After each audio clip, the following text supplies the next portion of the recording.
true north, strong and free. From far and wide, O Canada, we stand on guard for thee. God keep our land glorious and free.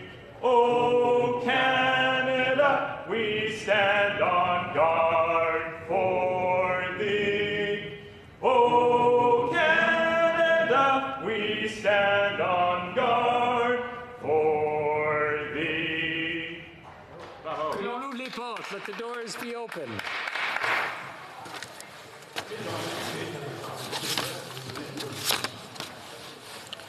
Statements by members. Déclaration de député. The Honourable Member for Fredericton. Mr. Speaker, on February 24th, Fredericton lost one of its precious lights. Lexi, at 16, was active, curious, and kind. Her smile and her quick sense of humor were able to brighten any room she walked into. Derived from Greek, Lexi means the one who protects humanity. And Lexi, together with your family and our community, we will ensure that your legacy does just that, keeps us safe. We will continue to talk about you and everything that made you the person you are.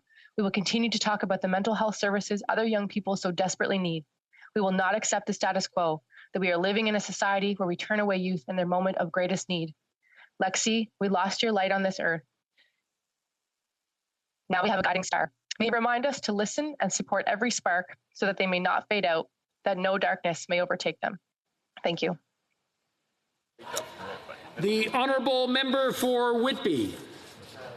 What? Mr. Speaker, I rise today to recognize Victim Services of Durham Region for the critical role they play in Whitby and across Durham Region in addressing human trafficking.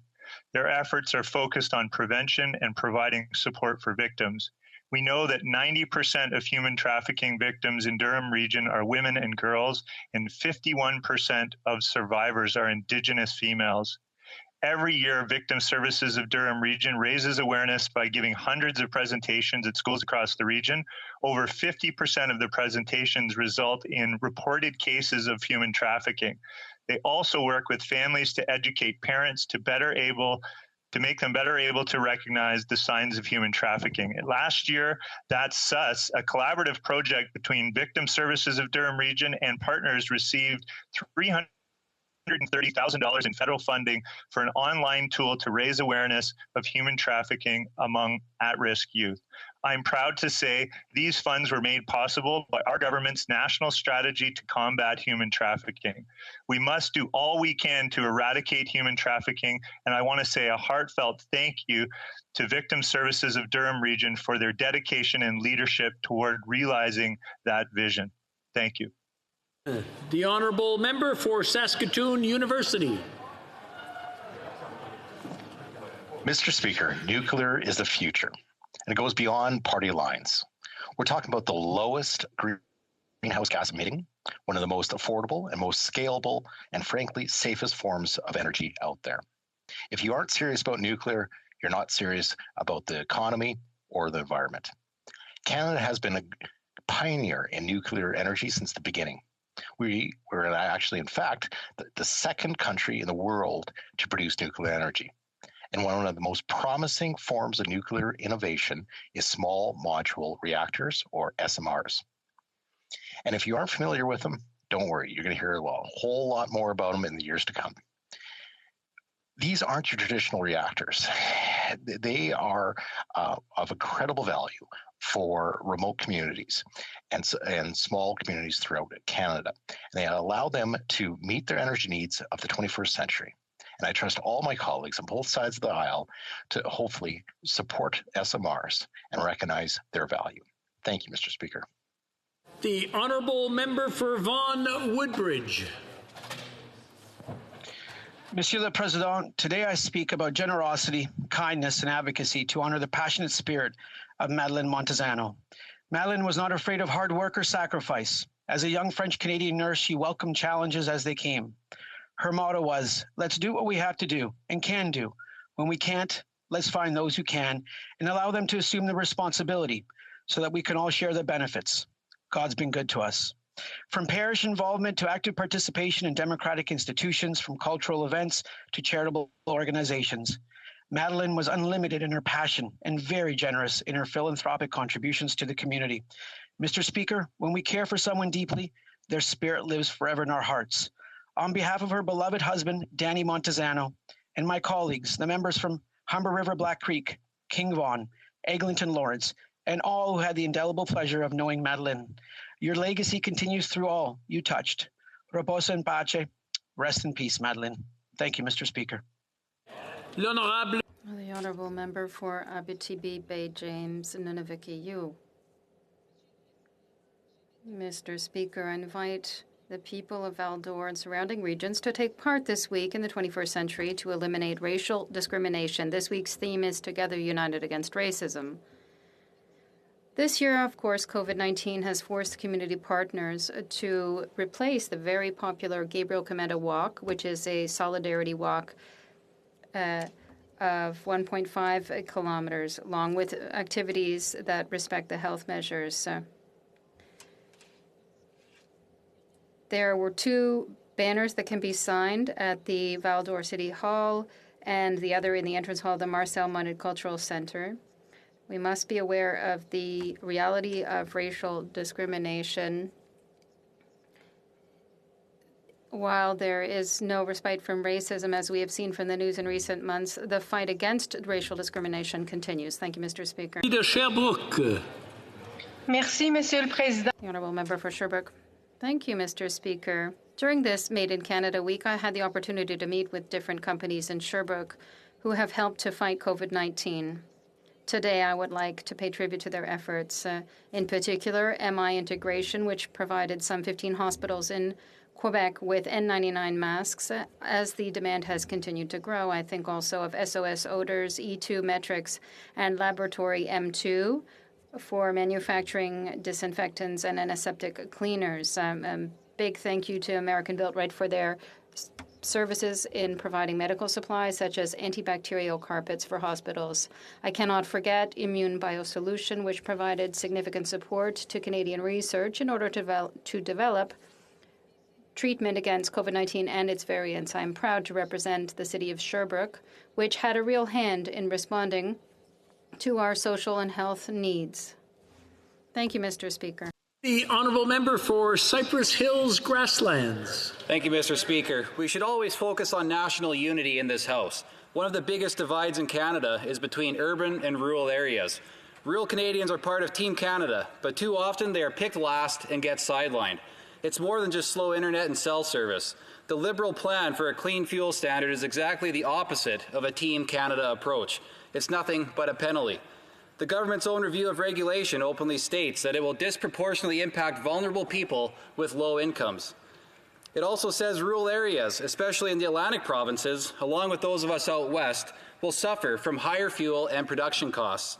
Heating costs are already going up, but now our workforce and job opportunities will be left out in the cold. Rinks and rural facilities at the heart of our towns and villages will take yet another hit. Rural Canada, with its people and its communities, shouldn't be punished for their way of life, even if this Liberal government doesn't understand it. These great Canadians, as much as any other, deserve a lot better from this government. Hear, hear. The honourable member for Labrador. Thank you, Mr. Speaker. Today marks World Tuberculosis Day and a day to draw awareness about the effects of TB, a disease with significant health, social, and economic consequences. This year's theme is The Clock is Ticking, and TB is an urgent matter. In 2019, there were 1.4 million TB-related deaths around the world, and the incidence of tuberculosis in Inuit Nanangat is more than 300 times higher than that in non-Indigenous Canadian-born populations. That's why we are actively working in partnership with Inuit Tapestry Kanatami across all 4 Inuit regions, investing more than $27 million to reduce and eradicate this disease by 2030. We know that through rapid diagnostics and better tests, we are treating active TB sooner and we're preventing transmission to families and communities. I asked my colleagues today to raise the awareness to end the stigma and discrimination associated with tuberculosis. It is time for a Canada and a world without TB, and I ask that we all work together to end this epidemic. Thank you, Mr. Speaker. The honourable member for Scarborough Centre. Thank you, Mr. Speaker. Mr. Speaker, in 2017, I had the pleasure of hosting a job fair in my riding focused specifically for people with autism organized by Substance Cares. This event was not only the first of its kind in Canada, but in the world. As we enter Autism Acceptance and Awareness Month in April, I would like to highlight the reason for this initiative and its success. Autism spectrum disorder currently affects 1 in 60 children nationally and has an 80% unemployment rate. Services and opportunities are limited, if not non-existent, for autistic people once they finish high school. In just 5 years, this event has attracted some of Canada's top employers and has garnered international media attention. Prior to COVID, Substance Cares had expanded its job fair into Montreal, Calgary, and Vancouver. This year, this initiative will be held virtually on April 8th and open to every province and territory in Canada. I would like to applaud the co-founders and organizers from Substance Cares for their determination in trying to bring about change through the Spectrum Works Career Fair. Thank you, Mr. Speaker. The honourable member for Edmonton Mill Woods. Mr. Speaker, Canadians are frustrated with the Liberals' failure to manage this pandemic. The Prime Minister's failures on rapid tests and vaccines have had an immeasurable impact on small businesses, our healthcare system, and Canadian families. Over the last year, we have seen a dramatic rise in mental health issues, addictions, and overdoses that has become a shadow pandemic.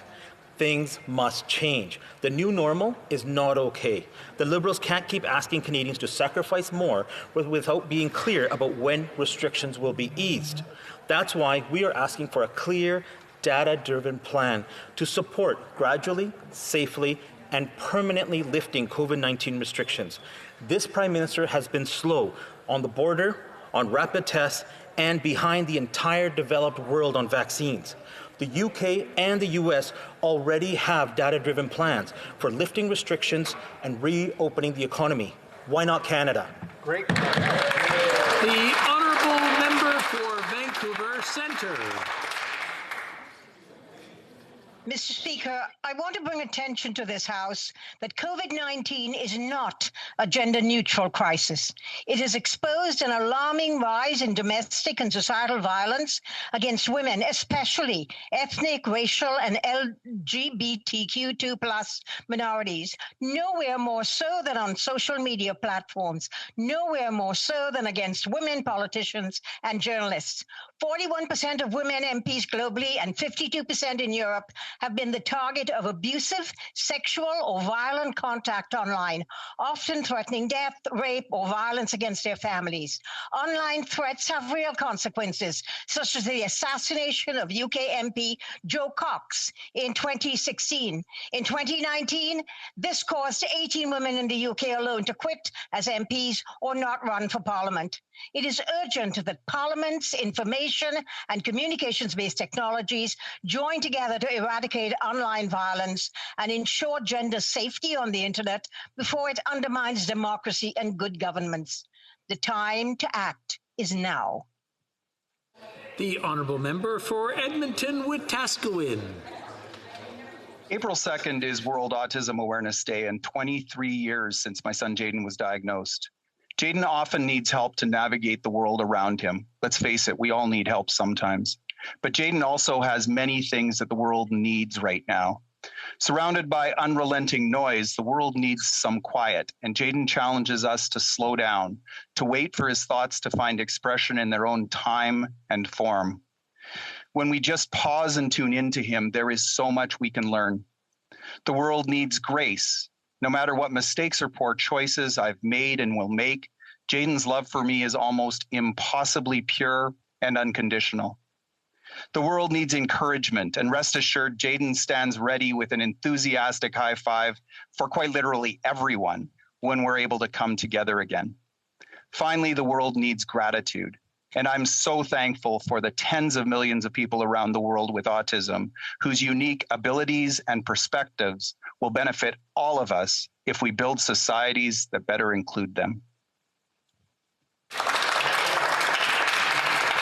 The honourable member for Portage-Lisgar.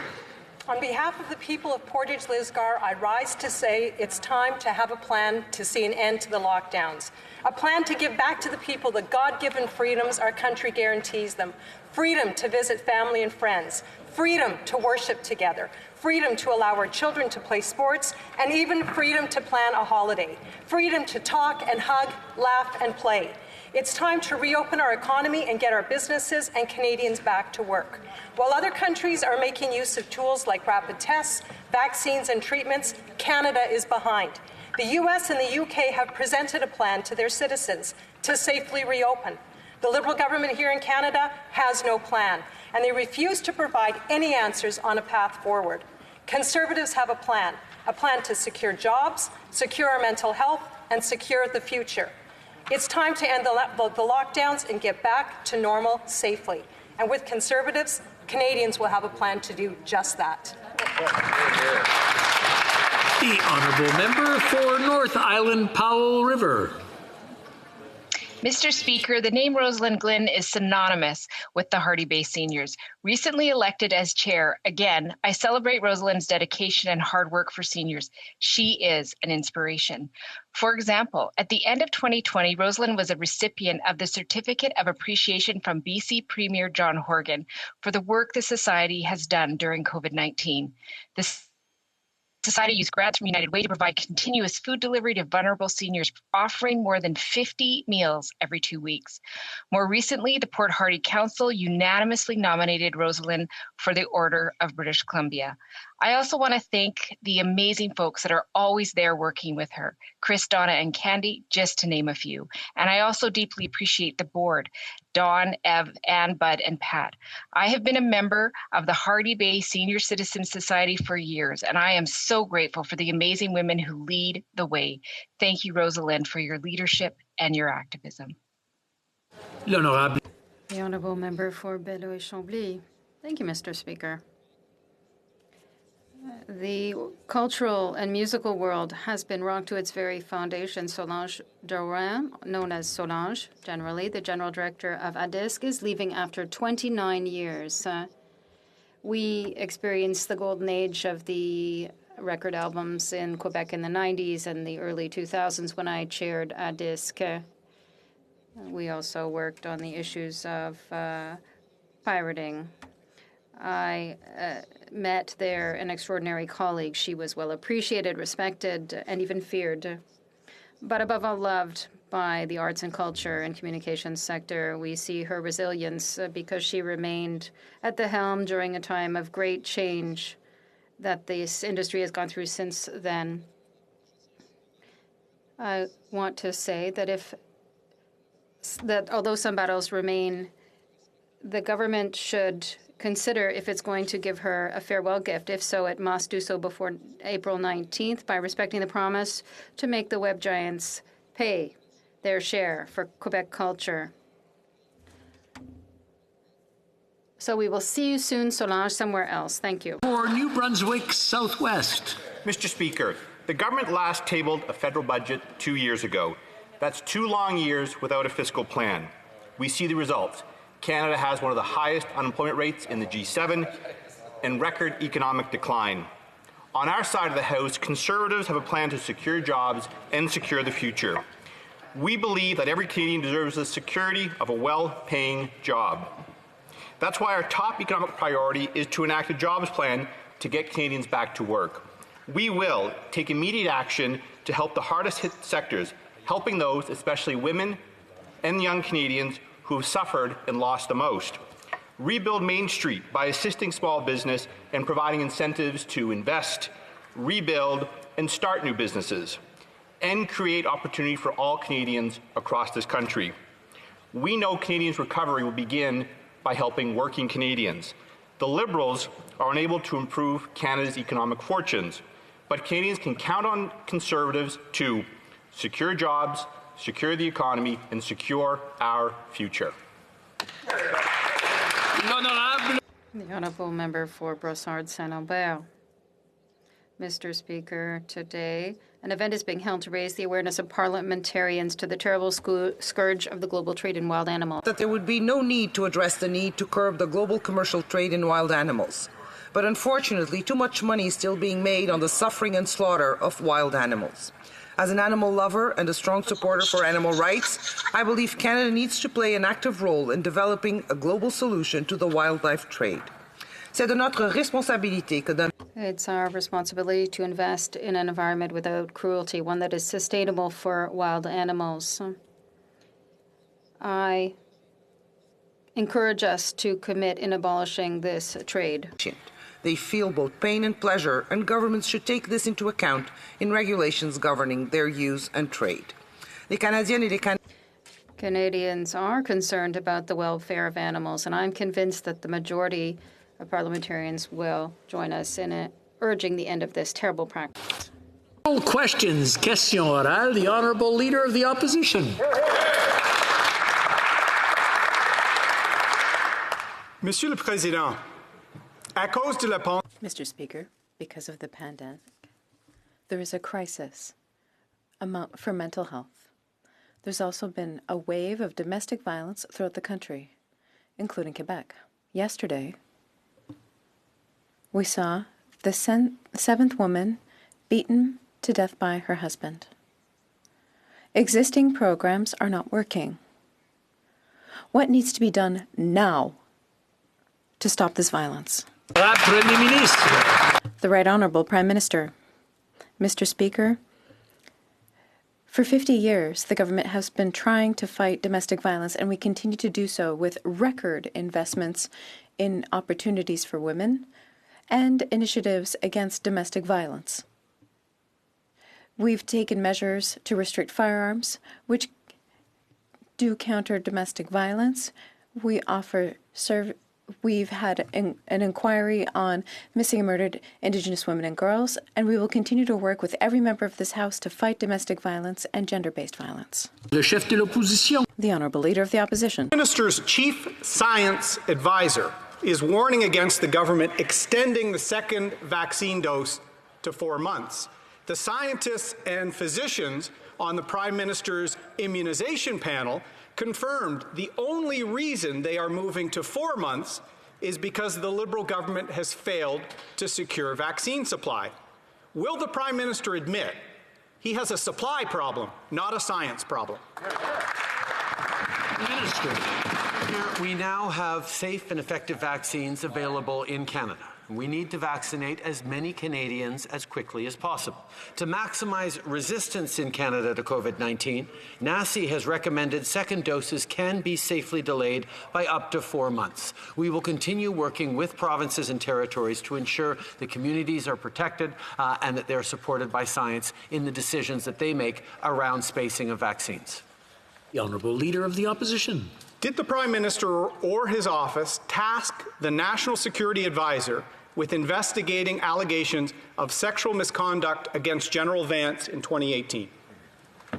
Honourable Prime Minister. Mr. Speaker, when the Ombudsperson came forward with allegations, the Minister quite rightly directed him to the Privy Council office to follow up on those investigations. We know that allegations of sexual misconduct need to be taken extremely seriously, need to be followed up on by appropriate authorities, not by politicians. That's something that Ray Novak emphasized in his appearance at committee. We will always take very seriously allegations of sexual assault. We will always stand up for the women and men who step forward while they serve. The Honourable Leader of the Opposition. Ray Novak consulted appropriate authorities. I have an email from the Prime Minister's former National Security Advisor saying that these serious allegations were never brought to his attention. He was the appropriate person that the Prime Minister, Mr. Speaker, should have raised these serious allegations to, but he was never told an investigation was needed. Why did the Prime Minister sit on serious allegations about sexual misconduct against the Chief of Defence Staff for 3 years. The Right Honourable Prime Minister. Mr. Speaker, when the ombudsperson came forward to the minister with allegations, the minister quite rightly directed him towards the appropriate independent authorities. That is the role that politicians need to take. In my career as leader, as we have encountered allegations of sexual assault and harassment, we have always forwarded those to appropriate authorities for proper investigation. That is what needs to happen in this situation, in every situation. We know we need to continue to work to ensure that there are resources and recourse available for anyone who comes forward, and that we put an end to the culture that permits this. Honourable Leader of the Opposition. Les Canadiennes méritent mieux. Canadians deserve better. According to an email from the former advisor to national security for the Prime Minister, the allegations against General Vance were never brought to their attention. The person in the Prime Minister's office who's charged with opening an investigation was not aware of this situation. Why is the Prime Minister doing nothing about the situation for 3 years now? The Right Honourable Prime Minister. On the contrary, Mr. Speaker, our government has always recognized that we must protect and offer resources to every man and woman who steps forward to make allegations. That's exactly what we've done here. The Minister of Defence directed the ombudsperson to authorities who had the ability to conduct an investigation independently and rigorously. We will always look to improve the process, because no woman who serves in our forces should be subject to this and not have any recourse. The Honourable Member for Belleuil-Chambly. Thank you, Mr. Speaker. A few days before crab fishing season opens, nearly 40% of the Cap-aux-Meules port is no longer accessible to fishers. This is a crisis, and the people of the Magdalen Islands are paying for it. We're listening for an answer that has a yes or no. Will the government make sure that there is immediate repairs to equipment or ensure financial compensation for the losses of fishers in the Magdalen Islands? The Right Honourable Prime Minister. Mr. Speaker, we are very concerned to see the challenges that Cap-aux-Meules is facing in terms of its facilities. We're working with local authorities and looking at what we can do to ensure the safety of fishers and everyone who uses these facilities. Also, we want to make sure that we can move forward with fishing season. We know how important this is for people of the Magdalen Islands, and we'll do everything we can to support them as a government. The Honourable Member for Belleuil-Chambly. I was waiting to hear a solution. Mauricie has been working a long time on a high-frequency train that would go from Quebec to Windsor. That was an election promise of the Liberals in 2015, renewed in 2019. Still nothing. I remember comparing it to the Sasquatch. It's a mirage in a desert of public transportation. Yes or no? For people in Mauricie, will the high-frequency train be in the budget? The Right Honourable Prime Minister.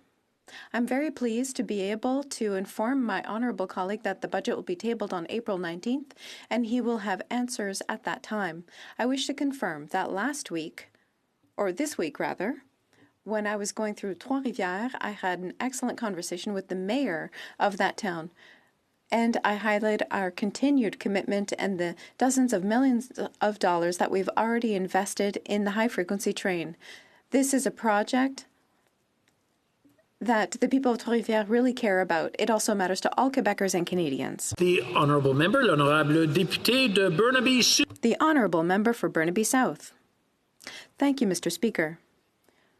During this pandemic, we saw the worst care conditions for our seniors in long-term care facilities that are for-profit. More infections, more deaths.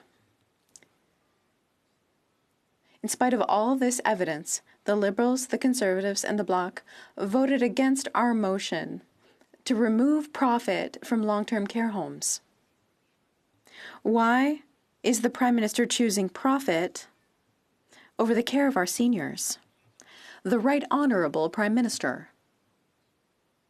I understand, Mr. Speaker, that the Honourable Leader of the NDP started his career in a provincial legislature and is perhaps getting a little confused about where he is now. In Ottawa, this is the federal government, and we work in partnership with provinces, and we respect provincial jurisdictions. We all know that we have to work together to ensure better safety and dignity for our seniors, and we will continue to work with the provinces while respecting their jurisdictions. Member for Burnaby South. Real leadership is about finding solutions, not finding excuses. With this approach, we would have never have had universal health care in our country. It takes leadership. The proof is overwhelmingly clear. For-profit long-term care homes were the site of the worst conditions of care in this pandemic. We saw military go in and find that in for-profit long-term care homes, syringes were being reused. We saw expired medication used. Despite all the evidence, the Liberals, the Bloc, and the Conservatives voted against our motion to remove profit from long-term care. Why does the Prime Minister choose profits over care and the lives of our seniors?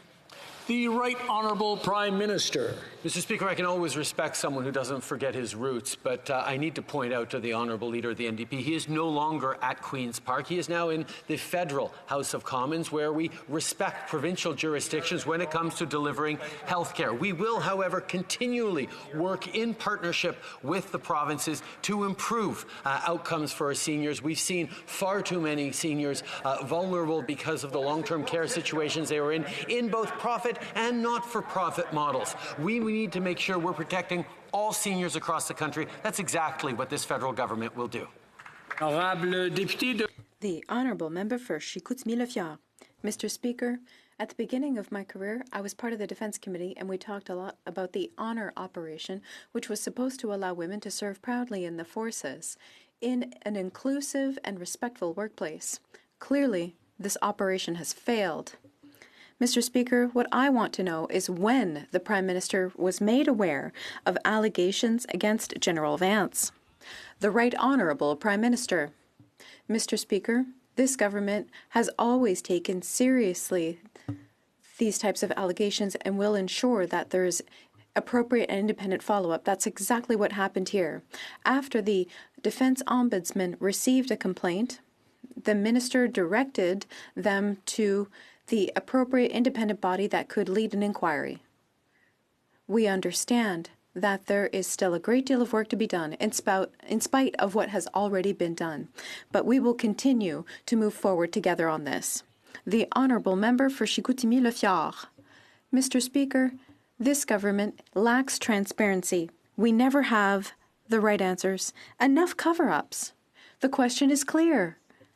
When was the Prime Minister made aware of allegations against General Vance? The Right Honourable Prime Minister. For months, I have been answering this question.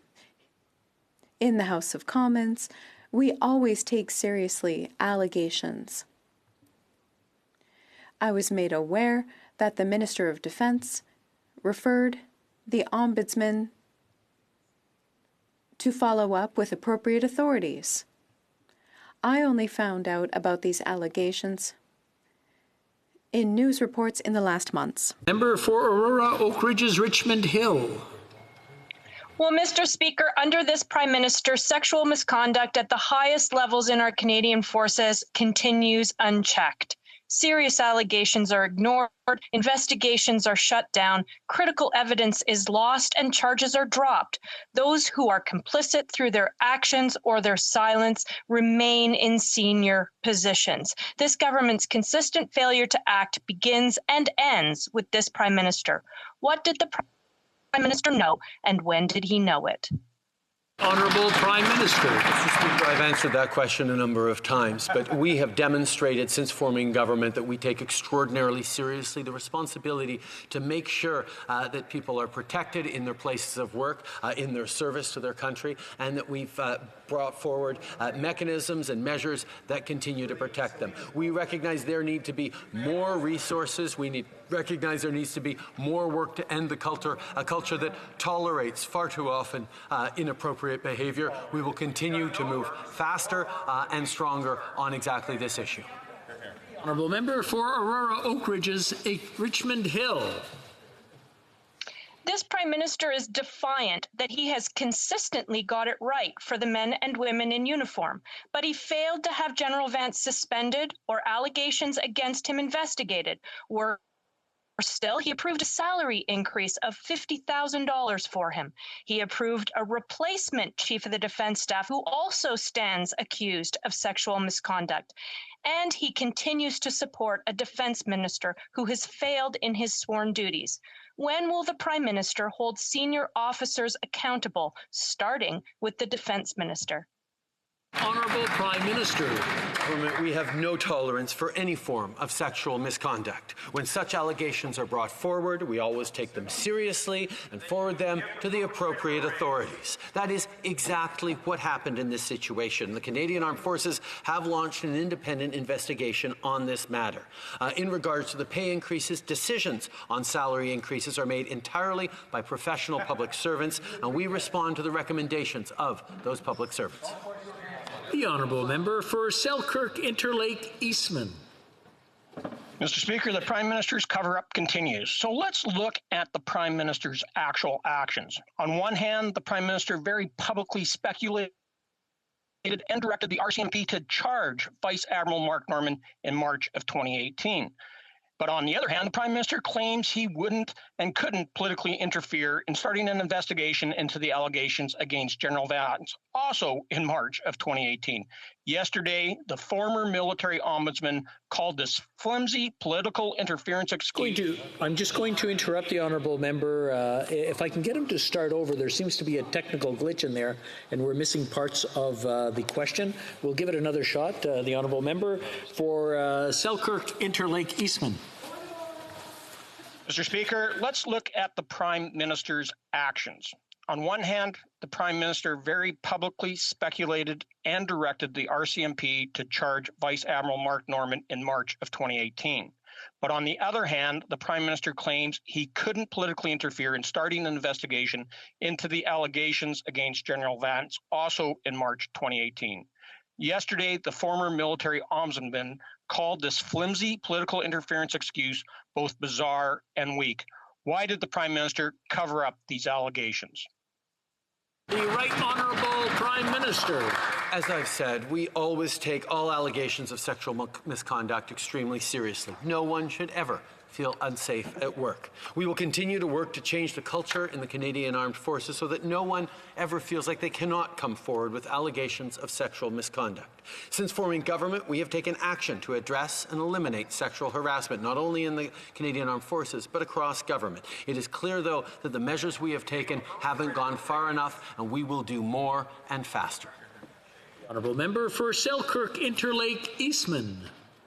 Well, some would call that a failure. Mr. Speaker, whether it's Vice Admiral Norman, SNC-Lavalin, the WE scandal, or General Vance, the Liberal playbook is so predictable. First, cover up the issue and pretend to be shocked when it becomes public.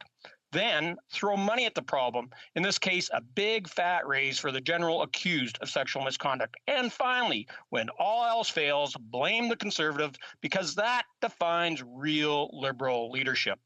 When will the Prime Minister admit he turned his back on our troops by failing to direct his national security advisor to investigate General Vance 3 years ago?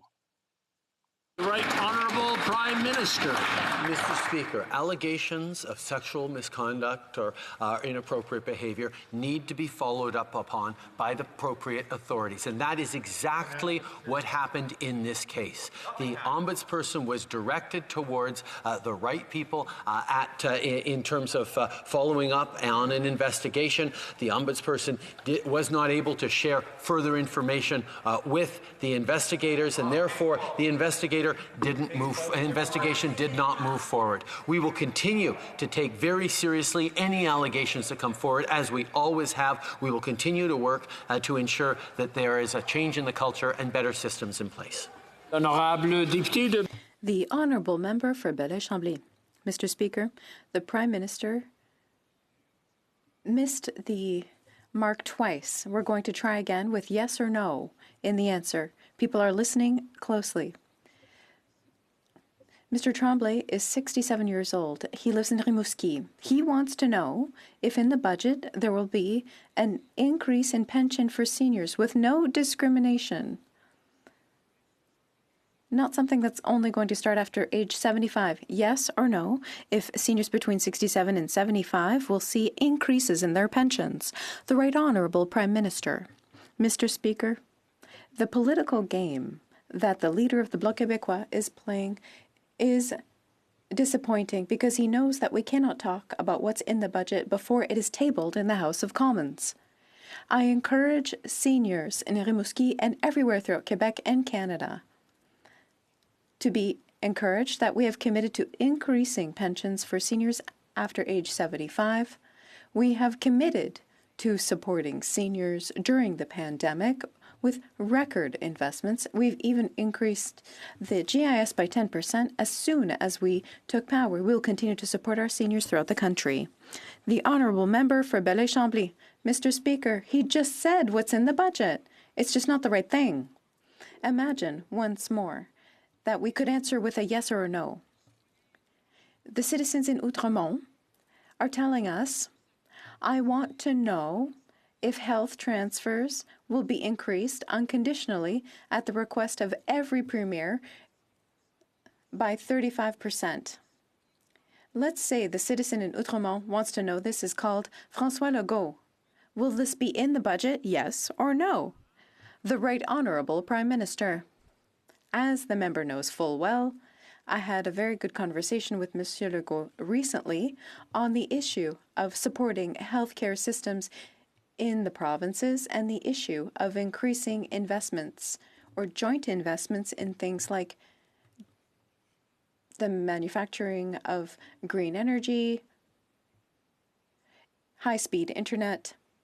We will continue to work hand in hand to make sure that Quebecers and Canadians have all the services they need during the pandemic and well after. The Honourable Member for Leeds, Grenville, Thousand Islands and Rideau Lakes. Well, whether it's destroyed documents with the BC Liberals, the gas plant scandal with the McGuinty Liberals, or the SNC-Lavalin scandal with these Liberals, what do they all have in common? Well, it's the senior advisor to the Prime Minister, Ben Chin. That's the same Ben Chin that Craig Kielburger thanked for helping to shape the CSSG in the WE scandal. So is the Prime Minister blocking the testimony of Ben Chin because he has dirt on the Liberal elite from coast to coast to coast? The Right Honourable Prime Minister.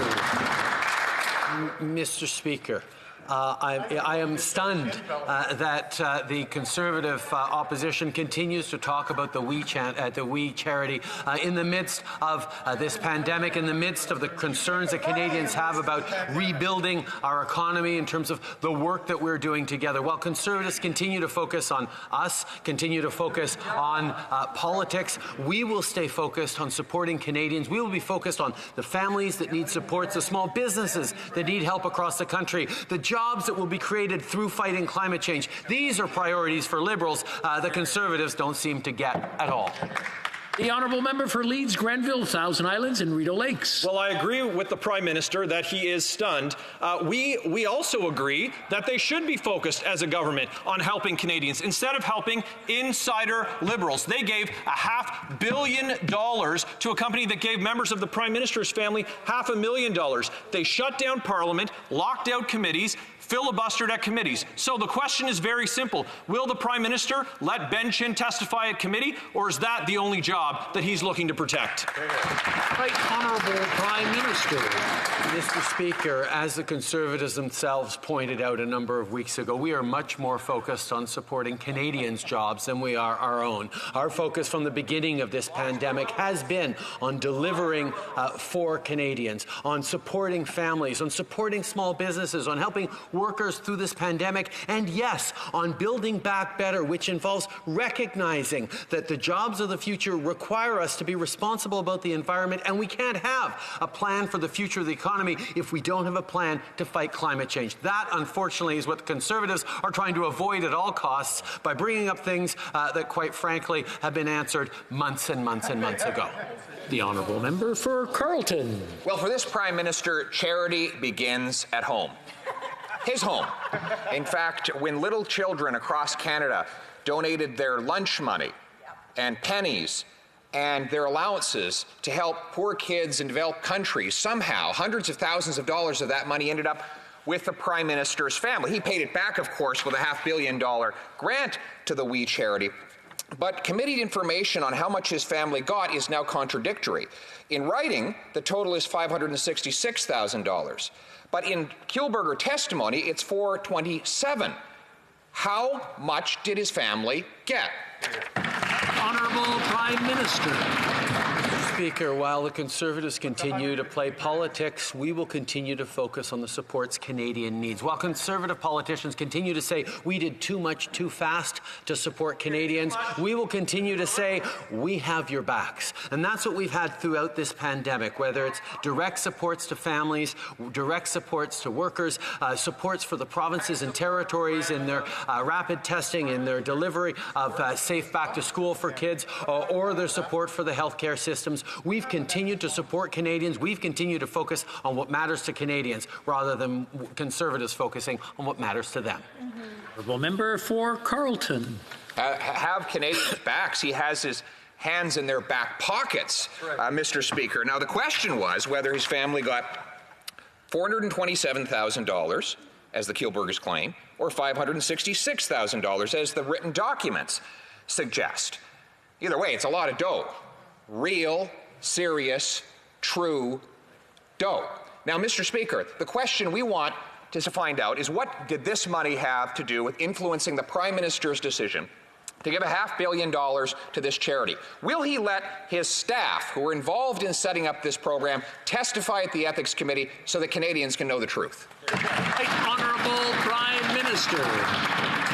Canadians tuning into question period today might be puzzled to wonder why the Conservatives are suddenly going back to failed lines of attack that from many, many months ago. Well, it's all about short-term politics for them. It's all about trying to change a channel in the disastrous convention they just had last weekend. It's all about trying to find something that makes them relevant to Canadians. I recommend that if they want to talk about relevance to Canadians, they talk about how we're going to work together to deliver for families through this pandemic, grow small businesses as we recover our economy, and fight climate change to protect our future. The honourable member for Rosemont, La Petite Patrie.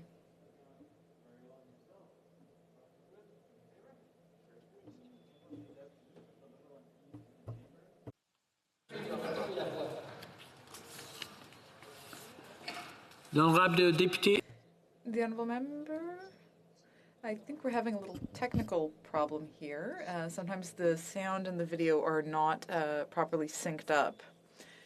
So I'm going to ask the member for Rosemont La Petite Patrie to start over. Go ahead.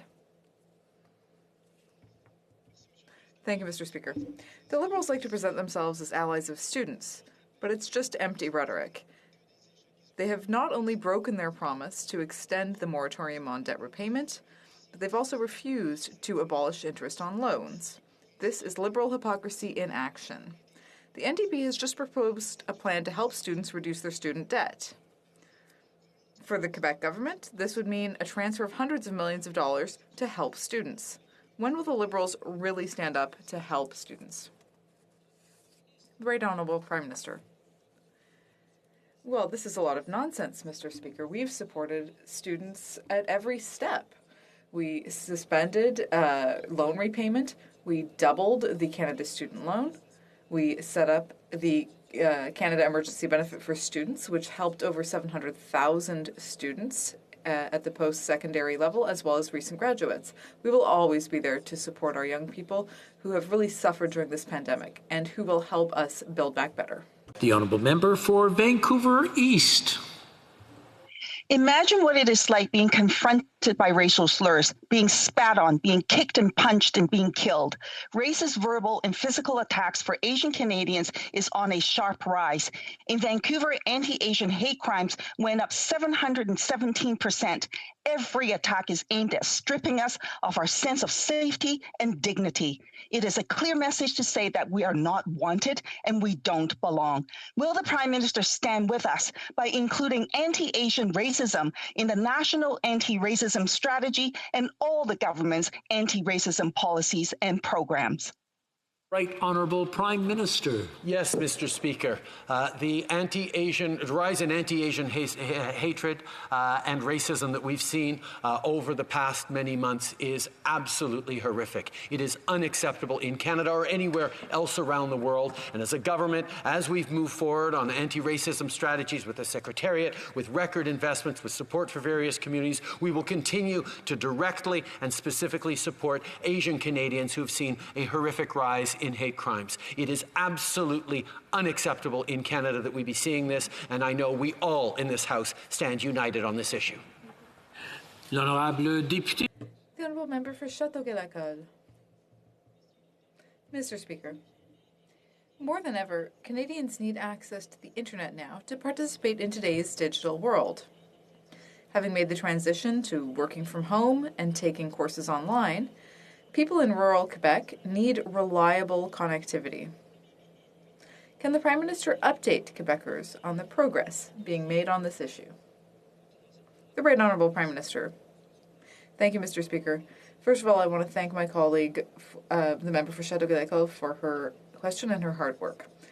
This week, I was very proud to announce, along with Premier Legault, a joint investment of over $800 million to fund accelerated broadband projects in the province of Quebec.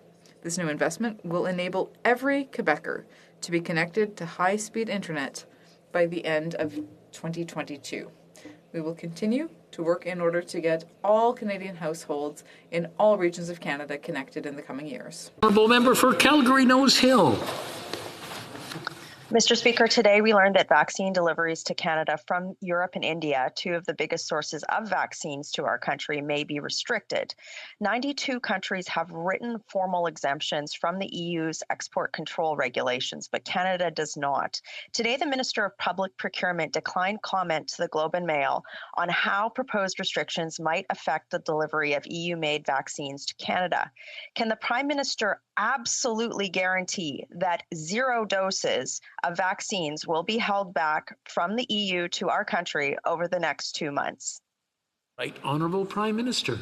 Speaker, we share the urgency of all Canadians to ensure access to COVID-19 vaccines. We are concerned with the new reports of restrictions out of the EU, or potential restrictions out of the EU, and we will be continuing to work with our counterparts, including direct contact from me to the highest levels of the European Commission, in order to ensure that Canada's supply of vaccines is not in danger, is not interrupted. This is something that we are working extremely hard on, and we will ensure that Canadians continue to receive the vaccines that we need. The Honourable Member for Calgary Nose Hill. It just blows my mind, Mr. Speaker. We've known this was a problem 2 months ago, and we still have no guarantees from the Prime Minister on that issue. So let's try another country. On top of EU restrictions, India has put a hold on major exports of the AstraZeneca vaccine. Has the Prime Minister contacted the Modi government yet to determine how many doses may be held back by India to our country over the next 2 months? And if so, how many doses may be affected? Right Honourable Prime Minister. Mr. Speaker, on this file as well, we continue to work very closely with officials of both of our countries, ensuring that the promised doses continue to flow. At this point, we have no indications that the 2 million doses we will be receiving from the Serum Institute over the coming 2 months will in any way be affected, and we will continue to ensure that that be the case. The Honourable Member for Louis Saint-Laurent. Mr. Speaker, from the beginning of this crisis, we have been supporting efforts to get Canadians vaccinated if they want to, and that's why we're so concerned today. If you look at what's happening abroad, India just announced that the AstraZeneca vaccine will no longer be exported. A competent Prime Minister would have seen this coming and would have prepared for it. But that's not the case. What does the Prime Minister have to say to the Canadian citizens who received the first dose but don't know when they will be able to get the second dose? The Right Honourable Prime Minister. Mr. Speaker, I don't want Canadians to be too worried about what the Prime Minister, about what the member opposite just said. I can reassure them that we will be receiving doses from the Serum Institute in India as promised in the coming months, and we will continue to work with all of our partners around the world to ensure the vaccine doses arrive in Canada as planned. The Conservatives are fear-mongering here, but I think people already have enough to be worried about, and I can reassure people that vaccines will continue to arrive and we will continue to protect them. The Honourable Member for Louis Saint-Laurent. Mr. Speaker, the best way to reassure Canadians would be to give them what they're owed. But the Prime Minister didn't do that. In December, he was saying, oh, the vaccines will be here, but in January there were 10 whole days where we didn't receive any vaccines, and they couldn't explain why. Now, India and recently the EU have just announced that they're going to have stricter export controls on vaccines. So beyond all of this rhetoric, what is the Prime Minister's specific plan to reassure Canadians and tell them whether they will be able to get the vaccines that they are expecting, and particularly the second dose? The Right Honourable Prime Minister. You know, we saw this from the Conservatives a month and a half ago when the EU first talked about potential restrictions.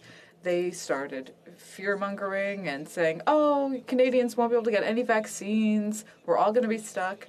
But we can reassure Canadians that, indeed, we will continue to receive vaccines. And that's exactly what we're doing. We will continue to receive those vaccine doses, and we are working very closely with the Indian government and with the EU leaders to ensure that there is no interruption in the arrival of those vaccines. The Honourable Member for Lac-Saint-Jean. Mr. Speaker, on January 27th, the House of Commons unanimously called on the Minister of Immigration to grant citizenship to Raif Badawi. 2 months later, nothing has happened. Mr. Badawi is still imprisoned in Saudi Arabia, and he is still not a citizen. The Minister of Immigration has the legal authority to act, and he could do so right now. But after 2 months, and after I questioned him yesterday and the day before, he was unable to explain the reasons for his inaction. So I have to wonder, is it the Prime Minister who is asking him to defy the will of the House? The Right Honourable Prime Minister. Mr. Speaker, for years we have been working on the Raif Badawi case. I myself have spoken directly to the Prince and the King to ensure that they take our concerns seriously when it comes to his detention and security. All Canadians want Mr. Badawi to be reunited with his family, and we are continuing to support them in every way possible.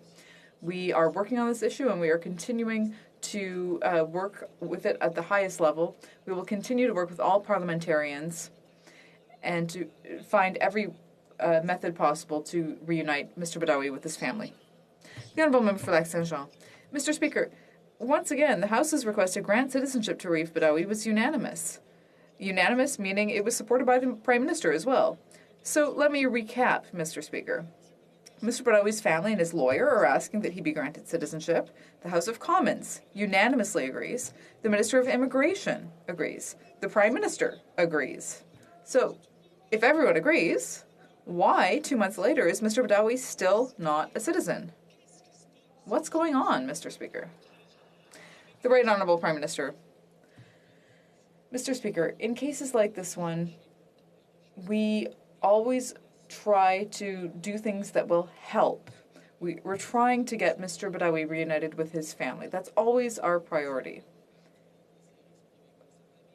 we are aware of the will of his family and of this House, and we will do everything that we can to reunite Mr. Badawi with his family, including having conversations at the highest level in order to underscore Canadians' desire to see this happen. Wellington Halton Hills. Mr. Speaker, documents released last week by Global Affairs paint a troubling picture of the naivete of this government in foreign policy. After a bit of pressure was put on the government by the arms export lobby and by Turkish authorities, and after the government was told that these arms exports would be used for the defense of human rights, the government buckled and naively reversed its earlier decision and approved these arms exports to Turkey. Will the Prime Minister now admit that this was a mistake? Honourable Prime Minister. Mr. Speaker, when reports first came out about the possible utilization of Canadian technology in unsanctioned areas, we suspended the relevant export permits to Turkey because we take very seriously the responsibilities we have under some of the most restricted and constraining regulations in the world around arms exports. We will continue to push for proper accountability and transparency in arms exports, a system that was left in very shoddy state after 10 years of Conservative government that we were able to tighten up, and we will continue to ensure that we have full accountability and full transparency, including from our NATO allies like Turkey. Member for Wellington Halton Hills. Mr. Speaker, the documents also reveal something else troubling. The Liberal Party put its own self-interest first. The documents reveal that when the Foreign Minister met with his Turkish counterpart last September, the objective wasn't to discuss the Armenian-Azerbaijani conflict. It wasn't to discuss Syria or other regional conflicts. It was to promote the Liberal Party and Liberal insiders. It was to promote Bill Morneau's candidacy for the OECD. 19 staff were put on this job. Does the Prime Minister think it appropriate to put the Liberal Party's interest ahead of that of Canada's? Honourable Prime Minister. Mr. Speaker, the tradition of Canadian leadership in multilateral institutions around the world is one that Canadians of all political stripes have supported over the past many decades. It has been important to have Canadians serving in the highest instances of multilateral institutions to ensure to advance our values and our interests, to demonstrate the competence and the commitment of Canada to shared global values and the rule of law and the growth of the economy in ways that, for example, recognizes that climate change is an economic challenge that we all need to address together. Member for Wellington Halton Hills. Monsieur le Président. Mr. Speaker, in light of these revelations, will the Prime Minister commit to not repeating the mistakes that helped fuel the conflict between Armenia and Azerbaijan, and that were contrary to Canada's interests and values in the region? The Right Honourable Prime Minister. Mr. Speaker, I can say that in my conversations with the Prime Minister of Armenia during this conflict, but also throughout the many conversations that we had, including several years ago, I stated that we would always be there with our brothers and sisters in Armenia. We recognize the challenges that they are facing as a country, and we will always support them, because this is a country with whom we have shared values and strong ties. Honourable Member for Markham-Stouffville. Mr. Speaker, it was deeply troubling to hear the Conservative Party of Canada reject adding climate change is real to their policy book this past weekend. Whether we're talking about measures to get through this pandemic or addressing the serious issue of climate change, facts and science matter. Can the Prime Minister please update this House and all Canadians on the importance of the environment when it comes to growing our economy? The Right Honourable Prime Minister. Speaker, I'd like to thank the member from Markham-Stouffville for her question and for her long-standing dedication to public health. Unlike the Conservative members opposite, on this side of the House, the debate is truly settled. Climate change is real. And unlike the party opposite, we, along with Canadians, investors, industry, and economists, recognize that a plan for jobs and growth must include a plan for the environment. Mr. Speaker, it is a simple fact, one almost all Canadians recognize. Unfortunately, the Conservative Leaders' Party has once again chosen to reject that. The Honourable Member for Calgary Centre. Mr. Speaker, last week Chevron Canada announced that it is exiting the Kitimat LNG project after 7 years and $3 billion. Why is investment fleeing this world-leading project? Well, the Liberal appointee leading the Canada Infrastructure Bank said that risk and uncertainty are holding back private investment projects across the country. It comes full circle, Mr. Speaker. Liberals create risk and uncertainty and then blame investment fleeing Canada on risk and uncertainty. Can the Prime Minister please tell 4,500 more Canadian workers why their jobs are suddenly more risky and uncertain? Honourable Prime Minister. Global investors understand that climate change is real.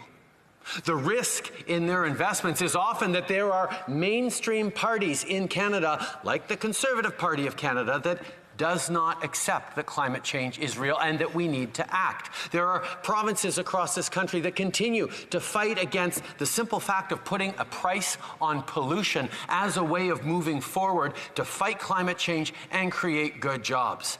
The resistance to understanding that climate change is real is the economic risk that all Canadians and investors face because of Conservative parties. I want to remind the honourable members not to turn on their microphones or keep them off if they're not asking you a question. It interrupts the flow of things. The honourable member for Haliburton, Kawartha Lakes Brock. Well, Speaker, I look forward to the day when the Prime Minister finally recognizes that reducing emissions is more than just increasing taxes and virtue signaling. Speaker, we have a real plan. This project, Kitimat LNG, will reduce 40 million tons a year, Speaker, while at the same time displacing the influence of the bad actors right across the world. Not only that, capital is fleeing Canada, Speaker. We're seeing that Indigenous and non-Indigenous communities are being hurt right across this country. In fact, 16 First Nations had secured over $500 million in commercial partnership agreements. When will the Prime Minister finally get serious about reconciliation? Honourable Prime Minister. Mr. Speaker, Indigenous communities across this country have long understood that in order to have healthy communities, one must protect the environment. Canadians across the country understand that in order to create jobs and growth, we need to fight climate change at the same time. Unfortunately, the Conservative Party continues to misunderstand and not realize that the only way to move forward with a plan for jobs and growth for the economy is to also have a plan to fight climate change. Mr. Speaker, we will continue to do what is necessary to fight climate change while creating growth right across the country. Honourable member for Haliburton, Kawartha Lakes Brock. Maybe the Prime Minister could also update us on his $2 billion tree promise. Also, Speaker, the Prime Minister talks a good game about supporting reconciliation, yet Indigenous families, businesses and communities are all being deprived by these Liberals. 16 First Nations communities have lost those agreements in training, employment, contracting, environmental stewardship, and many more. Indigenous people want certainty, they want opportunity. Instead, $35 billion has exited the country over the past 5 years. Liberal policies are hindering reconciliation, so when will the Prime Minister stand up for Indigenous communities and secure their future? Honourable Prime Minister. Mr. Speaker, we have continued to work with Indigenous communities across the country on creating economic investments and opportunities, while at the same time investing in ending long-term drinking water advisories, in opening new schools, in creating opportunities for investments and partnerships. We have demonstrated that reconciliation goes a lot further than just trying to get them on board for a specific energy project that the Conservatives seem to want. It has to do with creating opportunities for growth long-term, while at the same time fighting climate change and protecting the planet, and that is what this Liberal government consistently does. The Honourable Member for Longueuil Charles-Lemoine. Mr. Speaker. Last week, the Conservative Party of Canada chose not to add climate change is real to their policy book. This is not a solution to climate change, and it will even make things worse, whether we're talking about a pandemic times or others. So can the Prime Minister explain why it's so important to take action against climate change? Thank you. The Right Honourable Prime Minister, I want to thank the member for Longueuil Charlemagne for this important question. Perhaps the members across the way should spend less time asking questions about science and talking to people in Lac Saint-Jean who are seeing more and more forest fires, or people in the Montérégie and the Outaouais region who have seen 2 historic floods in the last 2 years, or any other Canadian who knows that climate change is real because they feel its effects every day. Mr. Speaker, when the Conservatives refuse to acknowledge reality, Canadians can have confidence that our government will continue to take real action on climate change for future generations. Honourable Member for Skeena-Bulkley Valley. Mr. Speaker, yesterday the Parliamentary Budget Officer slammed this government's infrastructure bank on its failure to get things built.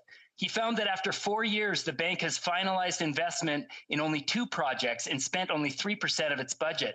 And the billions of dollars of private funding the Prime Minister promised, not a single cent has arrived.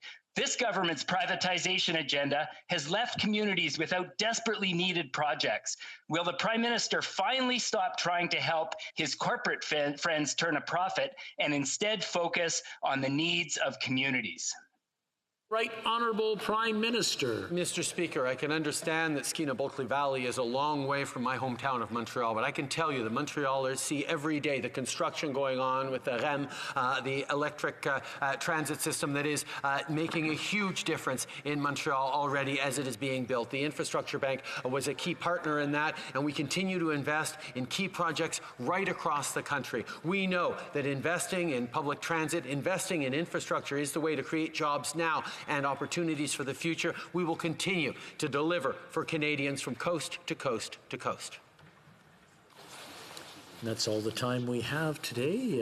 Rising on a point of order, l'honorable député. The Honourable Member for Louis Saint Laurent. Thank you very much, Mr. Speaker. I think that there is unanimous consent for tabling of the following document, an email from Danielle Jean about the Minister of National Defence, and since the Leader of the Official Opposition mentioned it, I'm sure that all parliamentarians will be pleased to be able to read it when I table it. All those opposed to what the Honourable Member is proposing will say nay. D'accord. Ah.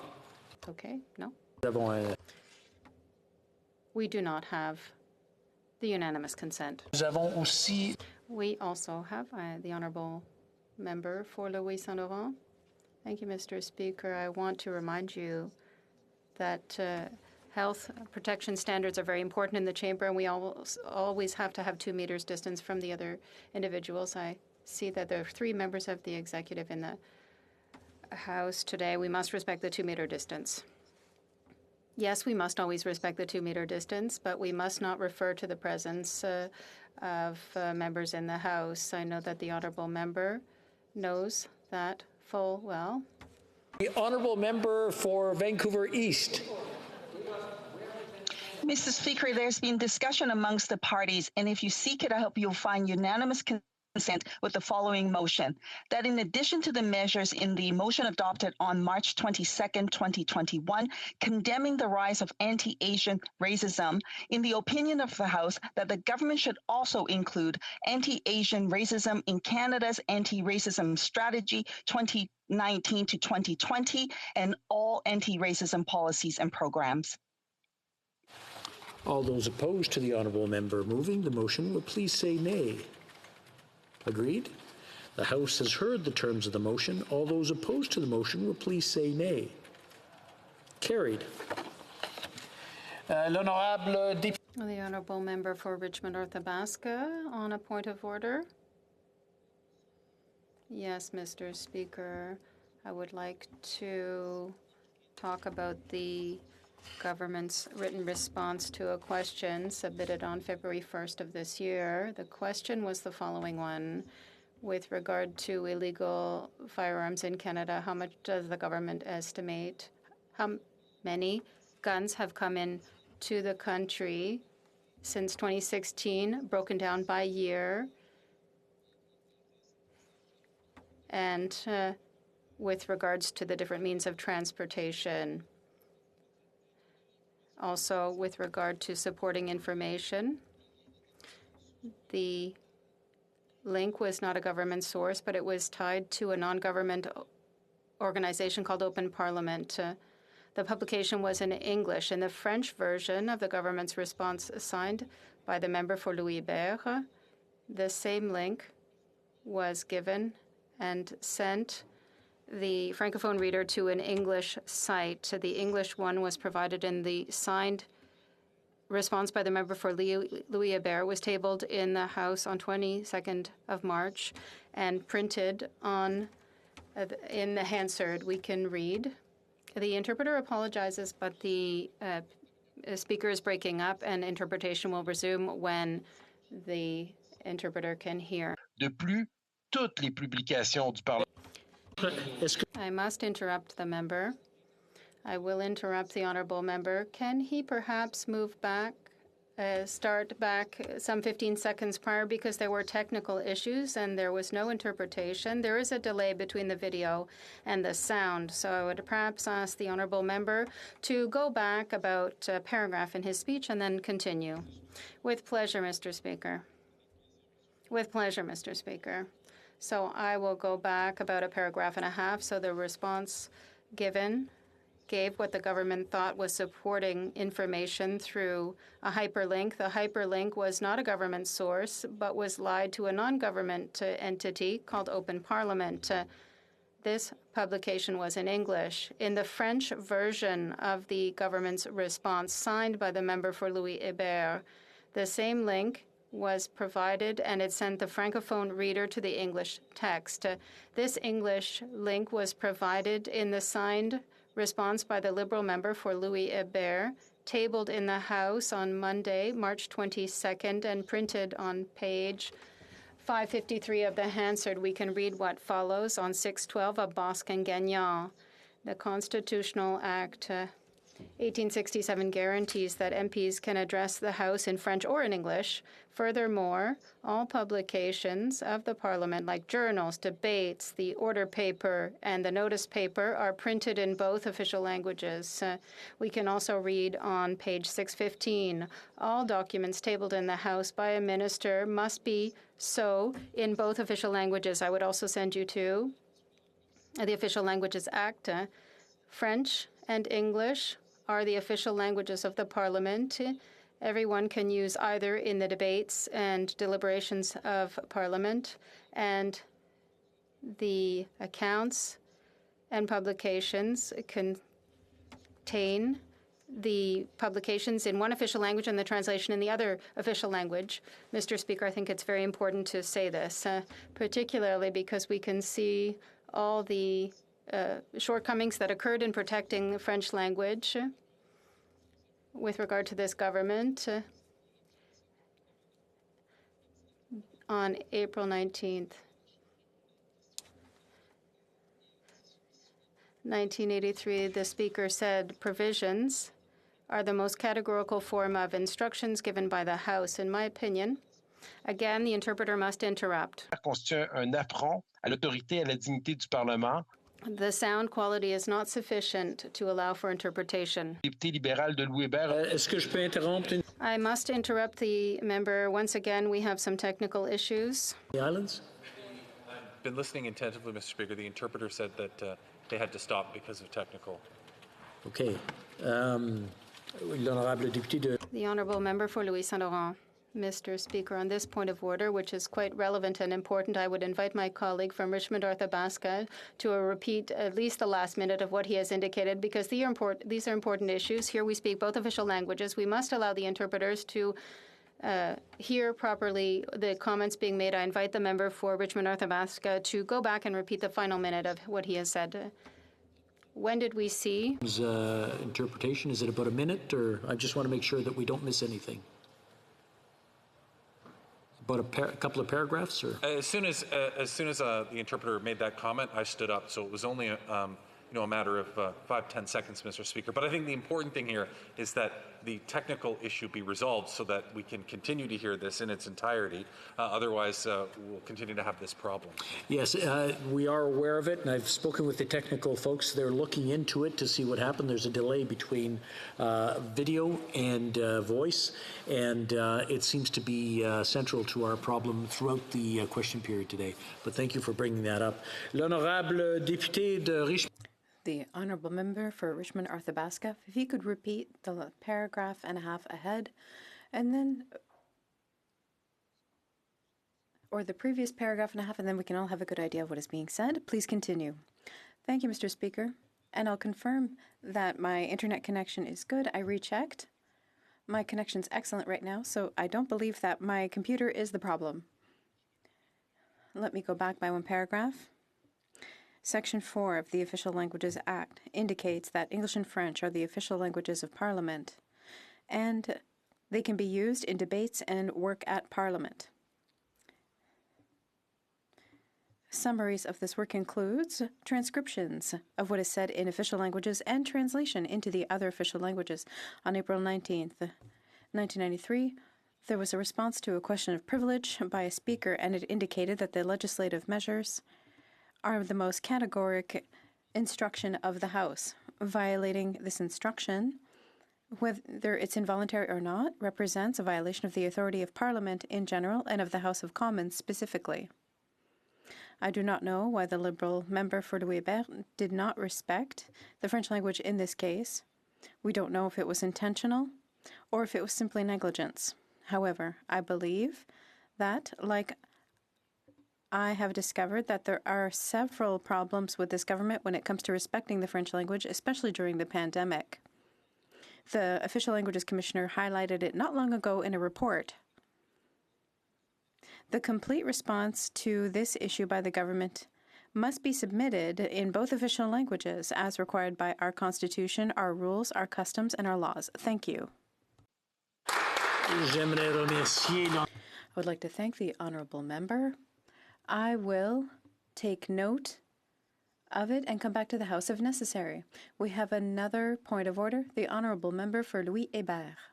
Thank you, Mr. Speaker. I just want to respond to my colleague briefly to reassure him that this error was far from intentional, and I will make sure that it is corrected as quickly as possible to ensure the respect of official languages, particularly French. It is primordial, and that's one of the reasons I decided to get involved with the Liberal Party and not the Conservative Party, which systematically seems to prefer a unilingual system. Thank you, Mr. Speaker. We did have a brief problem. Could you please repeat the last sentences, please? With pleasure, Mr. Speaker. I was just saying that official languages, especially French, is important to me, and that's why I decided to become part of the Liberal Party and not the Conservative Party. The Conservatives for 10 years, under Stephen Harper, systematically appointed unilingual Anglophone representatives. Thank you, Mr. Speaker. I would like to thank the members for their speeches. Maintenant, nous allons continuer. We will now proceed. Comme il est 15h25. As it is 3:25, pursuant to order made in this House, January 25th, 2021, the House will now proceed to the taking of the deferred recorded division on the motion at second reading stage of Bill C-232 under private members' business. Call in the members.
Comme il s'agit de premier vote par appel. As this is the first recorded division to be taken on an item of private members' business since the adoption of the order of March 22nd, 2021, I would like to take this opportunity to explain the new procedure. Is requested on an item of a private member's business. The table officer will first call the sponsor of the item in question, regardless of whether the member is participating in person or by video conference.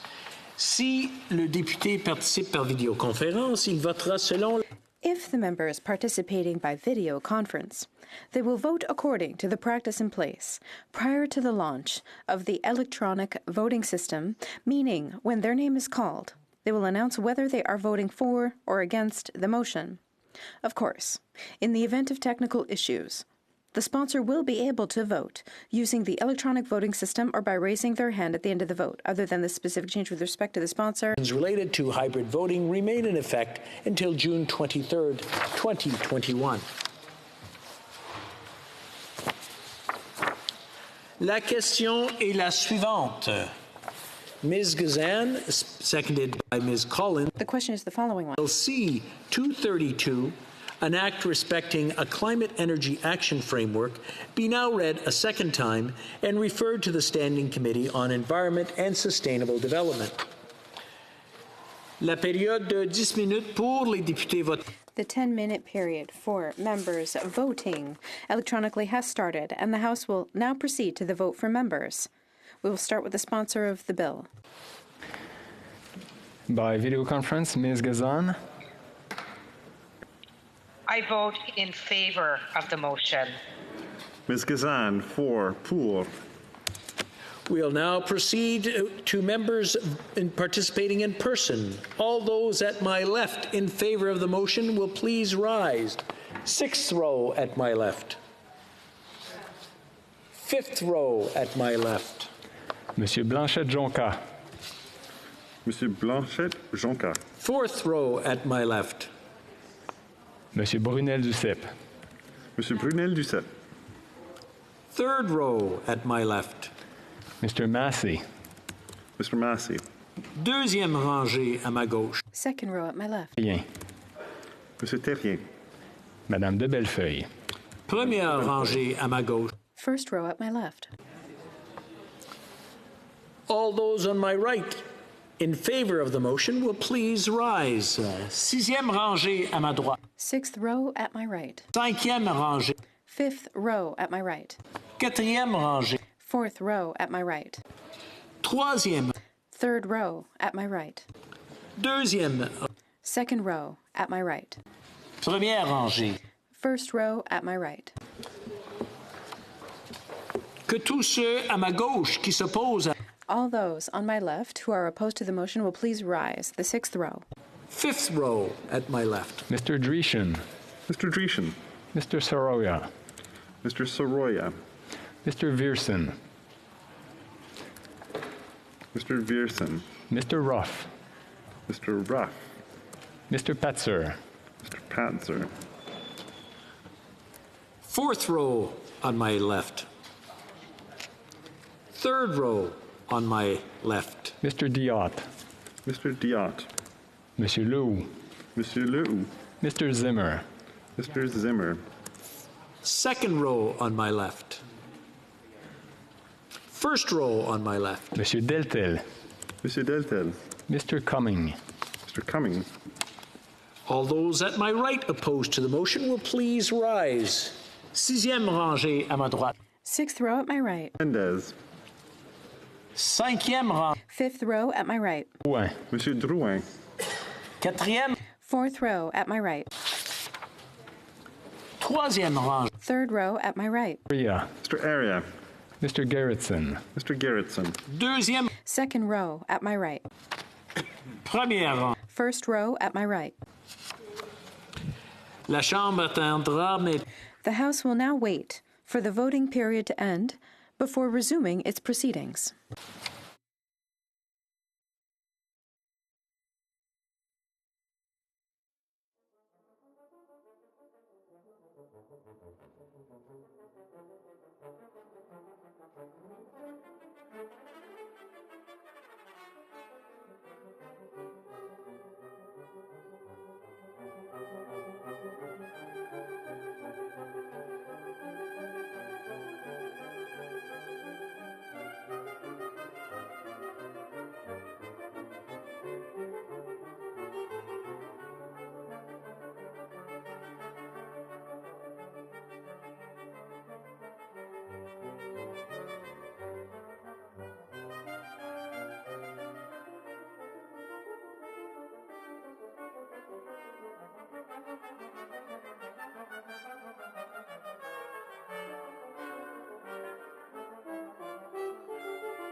I wish to inform the House that the voting period has ended. Members were not able to vote due to technical difficulties. They may now use the raised hand function, and the chair will recognize them. Mr. Poilievre. Against. Mr. Poilievre, against. Contre. Mr. Zubiri.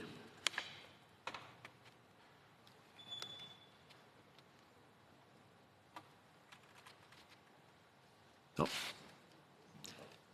Mr. Zubiri? Monsieur Zubiri? I believe you're on mute.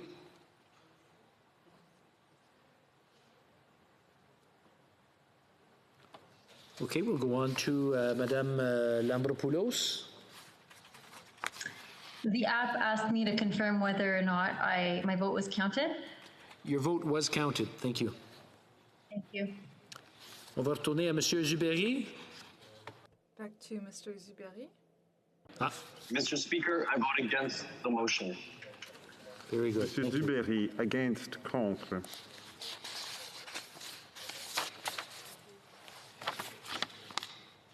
Monsieur Robillard. Contre. Against. Monsieur Robillard, vous avez déjà voté, mais... Mr. Robillard, you had already voted, so we did record that you were voting against, so everything is in order. Thank you. If a House officer of a recognized party wishes to bring any concerns to the attention of the chair regarding the visual identity of a member in relation to the vote, they may now do so. No doubts? Good. Le bureau va maintenant The table will now compile the results of the vote.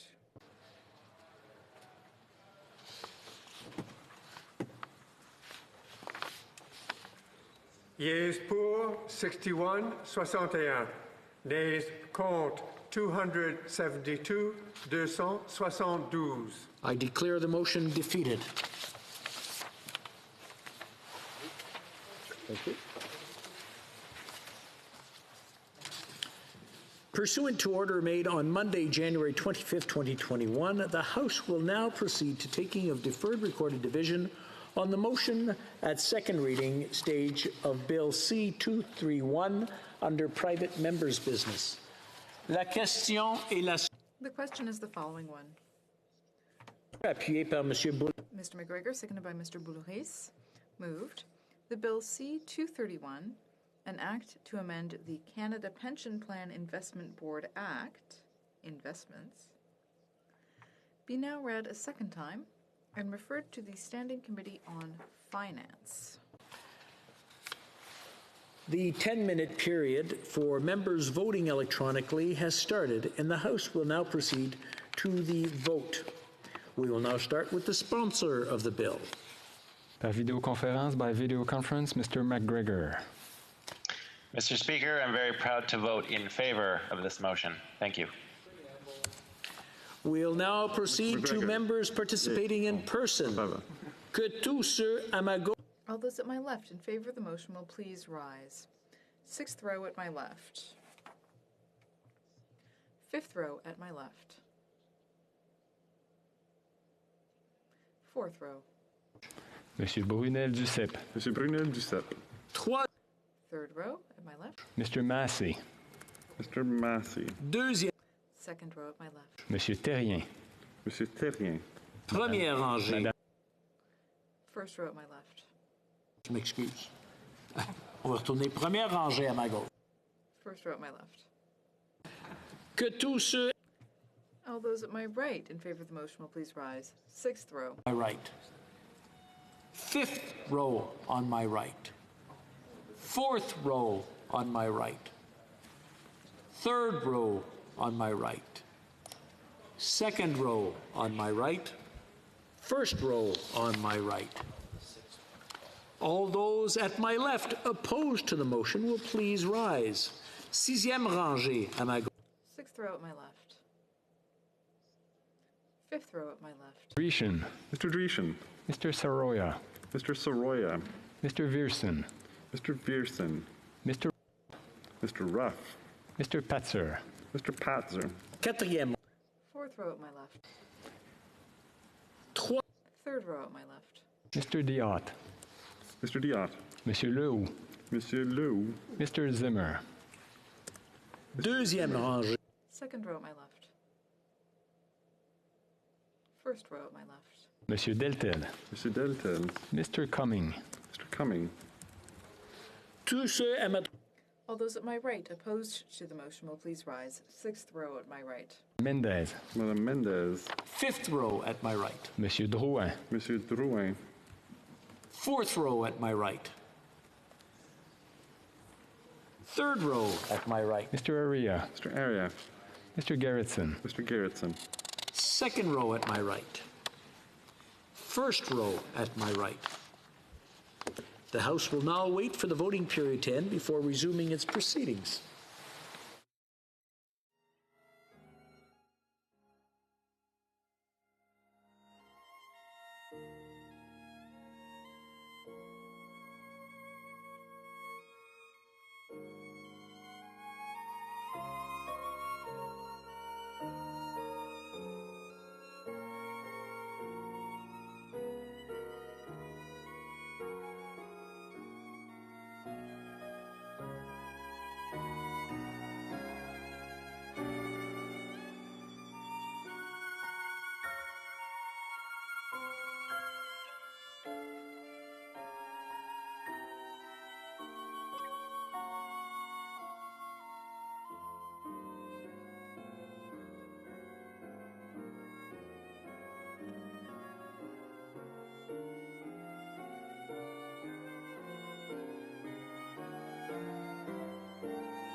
Je désire informer.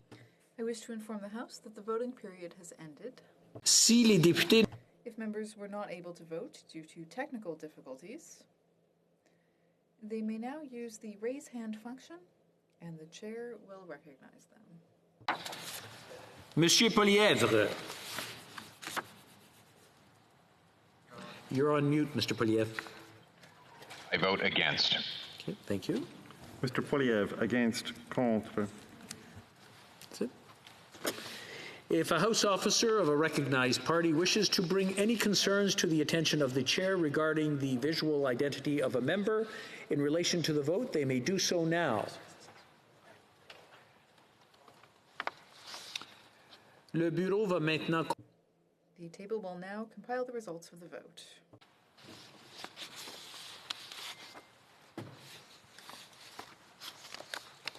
Yeas pour 61, 61. Nays contre 273, 273. I declare the motion defeated. Thank you. Pursuant to order made on Monday, January 25th, 2021, the House will now proceed to the taking of deferred recorded division on motion M36 under private members' business in the name of Mr. Johari. The question is the following one. Mr. Johari, seconded by Mr. Fergus, moved that the House recognize that A, the British Parliament abolished slavery in the British Empire as of August 1st, 1834. B, que l'esclavage. B, slavery existed in British North America prior to its abolition in 1834. C, and others who struggled against slavery, including those who arrived in Upper and Lower Canada by the Underground Railroad, have historically celebrated August 1st as Emancipation Day. D. D. The Government of Canada announced on January 30th, 2018, that it would officially recognize the United Nations International Decade for People of African Descent to highlight the important contributions that people of African descent have made to Canadian society, and to provide a platform for confronting anti-Black racism. E. The heritage of Canada's people of African descent and the contributions they have made and continue to make to Canada, and that, in the opinion of the House, the government should designate August 1st of every year as Emancipation Day in Canada. La période de 10 minutes. The 10-minute period for members voting electronically has started, and the House will now proceed to the vote. With the sponsor of the motion. By videoconference, Mr. Johari. Mr. Speaker, I vote for the motion. Mr. Johari, pour. We will now proceed to members participating in person. All those at my right in favor of the motion will please rise. Sixième rangée. Sixth row at my right. Fifth row at my right. Monsieur Drouin. Monsieur Drouin. Quatrième. Fourth row at my right. Troisième. Third row at my right. Mr. Aria. Mr. Aria. Mr. Gerritsen. Mr. Gerritsen. Deuxième. Second row at my right. First row at my right. Que tout. All those at my... Just a minute. J'ai commencé à l'envers. Non, c'est bon. Okay, I think it's good. All those at my left in favor of the motion will please rise. Sixth row at my left. Fifth row at my left. Mr. Dreeshen. Mr. Dreeshen. Mr. Soroya. Mr. Soroya. Mr. Viersen. Mr. Viersen. Mr. Ruff. Mr. Ruff. Mr. Patzer. Mr. Patzer. Monsieur Blanchette-Jonca. Mr. Blanchette-Jonca. Fourth row at my left. Monsieur Brunel Duceppe. Monsieur Brunel Duceppe. Third row at my left. Mr. Diot. Mr. Diot. Monsieur Leroux. Monsieur Leroux. Mr. Zimmer. Mr. Zimmer. Mr. Massey. Mr. Massey. Second row at my left. Monsieur Terrien. Monsieur Terrien. Madame de Bellefeuille. Madame de Bellefeuille. First row at my left. Monsieur Deltel. Monsieur Deltel. Mr. Cumming. Mr. Cumming. Que tous. All those at my right opposed to the motion will please rise. Sixième rang. Sixth row at my right. Quatrième. Fifth row. Fourth row at my right. Troisième. Third row at my right. Deuxième. Second row at my right. Première. First row at my right. Que tous ceux à ma gauche. All those at my left opposed to the motion will please rise. Sixth row at my left. Fifth row at my left. Quatrième rangée à ma gauche. Fourth row at my left. Third row at my left. Second row at my left. Première rang. First row at my left. The House will now wait for the voting period to end before resuming its proceedings.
I wish to inform the House that the voting period has ended. If members were not able to vote due to technical difficulties, they may now use the raised hand function, and the chair will recognize them. Mr. Poilievre. I vote yes. Mr. Poilievre, 4, pour.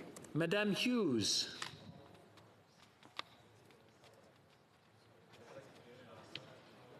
Madame Hughes, vous êtes en sourdine?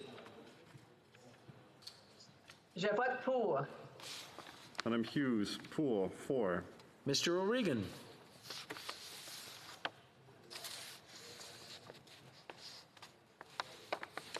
Mr. O'Regan, you're on mute.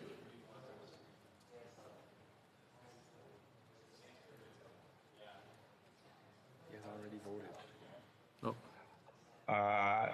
Mr. Speaker, I would like to change my vote, please. I would like to vote for the motion. Which way did he vote? He had already voted yes. You had already voted in favor, and we'll just keep it as is? It was registered? Okay, thank you very much. It was registered, yes, it worked. Thanks. If a House officer of a recognized party wishes to bring any concerns to the attention of the chair regarding the visual identity of a member in relation to the vote, they may do so now. Le bureau va... The table will now compile the results of the vote.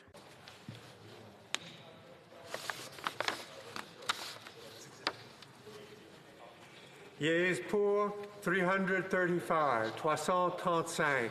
Nays, contre, 0, aucun. I declare the motion carried.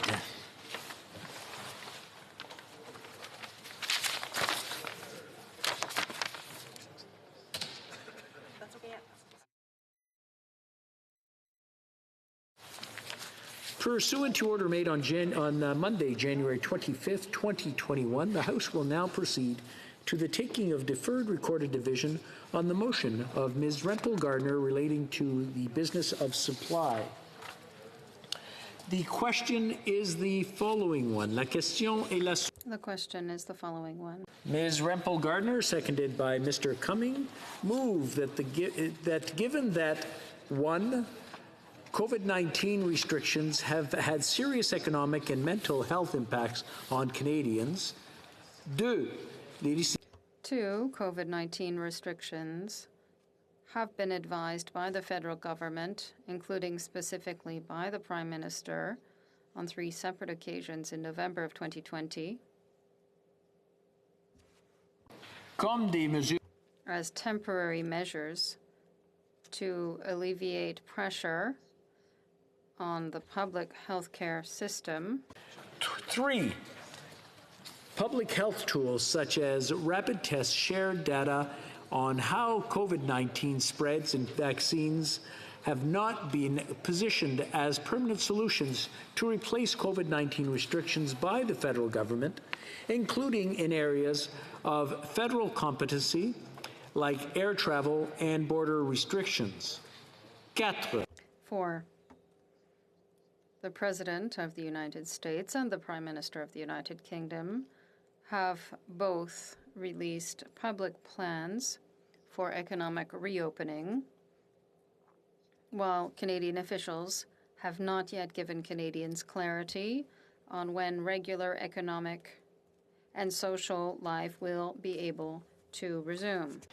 The House call on the government to table within 20 calendar days following the adoption of this motion a clear data-driven plan to support safely, gradually, and permanently lifting COVID-19 restrictions. La période de The 10-minute period for members voting electronically has started, and the House will now proceed to the vote for members participating in person. All those in favor of the motion will please rise. Monsieur Deltel. Monsieur Deltel. Mr. Cumming. Mr. Cumming. Mr. Diot. Mr. Diot. Monsieur Lew. Monsieur Lew. Mr. Zimmer. Mr. Zimmer. Mr. Dreeshen. Mr. Dreeshen. Mr. Soroya. Mr. Soroya. Mr. Viersen. Mr. Viersen. Mr. Ruff. Mr. Ruff. Mr. Patzer. Mr. Patzer.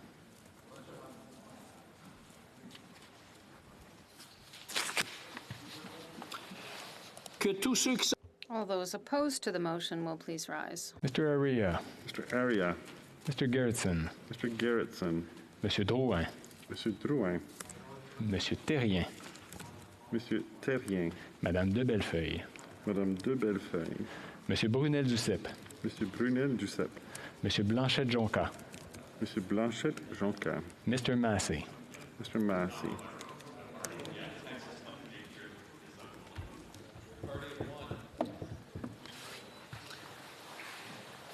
The House will now wait for the voting period to end before resuming proceedings.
Je désire informer la Chambre que la période de I wish to inform the House that the voting period has ended. to vote due to technical difficulties. They may now use the raised hand function, and the chair will recognize them. Mr. Poilievre.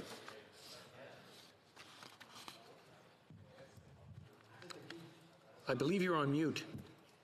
I vote yes. Okay, very good. Mr. Poilievre. Pour. Monsieur McKinnon. Je vote contre. Mr. McKinnon. OK. Contre. Si un agent supérieur de la Chambre If a House officer of a recognized party wishes to bring any concerns to the attention of the chair regarding the visual identity of a member in relation to the vote, they may do so now. Oh, I notice Mr. Macaulay as well. Not seeing any, and I notice Mr. Macaulay, your name. You wanted to vote online. You're on mute. No, Mr. Speaker, I don't want to vote online. I think if you check, I've been showing twice. I was registered for voting twice. I don't mind voting twice, but I don't think it's right. Okay, no, it's just that your hand was raised, and I just wanted to double check. Mr. Speaker showed on the TV that I voted whatever. He's recorded as having voted yea. You're recorded as having voted nay. Is that correct? That's correct. Very good. Ms. Zahn. Thank you, Mr. Speaker. I vote nay. I didn't submit it. Ms. Zahn. Thank you. Against. Call. The table will now compile the results of the vote.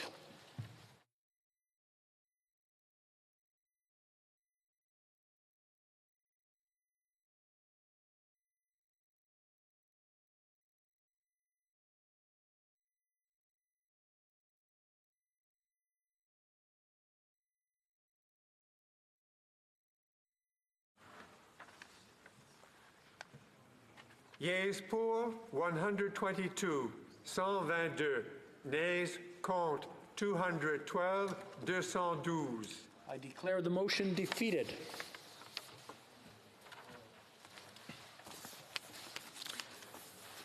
Pursuant to order made on Monday, January 25th, 2021, the House will now proceed to the taking of deferred recorded division on the motion at second reading stage of Bill C-230 under private members' business. La question. The question is the following one. Ms. Zahn, seconded by Ms. May, Saanich Gulf Islands, moved that Bill C-230, an act respecting the development of a national strategy to redress environmental racism, be now read a second time and referred to the Standing Committee on Environment and Sustainable Development. La période de 10 minutes. The 10-minute period for members voting electronically has started. The House will now proceed to the vote. We will start with the sponsor of the bill.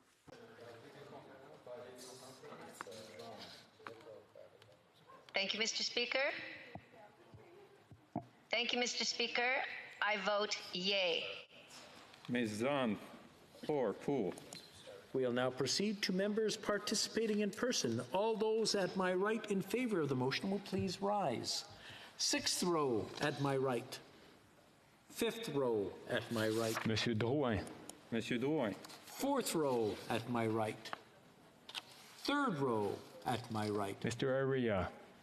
Mr. Aria. Mr. Gerritsen. Mr. Second row at my right.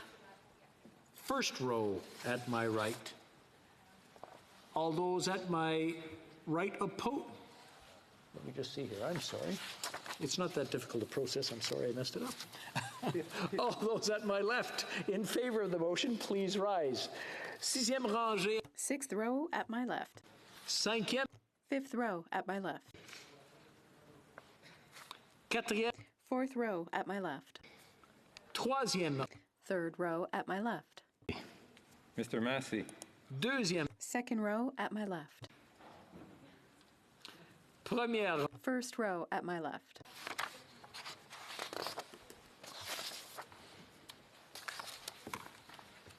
Que tous ceux à ma droite qui s'opposent. All those at my right opposed to the motion will please rise. Sixth row at my right. Fifth row at my right. Fourth row at my right. Third row at my right. Second row at my right. First row at my right. Que tous ceux à ma. All those at my left opposed to the motion will please rise. Sixth row at my left. Fifth row at my left. Mr. Dreeshen. Mr. Dreeshen. Mr. Saroya. Mr. Saroya. Mr. Viersen. Mr. Versen. Mr. Ruff. Mr. Ruff. Mr. Patzer. Mr. Patzer. Monsieur Blanchette-Jonca. Monsieur Blanchette-Jonca. Fourth row at my left. Monsieur Brunel-Duceppe. Monsieur Brunel-Duceppe. Third row at my left. Mr. Diot. Mr. Diot. Monsieur Lehoux. Monsieur Lehoux. Mr. Zimmer. Mr. Zimmer. Second row at my left. Monsieur Terrien. Monsieur Terrien. Madame de Bellefeuille. Première rangée à ma gauche. Monsieur Deltel. Monsieur Deltel. Mr. Cumming. La Chambre attendra maintenant. The House will now wait for the voting period to end before resuming its proceedings.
Je désire informer la I wish to inform the House that the voting period has ended. If members were not able to vote due to technical difficulties, they may now use the raise hand function, and the chair will recognize them. Mr. Polièvre. Against. Monsieur Chiffquet. Mr. Schiffke, for. Ms. Zahn. Voted. Mr. Speaker, I have to say that in my enthusiasm, I voted electronically as well as in person, and I'm so very sorry about that. Now I just want to point out that the vote in person or by video conference takes precedence, so we've got it registered already. Thank you. Sorry about that. I'll take this opportunity just to point out to everyone who's listening, if you vote twice or multiple times, there's a lot of safeguards that are in place that make sure that everything works out, but it's good to double check. If a House officer of a recognized party wishes to bring any concerns to the attention of the chair regarding visual identity of a member in relation to the vote, they may do so now.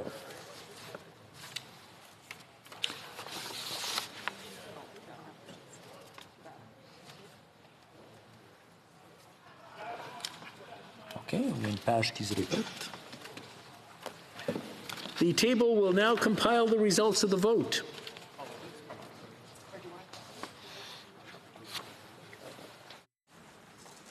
Yeas pour 182, 182. Nays contre 153, 153. Je déclare la motion. I declare the motion carried. Second reading of this bill, deuxième lecture de ce projet de loi. En conséquence, ce projet de loi. Accordingly, this bill stands referred to the Standing Committee on Environment and Sustainable Development. I wish to inform the House. Oh, oui, l'honorable. Attends une seconde. Yes, just a moment. We'll get back to you in just a moment. I wish to inform the House that due to the votes, government orders will be extended by 72 minutes. The Honourable Member for Mégantic-L'Érable on a point of order. Yes, Mr. Speaker, I just wanted to inform you that during the voting period, it was impossible for us to have access to the site where we could see our colleagues' votes simultaneously. I kept trying to refresh the page, but it wasn't working.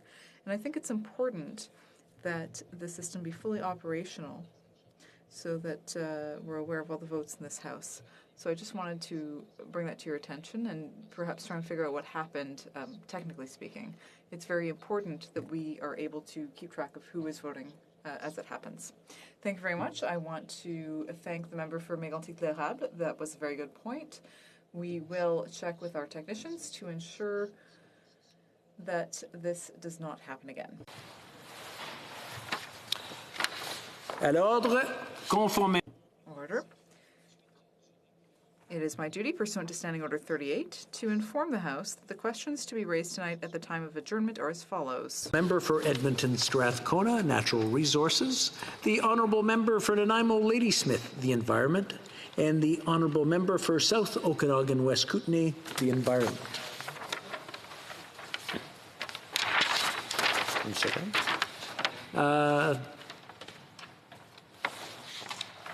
Tabling of documents. Introduction of government bills. Déclaration de ministre. Statements by ministers. Reports from interparliamentary delegations. The Honourable Member for Glengarry Prescott Russell. Mr. Speaker, pursuant to Standing Order 34.1, I have the honour of tabling in both official languages the report by the Canadian Parliamentary Delegation of the Canadian branch of the Assemblée parlementaire de la Francophonie respecting its participation at the 46th Ordinary Session of the Assemblée parlementaire de la Francophonie by video conference from January 19th to 29th, 2021. And I want to thank all of the staff who supported the members and senators. They did excellent work. Thank you. Member for Malpeque. Thank you, Mr. Speaker. Mr. Speaker, I have the honor to present in both official languages the fourth report of the Standing Committee on Finance in relation to Bill C-14, an act to implement certain provisions of the economic statement tabled in Parliament on November 30, 2020, and other measures. The committee has studied the bill and has decided to report the bill back to the House without amendment. Thank you, Madam Speaker. Introduction of private members' bills. I'm sorry? Seconded by Mr. Manley, moves for leave to introduce a bill entitled An Act to Amend the Canada Elections Act Voting Age. The motion is deemed adopted. The Honourable Member for Saanich Gulf Islands. Thank you, Madam Speaker. It's an honor to present this bill, not for the first time, but reintroducing with some modifications to change the Elections Act such that Canadians of 16 years and older can vote. Certainly, we see a crisis in the youngest demographic in this country not voting. The clear empirical evidence, such as that we reviewed when we had a special committee on electoral reform, pointed in the direction that people who start voting stick with their voting habits. But if you don't vote when you become eligible to vote at 18, you're unlikely to start at 25 or 30 years old. Voting at 16 is a key way of refreshing, restarting, and rebooting our democracy. I note, just parenthetically, Madam Speaker, that a similar bill that I also support is before this House, Bill C-2240 from the member from Vancouver Kingsway, as well as one started in the other place by Independent Senator McFadden, S-209. I certainly hope this House will be able to debate and vote on one of these worthy pieces of legislation to improve the state of our democracy. Thank you, Madam Speaker. The Honourable Member for Saanich Gulf Islands. So Ms. May, seconded by Mr. Manley, moves that the bill be now read a first time be printed. The motion is deemed adopted. First reading of this bill, première lecture de ce projet de loi. When shall the bill be read a second time? At the next sitting of the House. I'd like to ask the Honourable Member, for Churchill, Kawetnikuk, Askey, if you have a point of order, if it's about motions.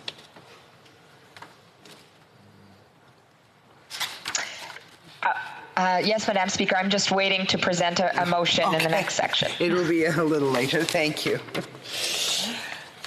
So, introduction and first reading of a private member's bill. Mr. Baccarat, seconded by Ms. Ashton, moves for leave to introduce a bill entitled An Act to Amend the Income Tax Act, Residents of Northern or Intermediate Zones. This motion is deemed adopted. The Honourable Member for Skeena-Buckley Valley. Thank you very much, Madam Speaker. Madam Speaker, Haida Gwaii is well known across Canada, not only for its spectacular beauty and the rich culture of the Haida people, but also for its remoteness. To get to Haida Gwaii from Prince Rupert in good weather is a 7-hour ferry. Sorry, I have to interrupt the Honourable Member. Il y a un rappel au règlement, j'imagine la traduction. There's a point of order. Yes, the interpreters are having a problem because of the sound quality. Connection, the interpreters are having difficulties following you. My apologies. Can I try something, Madam Speaker? Please do. Est-ce que ça va mieux, non? Il essaye de se reconnecter, non? Okay, he's just trying to reconnect.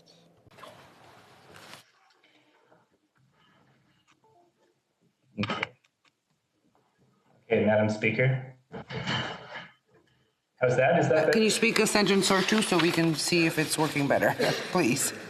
Sure, Madam Speaker, and my apologies to the interpreters. I know they're working really hard and have a tough job. Apparently, you have the language selection not properly done. Language selection is English.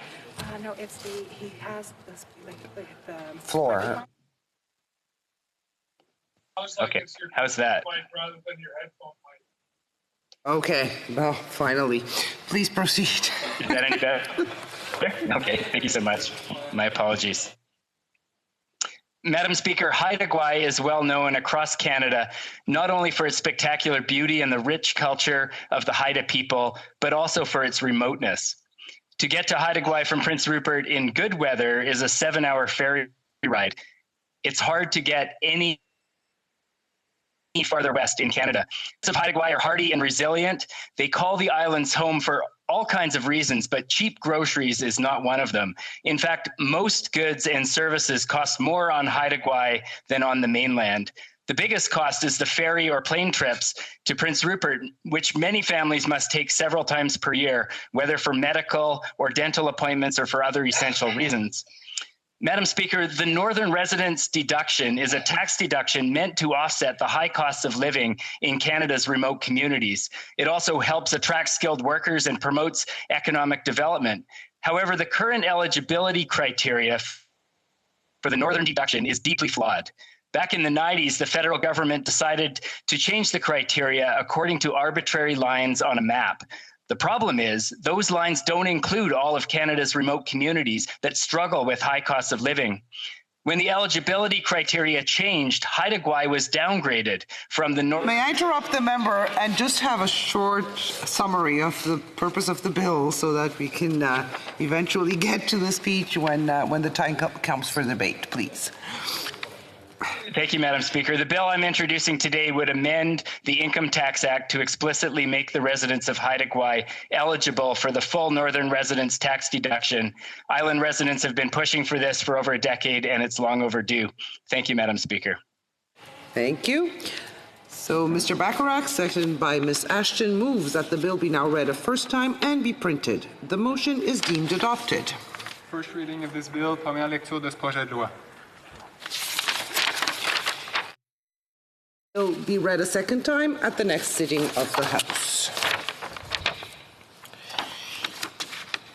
Première lecture de... First reading of Senate public bills. Motions. Member for Churchill, Coaticook, Askey.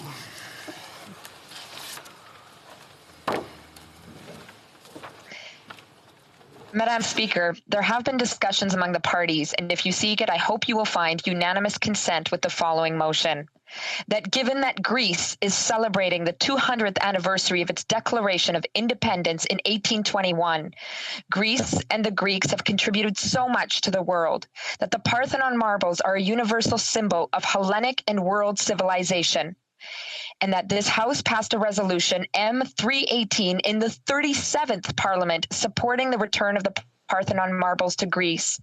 Therefore, may the House join in celebrating the 200th anniversary of Greek independence and urge the government to call upon the United Kingdom to return the Parthenon marbles to Greece in order to be restored in their authentic context, as the marbles represent a unique and integral part of world heritage and should be returned to their country of origin in this year of the bicentennial celebration of Greek independence. All those opposed to the honourable members moving the motion will please say nay. Nay. The House has heard the terms of the motion, so the motion has not been consented on. And presenting petitions, the honourable member for Charleswood, St. James, Assiniboia, Headingley. No. Why did they get up? Presenting petitions. Oh, presenting petitions. It seems Mr. Morantz is not online. No. The honourable member for Davenport. Oh. Thank you, Madam Speaker. Sorry for the delay. Madam Speaker, today I am presenting 3 petitions on behalf of concerned Canadians, all regarding the unrest, violence, human rights abuses, and humanitarian crisis in the Tigray region of Ethiopia. These petitioners are requesting the Government of Canada, 1, call for an end to violence and for restraint from all sides and parties involved in the Tigray conflict. 2, allow humanitarian access to the region and independent monitoring. 3, call for international investigations into credible reports of war crimes and gross violations of human rights law. 4, engage directly and consistently with the Ethiopian and Eritrean governments on this conflict. And finally, promote short, medium, and long-term elections monitoring in Ethiopia. Thank you, Madam Speaker. The honourable member for Davenport. Thank you so much, Madam Speaker. I rise today to present petition E2962 on behalf of one of my Davenport residents, Christopher Kiefer. This petition has received almost 6,000 signatures and has been duly certified. It concerns the use of nuclear power in Canada as an option for a more environmentally friendly energy source. The petition calls on the Government of Canada to uphold its commitments under the Paris Agreement by maintaining its CANDU nuclear reactor fleet in Canada and abroad, and to continue to support research and deployment of small modular reactors. As Canada looks to fulfill our commitment to achieve net zero by 2050, we have to put all options on the table in order to reduce our emissions. This petition presents one great idea of how we might be able to do that. Thank you so much, Madam Speaker. Honourable member for Provencher. Thank you, Madam Speaker. I wish to table a petition from Canadians highlighting how Bill C6 restricts the choices available to Canadians and the LGBT community. The petition calls on the House of Commons to do 5 things: ban coercive, degrading practices that are designed to change a person's sexual orientation or gender identity; 2, ensure that no laws discriminate against Canadians by limiting the services they can receive based on their sexual orientation or gender identity; 3, allow parents to speak with their own children about sexuality and gender, and to set house rules about sex and relationships; 4, allow free and open conversation about sexuality and sexual behavior; and 5, avoid criminalizing professional and religious counseling voluntarily requested and consented to by Canadians. These issues were raised at the Justice Committee during its study on Bill C6, and appeals were made to parliamentarians by witnesses to better define conversion therapy in their legislation. The goal is to ensure that no Canadians are restricted in terms of access to any professional or spiritual support freely chosen. All of us in this House should consider the concerns raised by these petitioners and amend the bill accordingly. Thank you, Madam Speaker. Member for Nanaimo, Ladysmith. Thank you, Madam Speaker. It's an honor to present this petition with signatures from across Canada. The petitioners are concerned about Canada's trade relationship with China, and they're calling upon the House of Commons to, 1, make policies to ensure Canada rebuilds its manufacturing base for essential goods and focuses on trade partnerships with democratic countries that respect the rule of law. 2, ensure Canada reduces dependency on countries like China, where evidence supports violations of human rights and takes punitive measures for violations of human rights. And 3, initiate the Standing Committee on International Trade to investigate and provide a report on Canada's trading relationship with China, including the ongoing implications of the Canada-China FIPA agreement, specifically to examine human rights violations in China and Canada's supply chain dependency on China. Thank you. Présentation de pétition. Presenting petitions, the Honourable Member for Rimouski-Neja-Témiscouata-Lévesque. Thank you, Madam Speaker. I'm pleased and honored to table petition E3106, which I sponsored. It aims to improve the financial well-being of seniors and also the general well-being of seniors by offering them more services. Over 20,000 people have signed the petition calling for what I just discussed. I think this is an amazing demonstration of what can happen when citizens mobilize in my riding and all around Quebec. It's only the beginning. Thank you very much, Madam Speaker. Member for Red Deer Mountain View. Thank you very much, Madam Speaker. Last month, honourable members voted overwhelmingly to support a motion from Canada's Conservatives on Communist China. Our motion called on the government to recognize that a genocide is currently being carried out by the People's Republic of China against Uyghurs and other Turkic Muslims in China. Today is my honour to table a petition from Canadians across this country calling on the government to formally recognize that Uyghurs in China have been and are being subjected to genocide. Canadians are once again calling on the Liberal government to follow Parliament's lead by recognizing the Uyghur genocide. It's time for this government to respect the will of this place as well as the will of Canadians. Thank you, Madam Speaker. The Honourable Member for Cypress Hills Grasslands. Thank you very much, Madam Speaker. The residents of Cypress Hills grasslands are very concerned about the rising rates of domestic violence here in Canada, and as such, the petitioners are calling upon the federal government to amend Section 8.2 of the Privacy Act to allow for disclosure of personal information to a third party for the purpose of implementing Clare's Law.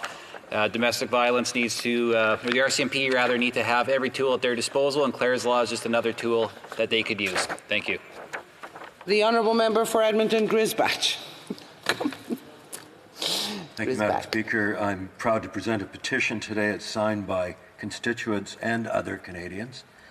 They're concerned by the horrific mistreatment of the Falun Gong by Communist China. There are credible allegations of torture, murder, and organ harvesting. The petitioners want the government to impose Magnitsky Act sanctions. The sanctions would include barring entry to Canada to 14 officials and freezing their Canadian bank accounts. The official petition I'm submitting spells out the names of these officials. As a Member of Parliament for Edmonton Griesbach, I believe it's vital to support human rights worldwide. The Honourable Member for Peace River West. Thank you, Madam Chair. I want to present a number of petitions today. The first one I want to present today is from Canadians from across the country that are very much concerned about the treatment of the Uyghurs in China. They're looking for the Canadian government to recognize the genocide, as the House of Commons has done, and for the government to instill Magnitsky sanctions on Chinese officials in regards to the Uyghur genocide. The second petition I'm presenting today, Madam Chair, Madam Speaker, is a petition from Canadians from across the country. They're especially concerned about the lives of elderly and the inclusion of mental illness in Bill C-7. The petitioners call on the government to support measures to protect human life, as all human life should be regarded with great respect. They are calling on the government to support Canadians who are most vulnerable and defenseless instead of facilitating their death. The next petition I have to present today, Madam Chair, is from Canadians from across the country who support the health and safety of Canadian firearms owners. These petitioners recognize the importance of owning firearms and are concerned about the impacts of hearing loss caused by damaging noise level from firearms and the need for noise reduction. These petitioners acknowledge that sound moderators are the only universally recognized health and safety device that is criminally prohibited in Canada. Moreover, the majority of G7 countries have recognized the health and safety benefits of sound moderators, and allowing them for hunting, sport shooting, and noise reduction would be welcome.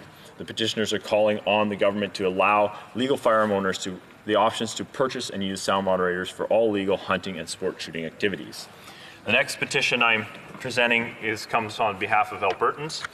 They are concerned, they want to draw to the attention to the House of the recent StatsCan report, which highlights how a disproportionate number of young men have died between May and October. The petitioners also recognize that young men are 3 times more likely to commit suicide. Likewise, Albertans have suffered an energy downturn, an oil price war, and a federal government unwilling to support major pipeline and investment projects. Alberta has one of the highest unemployment rates in Canada. The petitioners are calling on the House to approve shovel-ready projects across the country, letting Albertans get back to work, ensure the TMX expansion is complete, and ensure that local communities and organizations are supported, and that the 988 National Suicide Hotline is quickly created. The next petition I am presenting today is from Canadians from across the country. And these petitioners are concerned about the accessibility and impacts of violent and degrading sexually explicit material online, and the impacts on public health, especially on the well-being of women and girls. They recognize that we cannot say that we believe in preventing sexual violence towards women while allowing pornography companies to freely expose our children to violent, sexually explicit material day after day. This is a form of child abuse. As such, they note that the UN Convention on the Rights of the Child requires Canada to develop the means to protect children from forms of media that are injurious and which to their well-being. As such, these petitioners call on the House of Commons to enact meaningful age verification on adult websites. The final petition I'm presenting today, Madam Chair, is a petition from Canadians from across Canada who are opposed to conversion therapy but are concerned at the current definition of conversion therapy in Bill C-6. They want coercive and degrading therapies banned but are concerned about the definition in C-6. They also are concerned about private conversations that would be limited and the chilling effect that C-6 is having. They ask for a clear and fixed definition to conversion therapy. Thank you, Madam Chair. Just remind members that to have a very short and particularly when you have more than one petition to introduce. The Honourable Member for Bruce Grey, Owen Sound. Thank you, Madam Speaker. I have two petitions to present. The first one is similar to some of the other members, is with respect to the genocide against the Uyghur population. It's calling upon the government to follow up on what Parliament's already passed and formally recognize the genocide in China, and as well to call for the use of sanctions in the Magnitsky Act against those responsible for those heinous crimes in China. The second petition, Madam Speaker, is calling upon Parliament here to move quickly with the proposed legislation to amend the Criminal Code and the Immigration and Refugee Protection Act to prohibit Canadians from travelling abroad to acquire human organs removed without consent or as a result of financial transaction, and to render inadmissible to Canada any and all permanent residents or foreign nationals who have participated in this abhorrent trade in human organs. Thank you, Madam Speaker. The Honourable Member for Sherwood Park for Saskatchewan. Well, thank you, Madam Speaker. I'm tabling 8 petitions in the House today. The member for Kingston the Islands wants me to table more. I'm gathering signatures on a day of solidarity with him after his struggles over being blocked on Twitter. But I don't have that petition today. There are eight other petitions. And people can find that petition online to sign it. The first petition that I'm tabling is with respect to calls on the government to list Iran's IRGC, Islamic Revolutionary Guard Corps, as a terrorist organization. Petitioners note that in response to the storming of Capitol Hill in January 2021, the Liberal government listed Proud Boys as a terrorist organization within less than a month, thus demonstrating an ability to move quickly and efficiently in listing a terrorist organization. However, it has been nearly 3 years since a motion passed in this House calling for the listing of the IRGC as a terrorist entity. No action has been taken by the government, so petitioners call on the government to immediately list the IRGC as a terrorist entity and to explain why there has been a 3-year delay. The second petition highlights the plight of Falun Gong practitioners in China, the horrific persecution that they have faced at the hands of the Chinese Communist Party, and calls for the use of Magnitsky sanctions, as well as other measures to address the horrific forced organ harvesting and trafficking that's taking place in that context. The third petition zeroes in on the issue of forced organ harvesting and trafficking in the context of Bill S-204, a bill that has just passed second reading stage in the Senate and now will be considered by the Justice and Human Rights Committee. Petitioners are calling on all parliamentarians in this and the other place to work to get Bill S-204 passed as quickly as possible, making it a criminal offense for a person to go abroad and receive an organ which has been taken without the consent of the person who the organ is coming from. The fourth petition I'm tabling deals with Bill C-7, the government's euthanasia bill. Petitioners are very concerned about the fact that the government is, through this bill, removing safeguards that they said were vital not so long ago. They're expressing particular concern about the removal of the 10-day reflection period, the reduced requirement around witnesses, and other problems in the bill, including the government's inclusion at a late stage of allowing euthanasia for those with mental health challenges. The next petition that I'm tabling is highlighting the plight of Uyghurs, calling on the government to recognize the genocide and also apply Magnitsky sanctions to more officials who are responsible for that genocide. Next, I'm tabling a petition highlighting the human rights and humanitarian situation in Tigray in Ethiopia.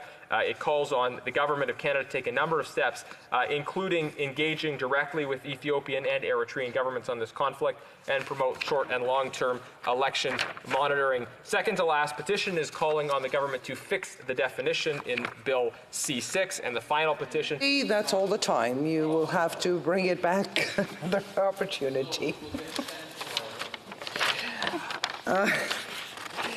So questions on the order paper. The Honourable Parliamentary Secretary to the Leader of the Government in the House. Yes, thank you, Madam Speaker. I would ask that all questions be allowed to stand at this time, please. Is that agreed? Est-ce que le secrétaire parlementaire? Thank you. Agreed. Notice of motions for the production of papers. The Honourable Parliamentary Secretary.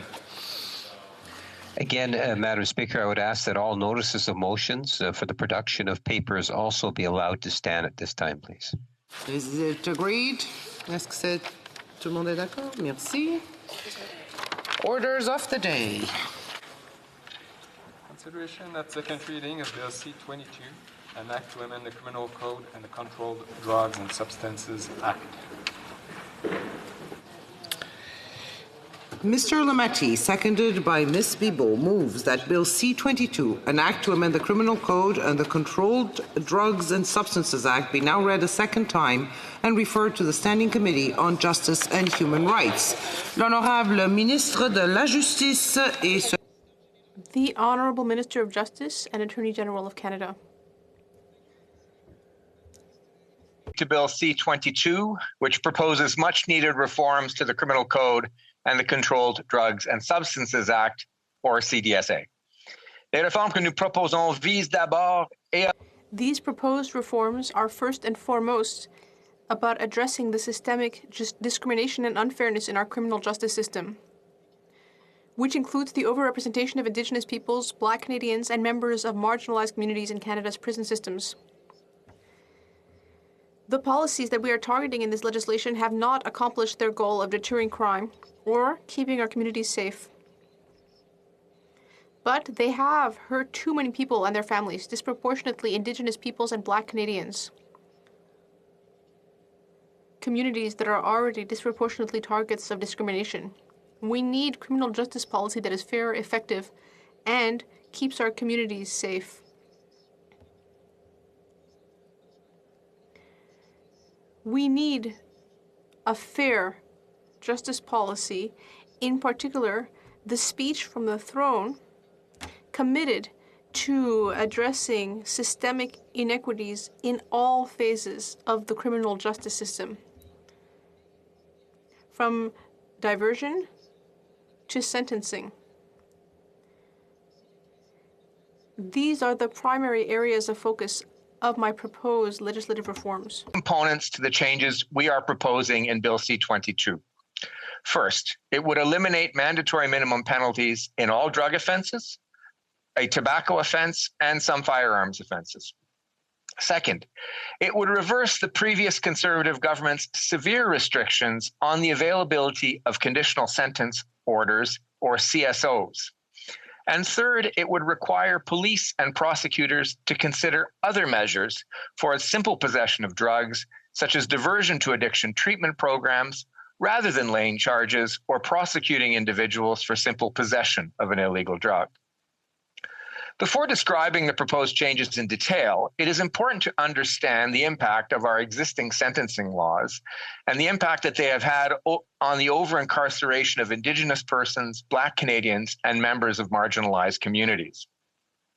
In 2020, Indigenous adults accounted for 30% of federally incarcerated inmates.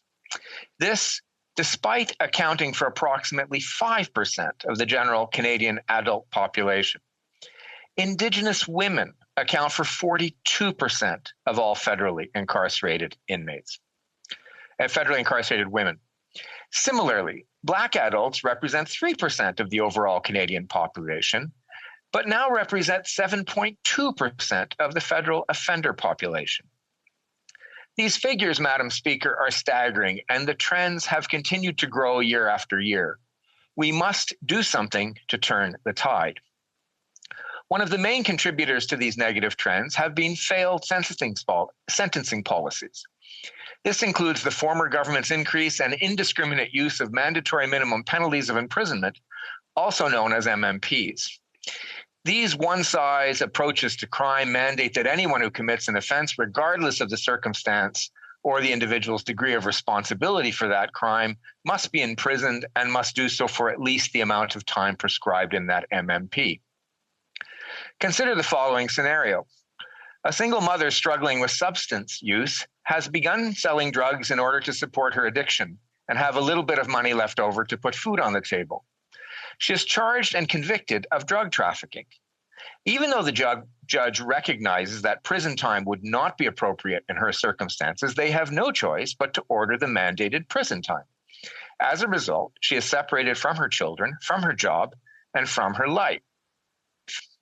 Now contrast this situation with the individual who runs a network and specifically targeted her and other vulnerable individuals like her to get them hooked on drugs and eventually trafficking them to fuel their addictions. Because of that minimum sentence, the judge cannot choose to send only one of these two individuals to prison. They must both be punished in the same way. I ask you, colleagues, what does that serve?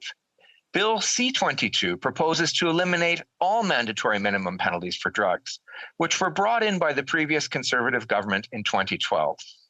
It would also eliminate MMPs for some firearm offenses, which we know have a disproportionate impact on Indigenous and Black communities.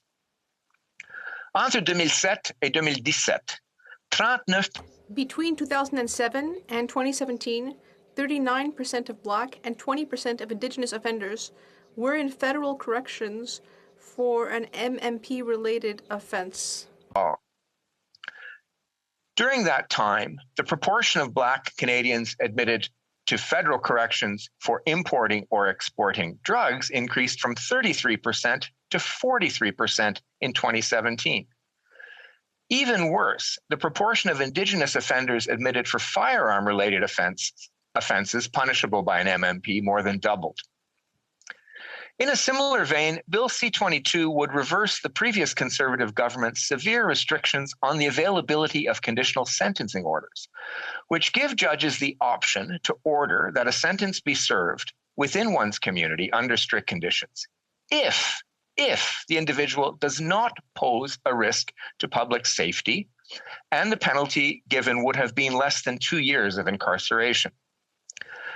Previous Conservative governments would have you believe that our communities are safest when you put all criminals behind bars and throw away the key. But that is simply not supported by the evidence. When it comes to lower risk and first-time offenders, prison is actually associated with elevated risks of recidivism and worse outcomes in both the short and the long term.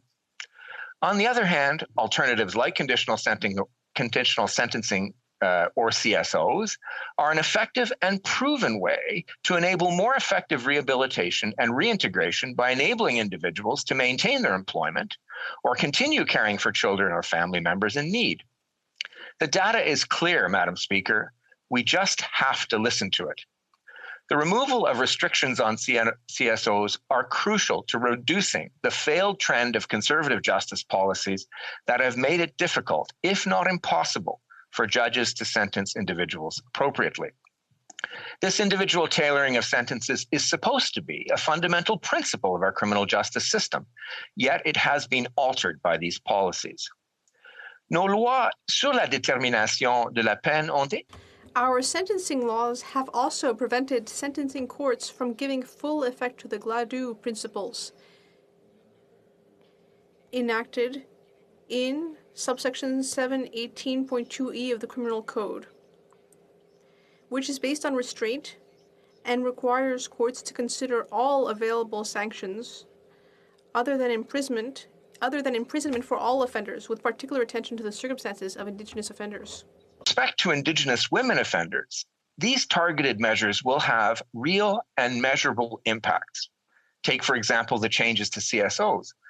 Prior to the previous Conservative government's restrictions, many Indigenous women received conditional sentences with positive outcomes. After the restrictions, Indigenous women in the same circumstances were instead sent to prison. By restoring the availability of CSOs, more Indigenous women can heal within their own communities, continue caring for their children and family members, and have access to culturally appropriate support services. This is effective criminal justice policy in action. These failed so-called tough-on-crime sentencing policies have made the criminal justice system less efficient. For instance, for cases involving offenses with MMPs, the evidence demonstrates that trials take longer to complete, that accused persons are less likely to plead guilty, and that there is a stark increase in successful charter challenges before Canadian courts. In short, MMPs also clog up our criminal justice system. Let me provide an overview of the bill. C-22 will repeal MMPs for all drug offenses, which were enacted by the previous Conservative government in 2012. It will also repeal MMPs for certain offenses involving... Minister, I have a point of order. The Honourable Member for Sherwood Park for Saskatchewan has a point of order. Thank you, Madam Chair. I've appreciated trying to listen to the minister's speech, but the connection is fuzzy and it's cutting in and out. And it also appears as if he's in his Parliament Hill office. So I wonder if it would be possible for him to deliver the speech in the chamber so we don't have the connection problem, so we can hear him. And given that he seems to be in the building anyways, it would make sense. Yeah, I'd like to ask the minister, yes, there is a problem with the connection. It's been going up and down. I'm not sure it's the sound. I think it's the internet, because we've seen the image also fail at some for some short seconds. Should we suspend till he gets here? No. Madam Speaker, on the same point of order. The Honourable Parliamentary Secretary to the Government House Leader. Yes, on the same point of order. Just I've been listening, and I've had no issues in terms of hearing both the English and the translation of the minister. Now, I don't know if some might be a little bit more challenged in hearing it, but what I take objection to is what the member stands up to highlight something in which is for personal. I shouldn't be penalized because I'm not standing inside the chamber, and I should be respected for being able to appear, whether I'm inside the chamber or outside the chamber, and my motivation shouldn't be challenged on why it is that I might be in one place versus the other. I don't think that's appropriate. Well, taking the Honourable Member for Elgin, Middlesex, London on the same point of order. Yes, and thank you very much, Madam Speaker. I too am sitting in my parliamentary office, and although I'm in a different building, I too have had some connection problems. And this is a very important speech that I've been trying to listen to. It's for many of us, it's a very personal speech, and I would really like to hear it, but it has been coming in and out, I'm afraid. Well, we will ask the minister to resume because it has, well, the interpreters haven't complained yet, so we've been able to get the interpretation done. Well, but that's usually the problem with connections, is that we don't get interpretation, and interpretation is working. So I will let the minister resume, and I would like to remind members that we don't usually refer to where the members are, particularly now. Please proceed, Minister. Thank you, Madam Speaker. I remind the House that I have taken all decisions based on the health and safety of my employees, following regulations, and meeting the needs of my constituents as well as Canadians across the country in my portfolio. Madam Speaker, let me provide an overview of the bill. C-22 will repeal MMPs for all drug offenses, which were enacted by the previous Conservative government in 2012. It will also repeal MMPs for certain offenses involving the use or possession of firearms and a tobacco-related offense. We know that MMPs do not deter these crimes or keep people and communities safe. In eliminating these MMPs, Bill C-22 will restore judicial discretion, reduce the time and money spent on needless litigation, and address systemic barriers to equality. Nous avons toujours défendu que les crimes graves devraient avoir... We have always held that serious criminals should be treated seriously. As such, MMPs will remain for the most serious offenses, including murder, child sexual offenses, and firearm offenses linked to organized crime. These changes go hand in hand with the proposed measures in Bill C-21, an act to amend certain acts and to make certain consequential amendments for firearms, to increase maximum penalties for certain firearms offenses related to gun smuggling and trafficking. This would allow judges to issue stricter sentences for the most serious gun crimes, including gang-related violence, while enabling a broader range of options for lower risk and first-time offenders, including alternatives that could help prevent them from becoming hardened criminals behind bars. This is critical to helping keep our communities safe. And proportionate to the gravity of the offense and degree of responsibility of the offender. The second area of proposed reforms I would like to discuss focuses on realigning the conditional sentence regime with the purpose for which these sentences were originally intended, namely to address the over-reliance on incarceration for less serious nonviolent crimes. A CSO is a sentence of incarceration of less than 2 years that may be served in the community under strict conditions.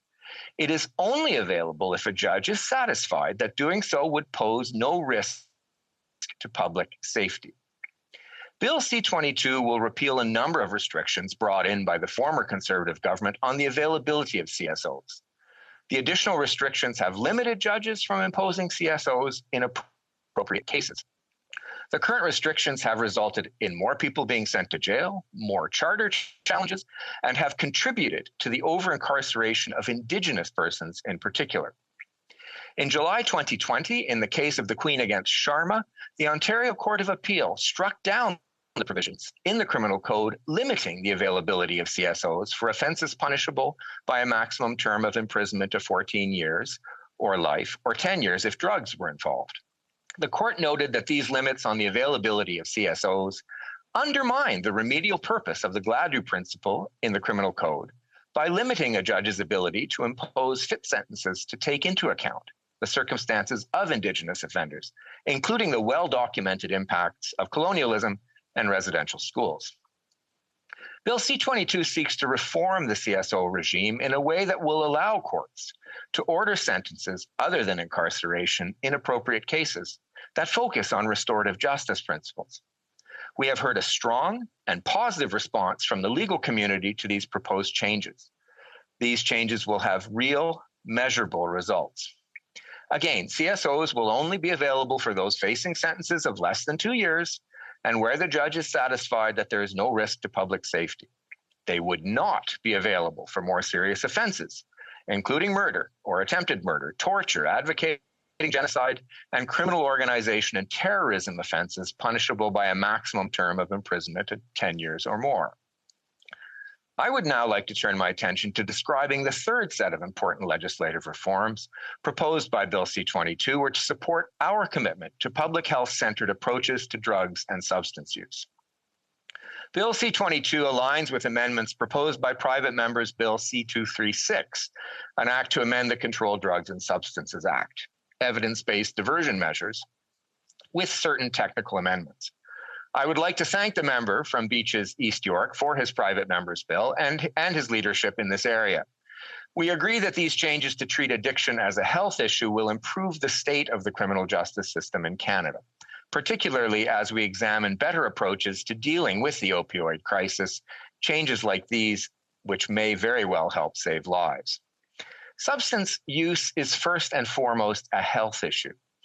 Bill C-22 will enact an evidence-based diversion framework in the CDSA with a set of guiding principles informed by Canada's drugs and substances strategy, as well as principles adopted by the United Nations and the World Health Organization. The chiefs of police on February 19th released a statement in support of Bill C-22's treatment of drug possession offenses. They are clear that we must move towards more effective ways to address public safety concerns relating to substance use. These reforms are also inspired by the successful approach used in the Youth Criminal Justice Act. They will require peace officers and Crown attorneys to consider alternatives to charging and prosecuting. That includes diverting individuals to a public health agency before proceeding with a charge or before proceeding with a charge once laid. It is worth noting that prosecutors and law enforcement work together in determining which charges to lay in a specific situation. And as such, extending this requirement to both will help ensure that appropriate discretion is exercised. The reforms proposed will encourage the diversion of simple drug possession cases away from the criminal justice system and focus on the needs of the individual. Another important benefit of these reforms is that individuals would not have the stigma and the legal costs associated with being charged with a criminal offense. Moreover, these reforms are consistent with the Director of Public Prosecution's August 2020 guideline, which requires prosecutors to pursue diversion for simple drug possession cases. Madam Speaker, these proposed amendments will support my 2021 supplementary mandate letter commitment to divert first-time, non-violent individuals charged with simple drug possession at an early stage. These proposed legislative reforms will generate several long-term benefits to the criminal justice system, including overall cost reductions, and will lead to more effective responses, leading to less recidivism. I am confident that Bill C-22 strikes a right balance, and indeed, it has been applauded as much needed legislation. It responds to long-standing calls for reforms by the Quebec Bar and the Canadian Bar Association. Our changes reflect several calls to action made by the Truth and Reconciliation Commission of Canada, calls for justice from the National Inquiry into Missing and Murdered Indigenous Women and Girls, and recent calls by the Parliamentary Black Caucus. Moving forward, we will do more. We have committed to support the application of GLADU principles and GLADU report writing in the criminal justice system. We have also committed to supporting community justice center pilot projects across Canada, which will provide more culturally appropriate services to address root causes of crime. Finally, we have noted our support for the implementation of the impact of race and culture assessments, which will better inform sentencing decisions as they will be based on an understanding of the systemic inequalities faced by racialized groups such as Black Canadians. Madam Speaker, in advancing these reforms, I am conscious that some stakeholders and parliamentarians may believe that Bill C-22 does not go far enough, or for others, it goes too far. Bill C-22 is an important step that advances evidence-based reforms, which will alleviate some of the negative trends plaguing our criminal justice system. It will ensure that sentencing judges are better able to consider the entire context, circumstances, and seriousness of an offense when they impose a sentence. Has come to break with the past, Madam Speaker, the so-called tough-on-crime policies of the previous government, whose only benefit has been to make politicians look tough. Madam Speaker, we can do a better job. And we have to go to questions and comments. The Honourable Member for Red Deer Mountain View. Well, thank you very much, Madam Speaker, and I want to thank the Minister for his speech today. I just wanted to refer him to a BC Civil Liberties Association report that talked about, to quote it, it says, today there are approximately 50 offenses carrying the mandatory minimum sentence of imprisonment in the criminal code, the vast majority of which came into force in 1995. Mandatory minimums were the hallmark of former Liberal governments. What political party was governing Canada in 1995? The Honourable Minister. Madam Speaker, I thank the Honourable Member for his question and his apparent change in it being critical of mandatory minimum penalties that I could glean from the question.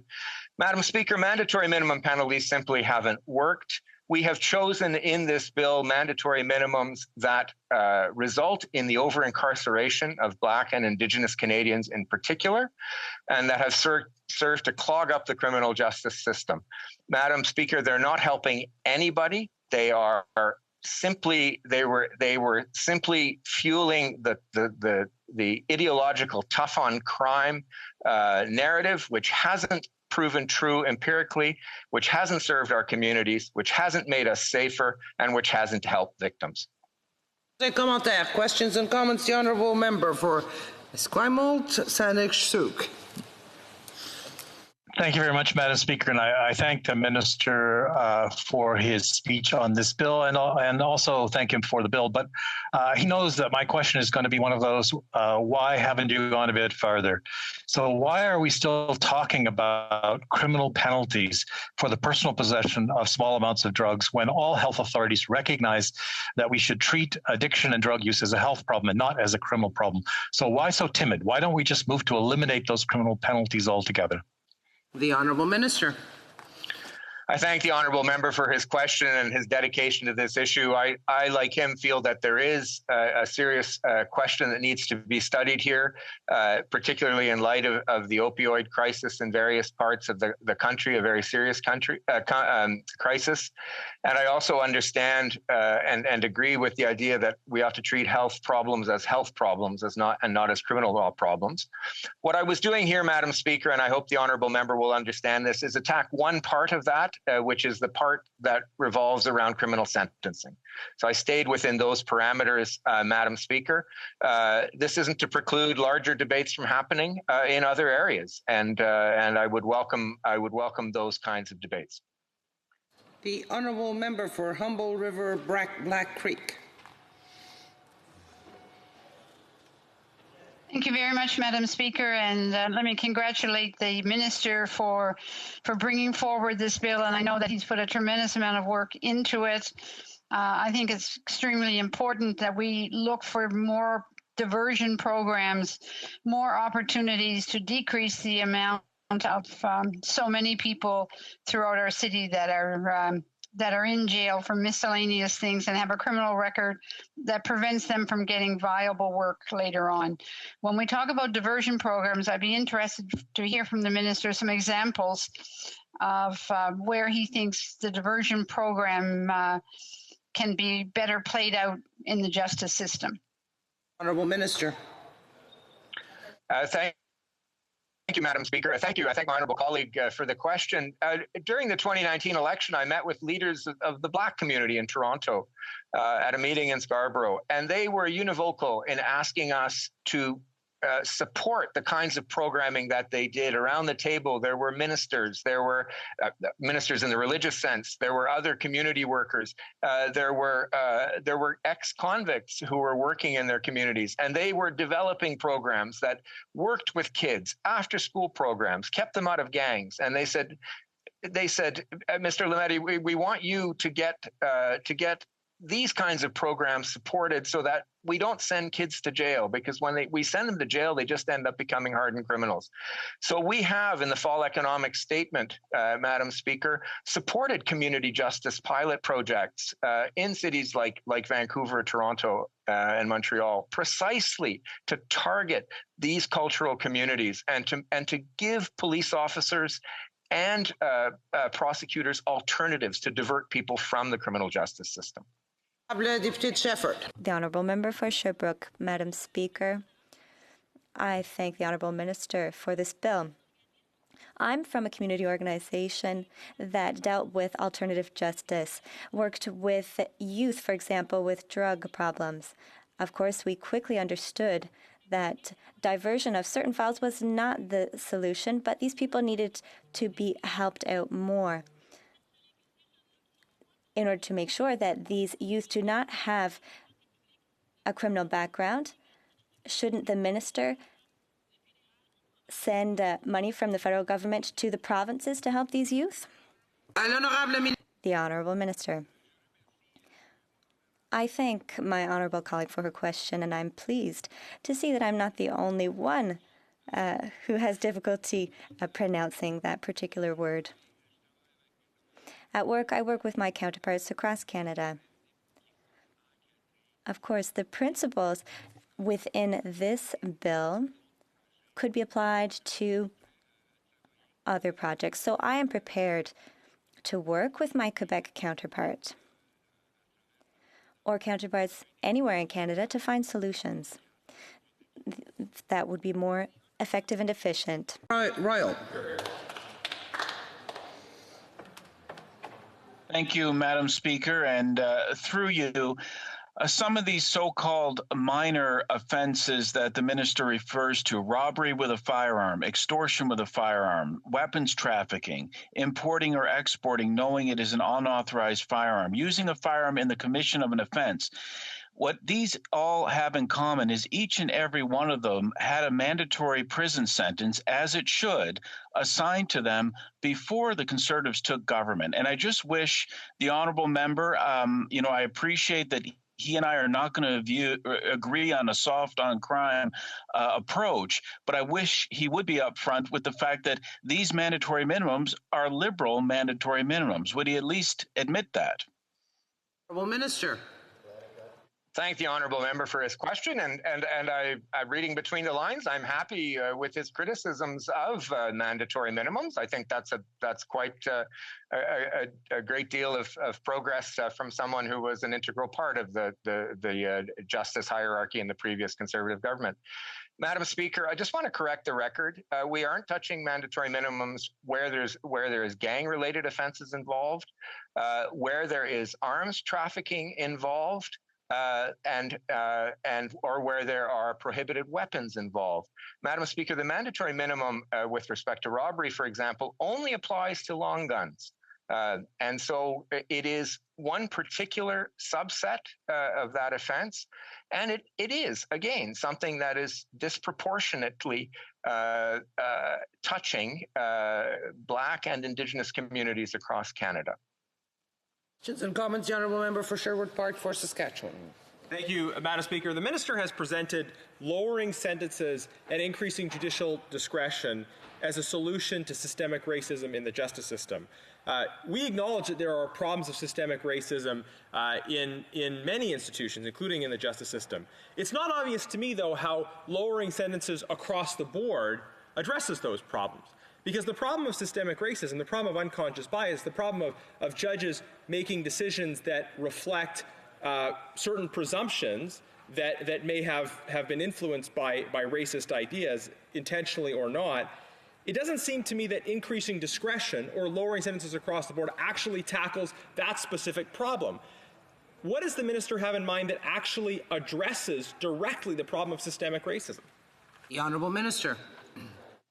Madam Speaker, the presumptions upon which the honourable member bases his question are completely false based on the evidence. If you are a Black or Indigenous person, you're more likely to be stopped by the police. You're more likely to be charged. You're more likely to be charged with a crime that carries a minimum mandatory penalty. The point of bringing that discretion for first-time offenders, for offenders who don't pose a risk to society, is precisely to keep them out of the criminal justice system. Madam Speaker, serious offenses will be punished seriously. What we are doing is giving back discretion at the lower end of the spectrum so that a judge, for example, can take account a GLADU report, which tells the judge that they should be accounting for very particular circumstances, such as residential school or history of trauma, intergenerational trauma. And this is precisely what we're doing. It's true to the common law, Madam Speaker, but it's also true to better justice policy. And it's been a call from every major commission in Canada over the last number of years. Resuming debate, the honourable member for Fundy Royal. Well, thank you, Madam Speaker. And this has certainly been educational so far from what we've heard from the minister on a very important bill, Bill C-22. And I think the minister and everyday Canadians probably have a very different idea of what is a serious offense and the types of offenses whereby criminals should be held accountable. Number one, Madam Speaker, I would like to ask for unanimous consent of the House to split my time with the member from St. Albert, Edmonton. Honourable member has unanimous consent. Agreed? Thank you, Madam Speaker. It is a pleasure to speak today to Bill C-22. When this bill was first introduced, I read the news release on it and heard the minister's comments, and like many Canadians, took the government at their word of what this bill would do. Unfortunately, when we actually saw the text of the bill, we saw this wasn't about simple possession of drugs, that this wasn't about minor crimes, as the minister just remarked in his statement, and that it wasn't about minor offenses. I want to highlight the text of the bill and what it actually does in my speech, as I think most Canadians would be alarmed by the approach this government's taking. First, let's talk about mandatory minimums, the elimination of mandatory prison times for what the government is saying is minor offenses. What are these minor offenses? robbery with a firearm, extortion with a firearm, weapons trafficking, importing or exporting knowing a firearm is unauthorized, discharging a firearm with intent, using a firearm in the commission of an offense, possession of prohibited or restricted firearm with ammunition, possession of a weapon obtained by the commission of an offense, possession for the purpose of weapons trafficking. And what do all of those mandatory prison sentences have in common? They predate the previous conservative government. Most of them are one-year minimums that were brought in by liberal governments. We didn't hear the liberal minister mention that in his press release, and I think it would have been good of him to do so. I think Canadians would be surprised that this bill, in fact, does away with minimum sentences on all those offenses, and that was certainly not made clear by the government. In fact, the government's messaging was primarily framed as turning a page on conservative justice policy. Well, these are two things that I think are worth raising on that. I'm proud to support strong sentences and prison time for individuals who conduct drive-by shootings, robbery with a firearm, or crimes like weapons trafficking. This is impacting Canadians from coast to coast. And whether you live in an urban center or a rural area, you deserve to be safe from crime.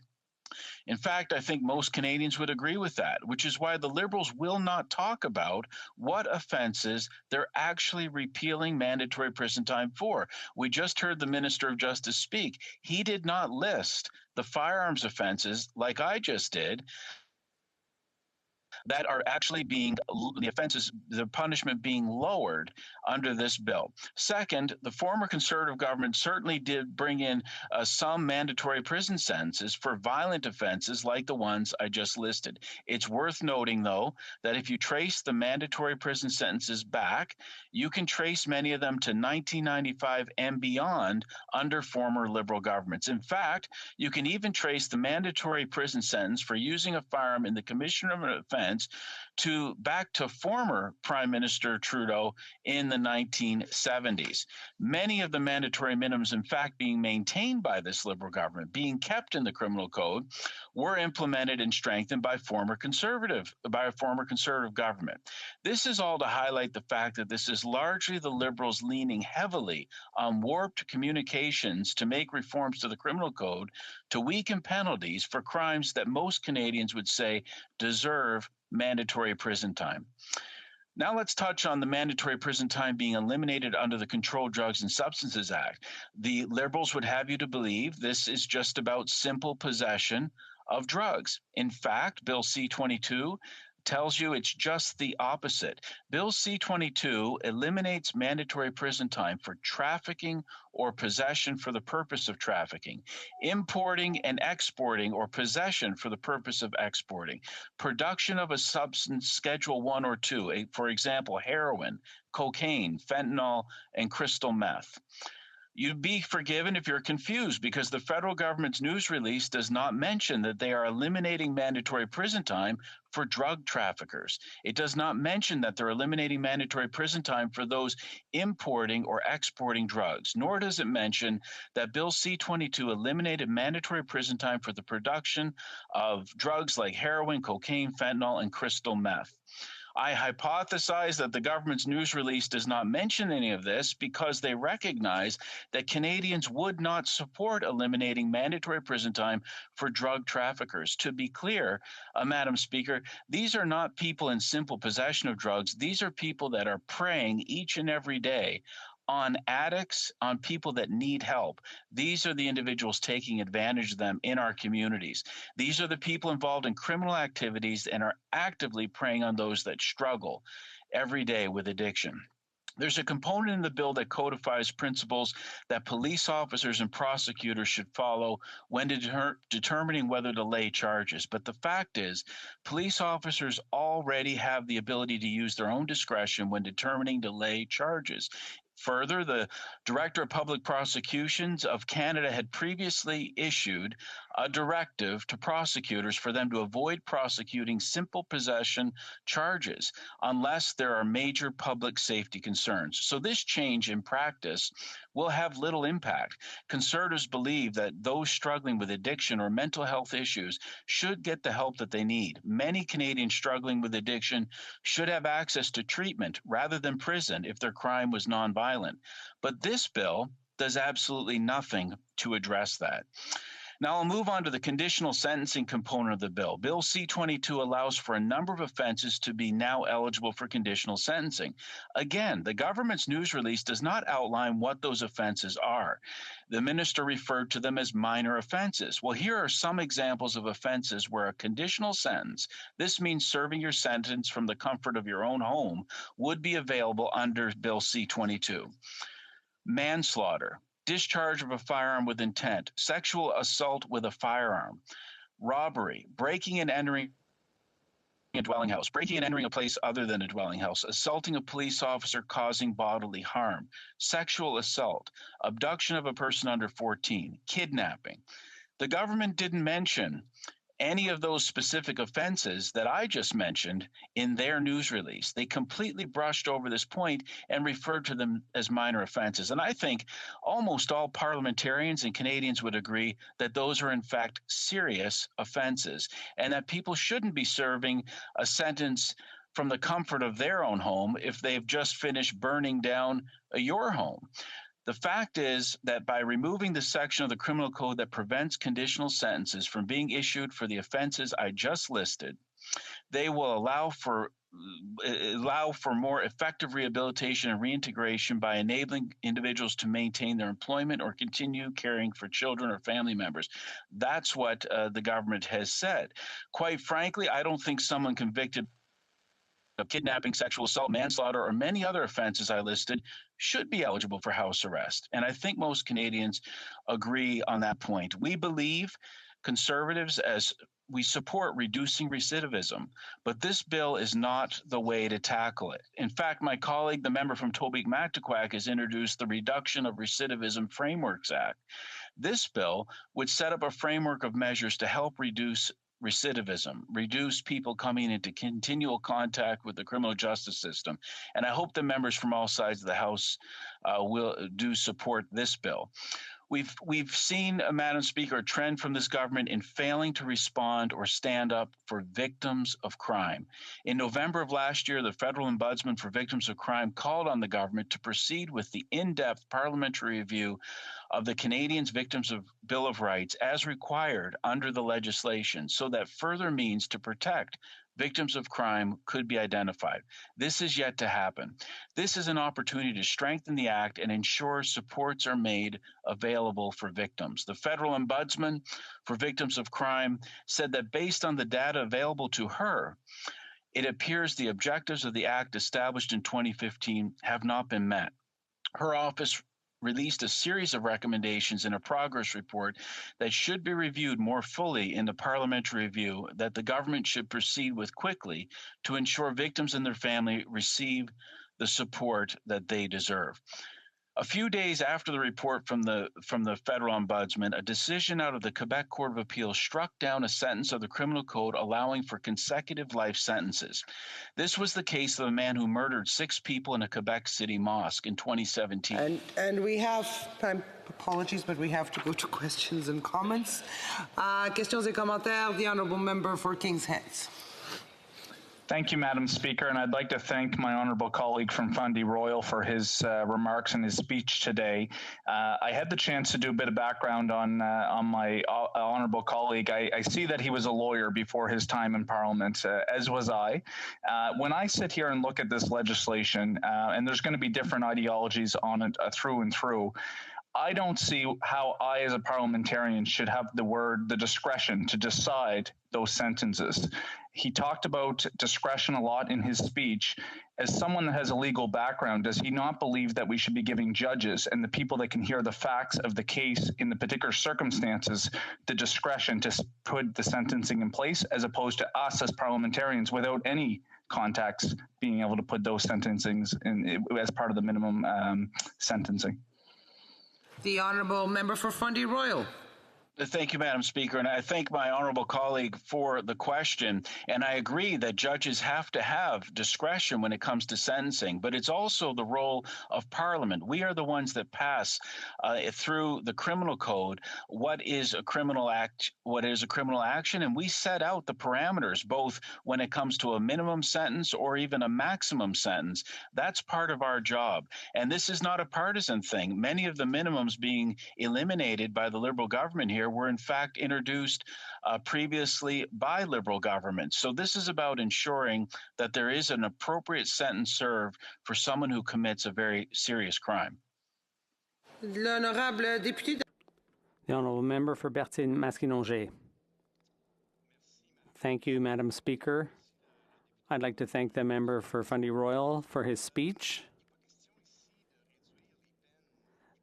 The question here isn't about reducing sentences, it's about changing them for not so serious offenses.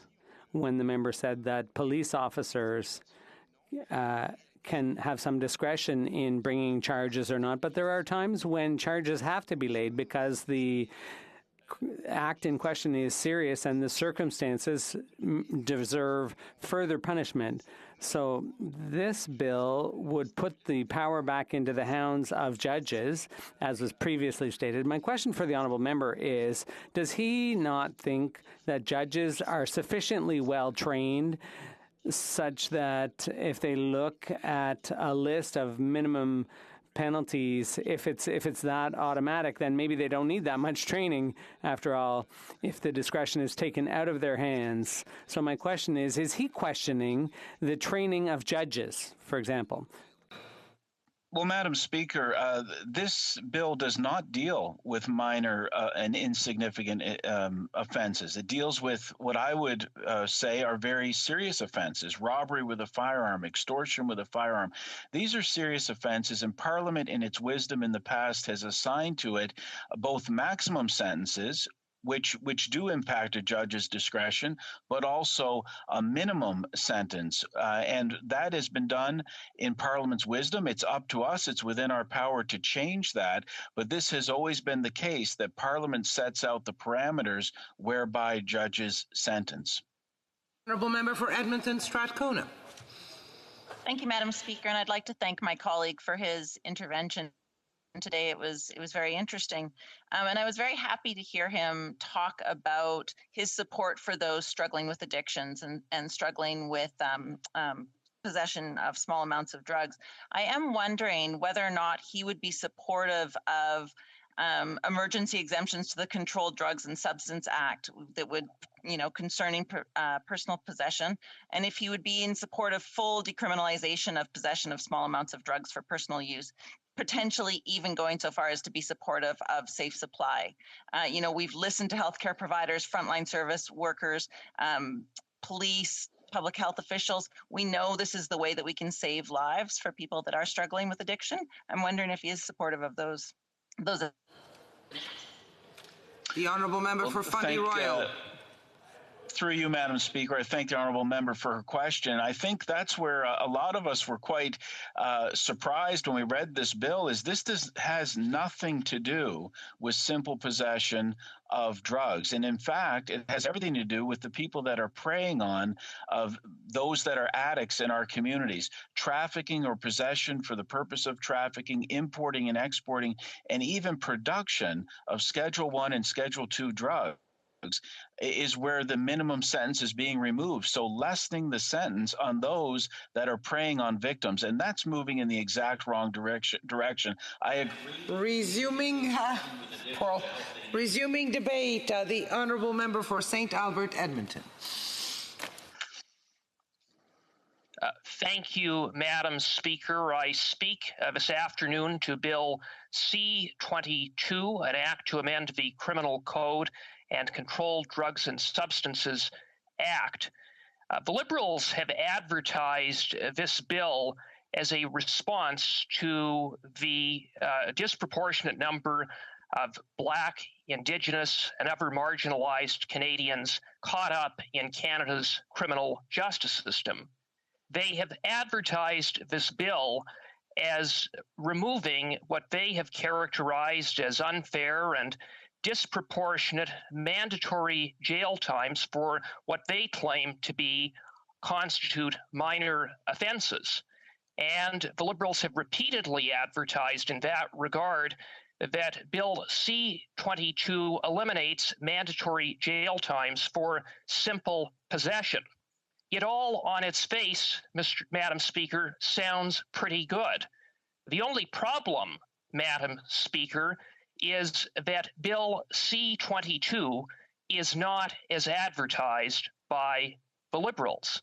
This bill has very little to do with helping marginalized Canadians, persons who are struggling with drug addiction, as the Liberals have advertised. It has absolutely nothing to do with eliminating mandatory jail times for simple possession because, Madam Speaker, there are no mandatory jail times for simple possession. Rather, what Bill C-22 is about is this government advancing a radical ideological agenda that is not evidence-based, that is based upon putting the rights of criminals first.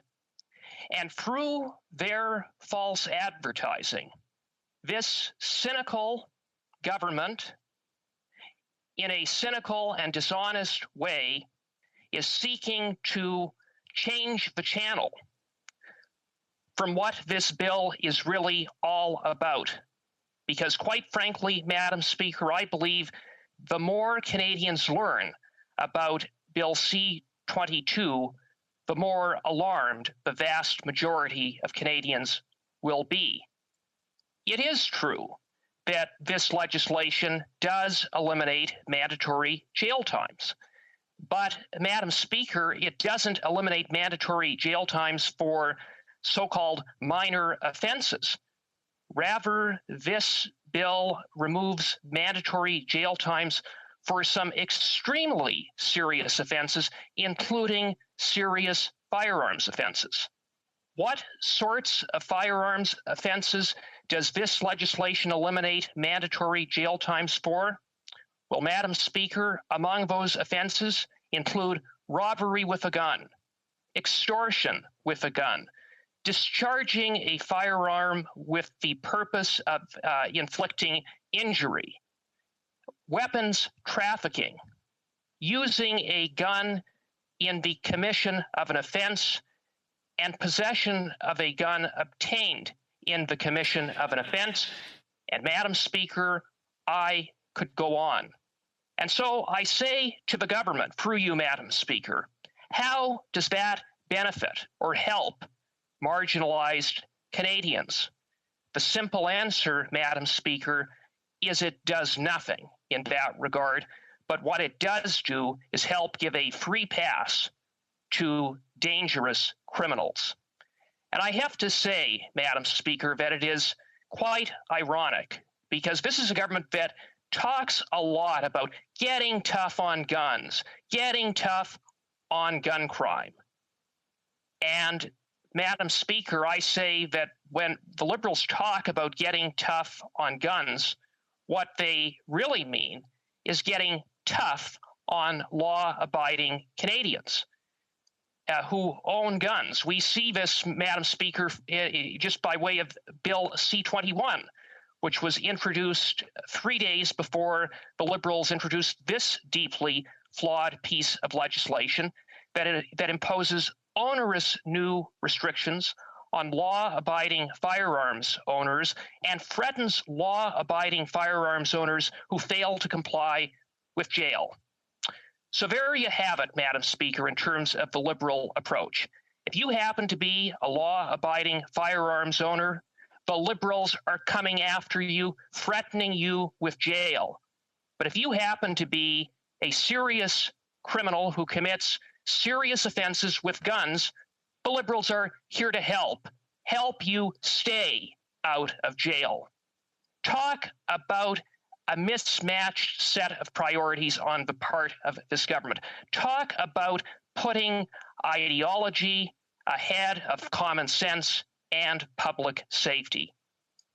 Madam Speaker, this legislation doesn't just eliminate mandatory jail times for serious firearms offenses.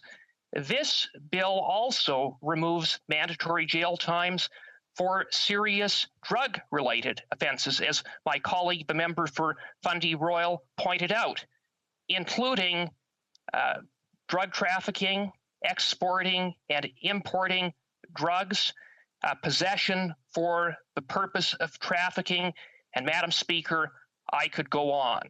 Madam Speaker, that is very inconsistent with the false advertising of this government, who said that this bill is about helping people struggling with addictions. In fact, what this bill is really about is helping those who prey on some of the most vulnerable Canadians, including Canadians who are struggling with addictions. It's simply a further example of the dishonest approach that this government has taken with respect to selling this deeply flawed and ideological piece of legislation. The approach of the previous Conservative government to the approach of this government when it comes to Canada's criminal justice system, when it comes to holding dangerous criminals accountable, could not be more stark. The previous Conservative government worked tirelessly to strengthen Canada's criminal justice system by holding dangerous criminals accountable under the law. Among the measures taken by the previous Conservative government was to end house arrest for some very serious offenses. Madam Speaker, Bill C-22 eviscerates those measures that were introduced by the previous Conservative government by now providing that persons convicted of some very serious offenses can serve their time in their home, perhaps, Madam Speaker, next to you, instead of behind bars where they belong. And when we talk about those offenses that now can be served in the community if this legislation is passed, we're talking about such offenses as manslaughter, prison breach, criminal harassment, sexual assault, kidnapping a minor, motor vehicle theft, theft over $5,000, arson for a fraudulent purpose, and that is just scratching the surface, Madam Speaker. Madam Speaker, Bill C-22 puts the rights of criminals ahead of victims, ahead of public safety, and ahead of safe streets and communities. And it is why we on this side of the House will vigorously oppose this legislation every step of the way. Thank you, Madam Speaker. Questions and comments. Questions et commentaires. The honourable member for Spadina, Fort George. Sorry. Thank you very much. My father, who was a political commentator, once referred to a Conservative Minister of Justice as the Minister of Crime and Punishment. I'm very proud to be speaking on behalf of a government that is a Minister of Justice. The Conservatives have several times referenced the discretion of the police in this justice system, and it is clear that Conservatives trust the police more than judges, and I'll let them explain that. But extreme crimes will still get extreme sentences. That's clear. What this deals with are mandatory minimum sentences, and it's really focused more on prevention than on punishment. The former government's approaches, Liberal and Conservatives, clearly haven't worked. The situation is getting worse. It's getting more violent. There are more victims. The status quo is unacceptable. But I guess my question is this, is that every time we talk about prevention, whether it's gun control or new investments in housing or childcare or education, investments in healthcare, recreation, every time the Conservatives vote against prevention, and there is no evidence that mandatory minimum sentences, none, prevent crime. None. So I guess the question I have for the member opposite is if there is no evidence that mandatory minimums prevent crime, what are they prepared to do to stop a crime before they respond to it with more and more punishment? Why are they more interested in building jails and building housing, saving people rather than saving? Yes, the honourable member for Sherwood Park for Saskatchewan. Madam Chair, I regret to interrupt the member to advise him that he is supposed to be wearing a tie during his interventions, and he is not. You are quite right. And I'm sorry I didn't notice it. My Do we...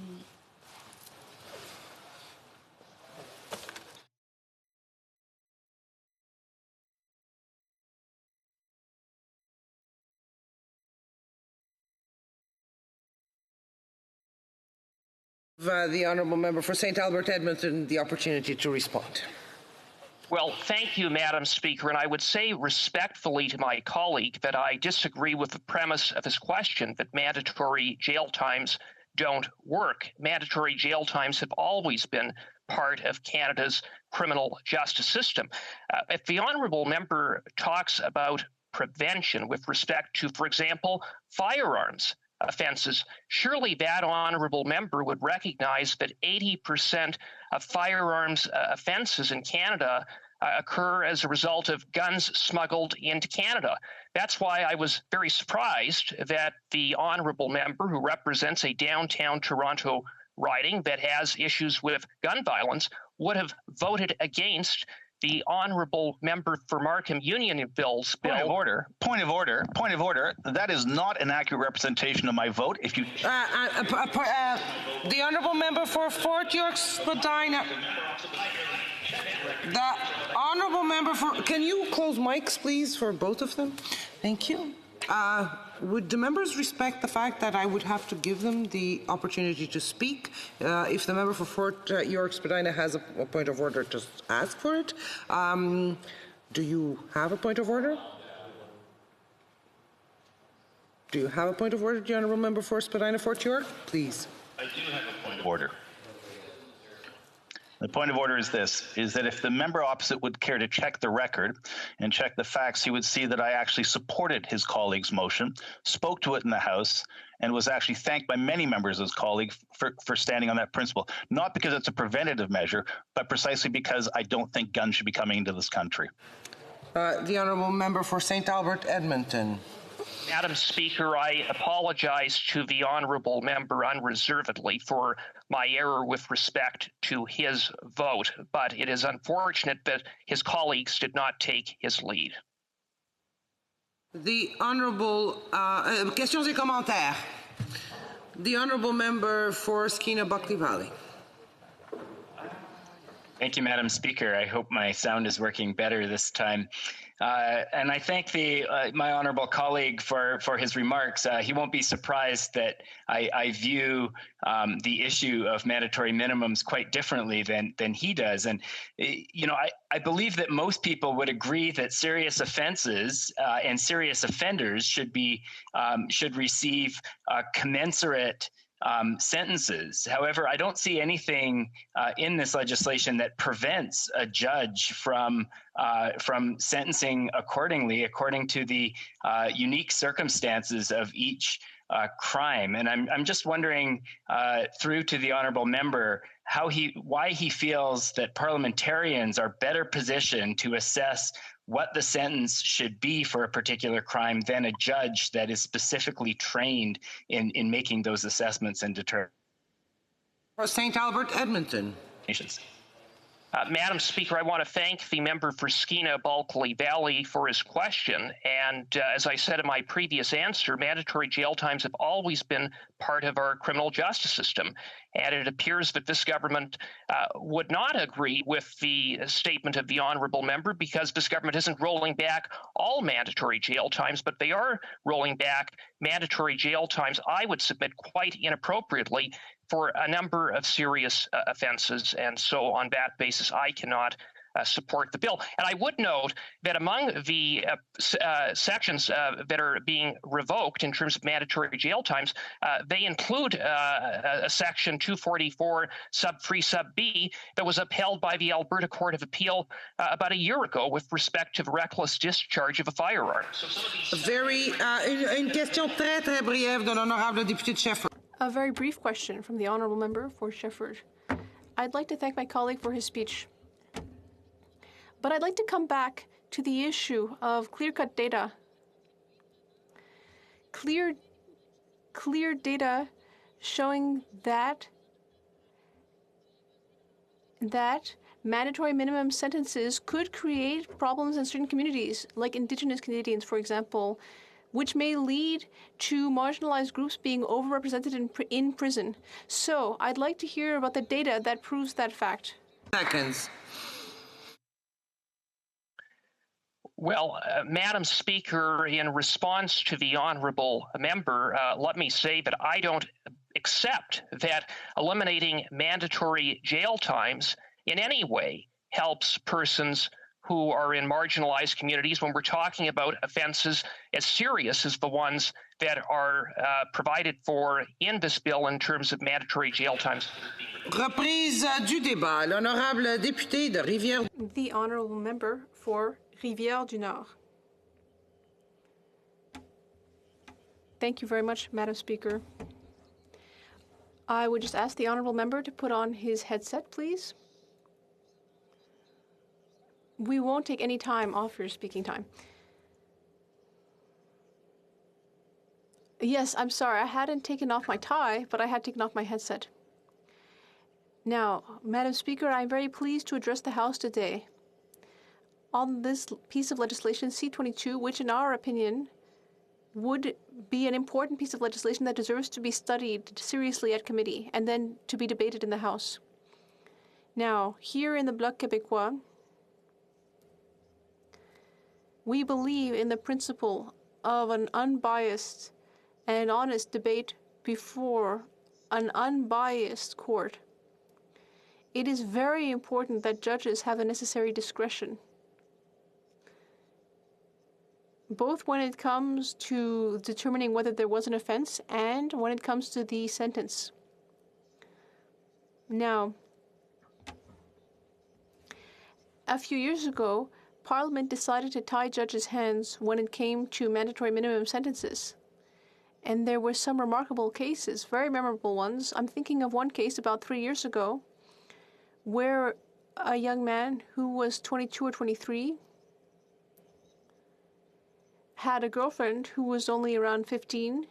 They were in a relationship. The parents of both of these individuals were okay with that. These two had nothing to hide. And nonetheless, there was a sentence imposed, a minimum sentence. And even the court recognized that there was a certain absurdity to having a situation like this where the judge should have some discretion.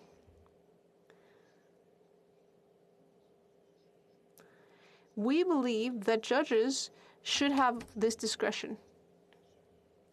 We believe that as much as possible, mandatory minimum sentencing should be eliminated. That doesn't mean that everything is okay. That doesn't mean that you can commit any crime and not be punished. It means that judges who are experts on this topic and know the legal system very well will be able to tailor the sentence and not be forced to apply a sentence where they have no discretion.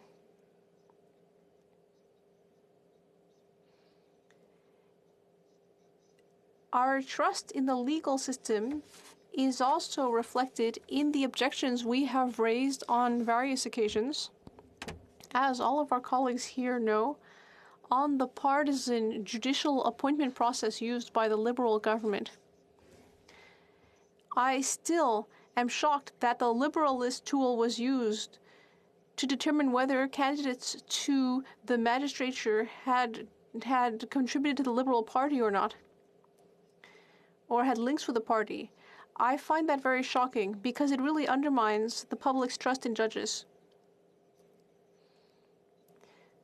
Our party is consistent, and we believe that the legal system needs to be a branch that is respected and trusted. Our job as legislators is to leave judges free to apply the law as they believe is judicious and objective. Now, Madam Speaker, I would add further that we should never forget that the legislator's role is to determine what offenses are. For example, we are the ones who decide whether possessing a drug is or isn't an offense, whether murder is or isn't an offense. Of course, I hope it will continue to be so, but I'm just giving you an example. That's our role as legislators. Then the executive branch, police officers, need to apply the law, and the legal branch is the branch that's responsible for deciding whether the Crown is right, whether there has or has not been an offense committed. Therefore, we should be consistent. We should eliminate mandatory minimum sentences. Now, when it comes to diversion, Madam Speaker, I think that's also very important. In Quebec, we have a situation where young offenders, and there has been quite a debate about this, when the previous government wanted to impose minimum sentences on young offenders, we in Quebec felt that we should instead try to help rehabilitate these youth offenders. We have a policy in Quebec on diversion, and we are pleased to see that the current government wishes to move legislation in that direction. Now, when we consider drug offenses, we have already spent many years treating drug addiction as a criminal offense, but we believe that when it comes to drugs, that's not a matter of legal offenses. It should be treated as a matter of health.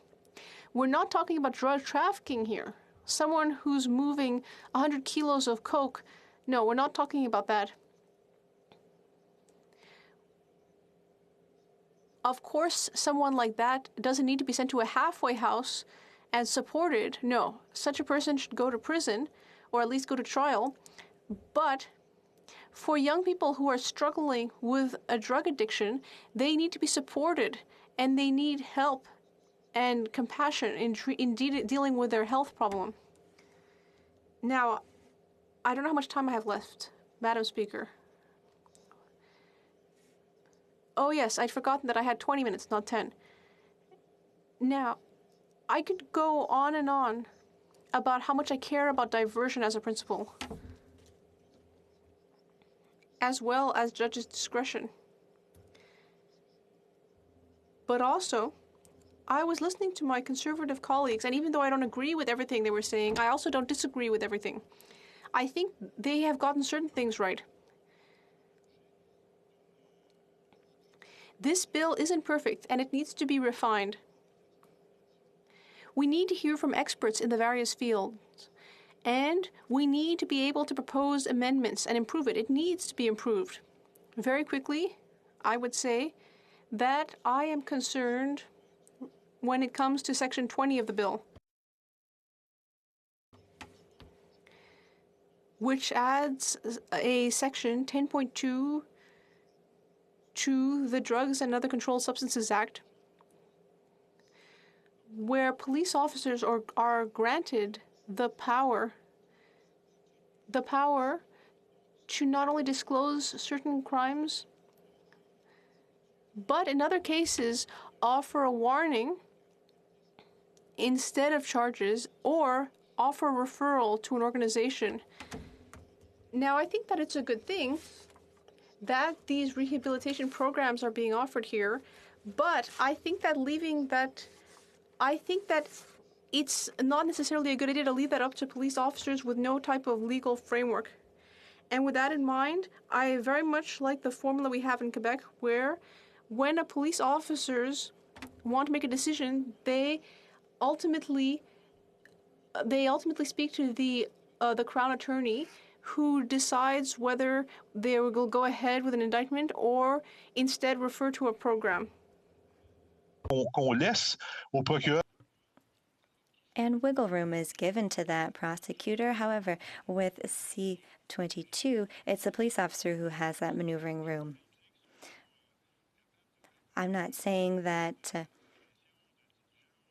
they aren't capable of discretion or of good judgment, but it is my view that the Crown prosecutors should have a certain authority over that matter.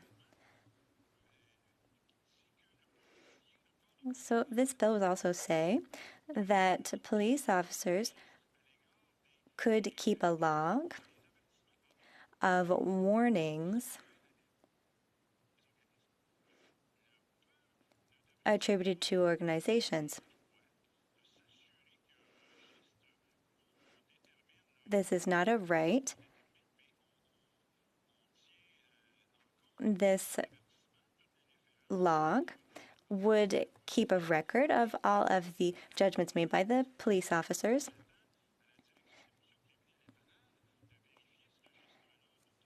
And would send certain referrals to the prosecutors. And I'm not sure that it's right to leave so much discretion up to the police services. I'm not sure this is the appropriate solution. So I think we need to take a look at C-22 in that regard.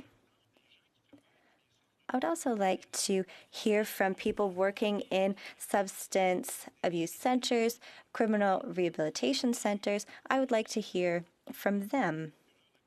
And I'd also perhaps like to hear from Crown prosecutors and hear whether or not, rather, they would like to come and appear as witnesses. And I mention all of these provisions because they're very important, Madam Speaker.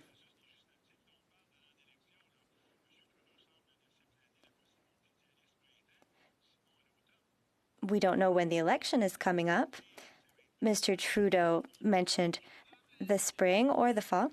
The honourable member, we do not refer to other members of this House by their name. If I did so, I apologize, Madam Speaker. I wasn't even aware I did so. My apologies. So I was saying, oh yes, now I remember what I said. You're right. So the Prime Minister has alluded to elections, and I want for the House to remain in session until this bill has been dealt with. If not, it would be quite a shame because society needs a significant change to the justice process that is in place now around certain sentences. I was listening to my Conservative colleague who spoke before me, and he listed a few sentences in C-22 that he believes shouldn't be included, and there are also some that I feel should be included. I'm open to working with all my colleagues from any party to ensure that our justice system is tailored to our constituents. Thank you, Madam Speaker, for the time given to me. And I hope we'll be able to continue working on C-22, refer it to committee, and improve it because I believe it still needs many improvements. Thank you. Questions and comments? Honourable member for Sherwood Park for Saskatchewan. Well, thank you, Madam Speaker. I listened with great interest to my colleague's remarks. He seemed to suggest that he believes that the legislature has no role in sentencing, that it's up to the legislature to determine what is a crime, but then it's up to judges alone to determine sentencing. I think there is a strong case to be made, though, that legislatures in a democracy have a responsibility to at least establish something like sentencing starting points. We can debate whether mandatory minimum sentencing starting points, other mechanisms are appropriate. But the reason for the legislature to have a voice in this is twofold. Number one, in a democracy, it's the job of the legislature to establish the relative seriousness of a crime, and to say through sentencing starting points or mandatory minimums or other mechanisms, we view this as a very serious crime. Therefore, we've set a higher sentencing starting point, and we view something else as a less serious crime. Therefore, we've set a lower starting point. And another important reason for the legislature to be engaged in this is a matter of equality. Different judges likely have different opinions about what sentences are appropriate for what crimes. So to have a standard sense of what your starting point is for a particular crime ensures equality of people who go before one judge versus another. Does the member agree in principle that legislators in democracies should have some role in establishing, at the very least, starting points for sentencing so that there's equality and that there's some social voice to the court about the relative seriousness of certain kinds of crimes? The honourable member for Rivière-du-Nord. Thank you, Madam Speaker. Well, I'm very pleased to hear this question, Madam Speaker. And I don't want to surprise my colleague, but I agree with him, at least in part. Yes, of course, I think legislators have a role to play. A certain wiggle room needs to be established. In some cases, there needs to be a minimum sentence. in others, a maximum sentence, and criteria need to be established. And that is part of the legislator's role. We've always done it, and we must continue to do it.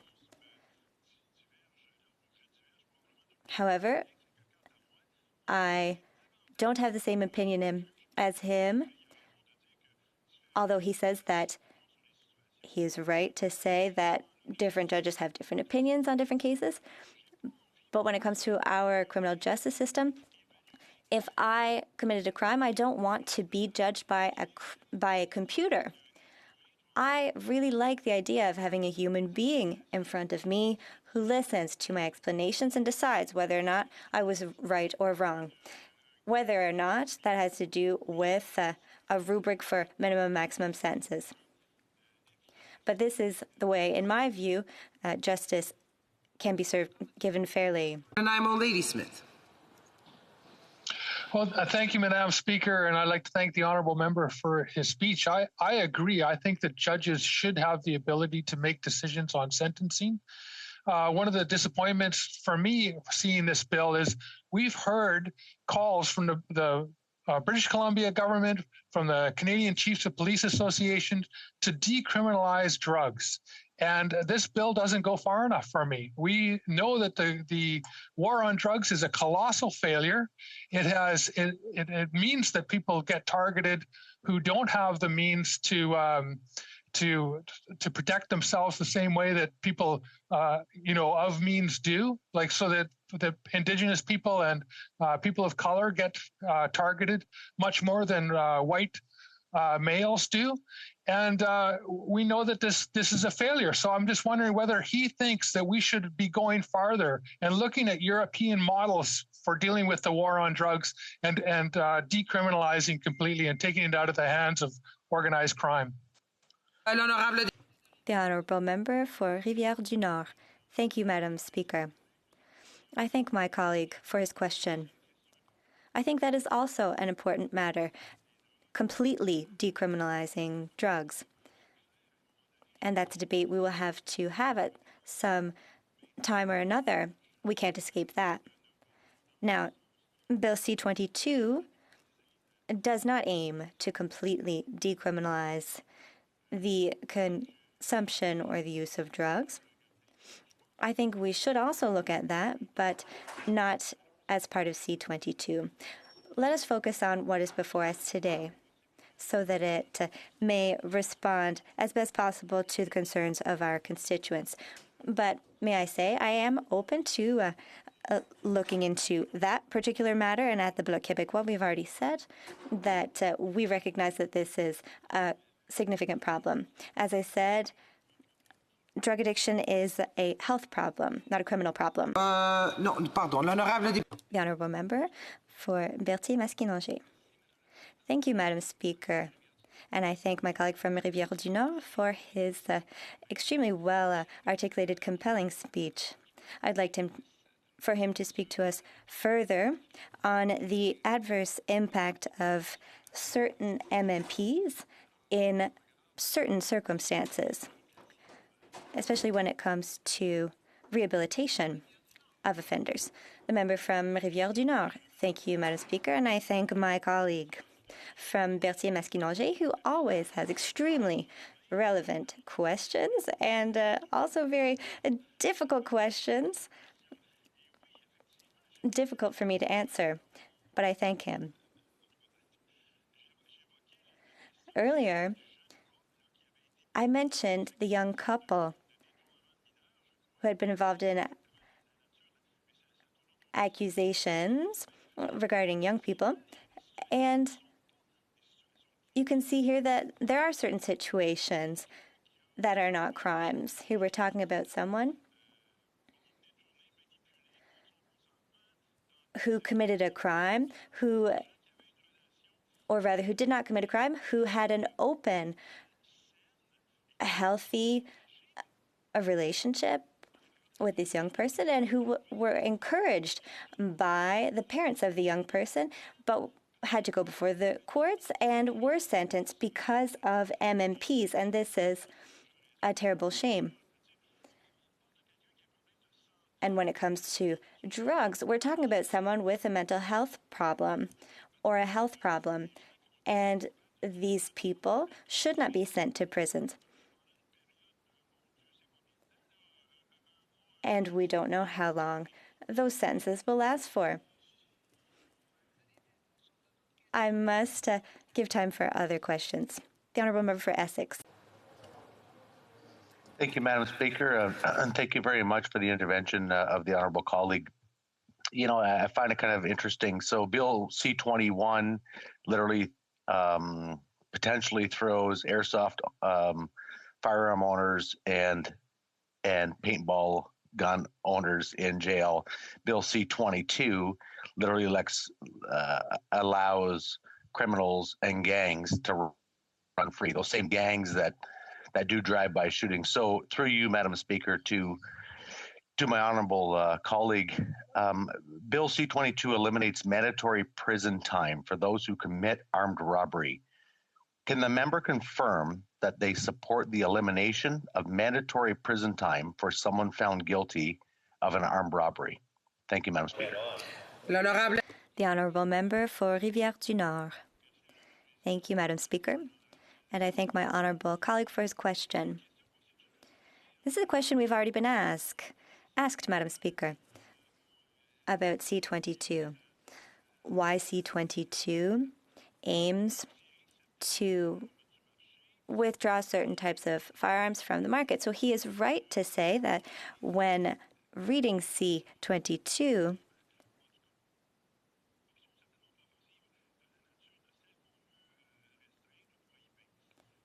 you can certainly ask that type of question about certain weapons.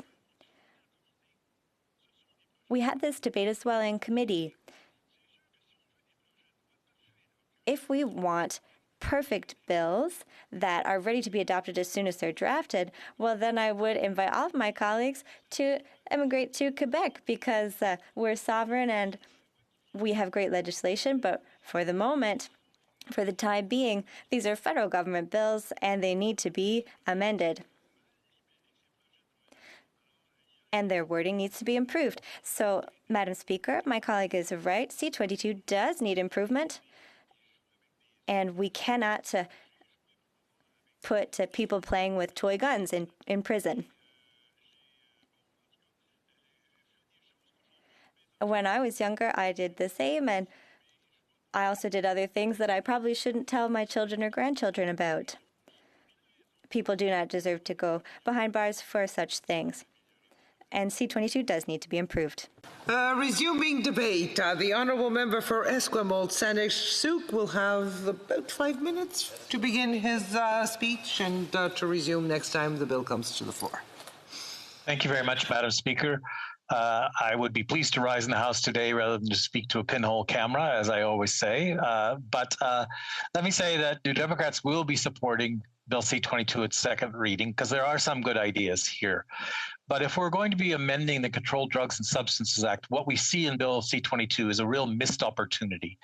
We've got two very important crises in front of us as Canadians. One of those is, of course, the opioid crisis, and the second of those is the over-incarceration of Indigenous people, Black Canadians, and Canadians living in poverty. And so we had a real chance to tackle both of those issues in this bill, and instead the government has given us a very tepid response. What we should see in this bill is a change to the Controlled Drugs and Substances Act to decriminalize the personal possession of small amounts of drugs for personal use.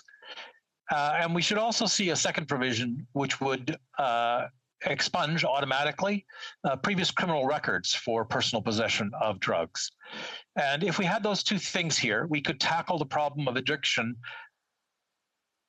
by moving it clearly to the health system rather than the criminal justice system. And we could tackle one of the main causes of over-incarceration of marginalized people in Canada. So the policies we're talking about as New Democrats are actually more effective, more just, and even cheaper. So I want to talk about mandatory minimums. The one good idea in the bill is to eliminate mandatory minimums for drug offenses. And certainly New Democrats have long argued for those. Now, conservatives in their speeches have been saying, well, it eliminates mandatory minimums created by liberals. That's true, and I'm for that. And it creates a lot more mandatory minimums created by conservatives, and I'm also in favor of that. Mandatory minimums don't do a thing to prevent crime, to deter crime, or make Canadians safer. All mandatory minimums do is guarantee that some people who shouldn't be in prison at all, who would be better off in rehabilitation or diversion programs, are actually incarcerated. So they end up costing the public money. And of course, having spent 20 years as a criminal justice instructor before coming here, I can tell you that those who go to prison actually end up far more likely to reoffend than those who don't. So rehabilitation and diversion programs are a great success, and mandatory minimums stand in the way of those programs. When it comes to overrepresentation, there's no doubt that when you look at the statistics that we have in front of us about how many Indigenous people are in the correctional system, only 4.9% of the population, but the correctional investigator, Ivan Zinger, reported that they make up over 30% of people incarcerated in Canada. If you look at Black Canadians, certainly in the last census, about 3.5% of Canadians, and more than double that of the percentage of the prison population. And many people who live in poverty end up embroiled in the criminal justice system because of very minor drug offenses. So again, if we are looking at what's the real solution to both of these problems, it is this decriminalization of the personal possession of small amounts of drugs. Let's take the example of Portugal, which actually decriminalized personal possession in 2001. And we see some very positive results as a result of that legislative action. There have been steep declines in overdose deaths in Portugal, in drug usage, in new cases of HIV and hepatitis C infections, and in drug-related crime. Overdose deaths declined from over 400 per year to less than 40. Drug usage declined among all age groups, but it was especially a large decline in the 15 to 24-year-old age group. New HIV infections declined by 90%, 90. Portugal previously had the highest rate of drug-related HIV cases, and decriminalization led to that very steep decrease. It also led to a decrease in incarceration, obviously, by about 75% for drug offenses. This had lots of related impacts. First of all, the police reported that they had much more time to devote to serious drug trafficking cases when they weren't messing with personal possession cases. And of course, it helped eliminate many long delays in the Portuguese criminal justice system by taking many of these minor cases out of the court system. Did it solve all problems related to addiction and drug use? No, of course it didn't. And observers pointed to the need that if you decriminalize personal possession, you need strong prevention and treatment programs to go alongside that. You need things like supervised inspection sites, you need needle exchanges, you need provisions for safe supply of drugs, you need better access to anti-overdose medications, and you need improved access, obviously, to drug prevention and treatment programs. Certainly, the opioid crisis makes more dramatic action than this bill offers necessary. On the South Island in 2019, there were 65 overdose deaths. And in 2020, during the current pandemic crisis, there were 120 deaths. If you look at British Columbia as a whole, in the period of COVID, the number of toxic drug deaths doubled in that time period. So is decriminalization of the possession of small amounts of drugs for personal use still an idea outside the mainstream? Certainly, I felt like an outlier when I first began talking about this as a city councillor in 2008, though of course Portugal was my example then as it is now.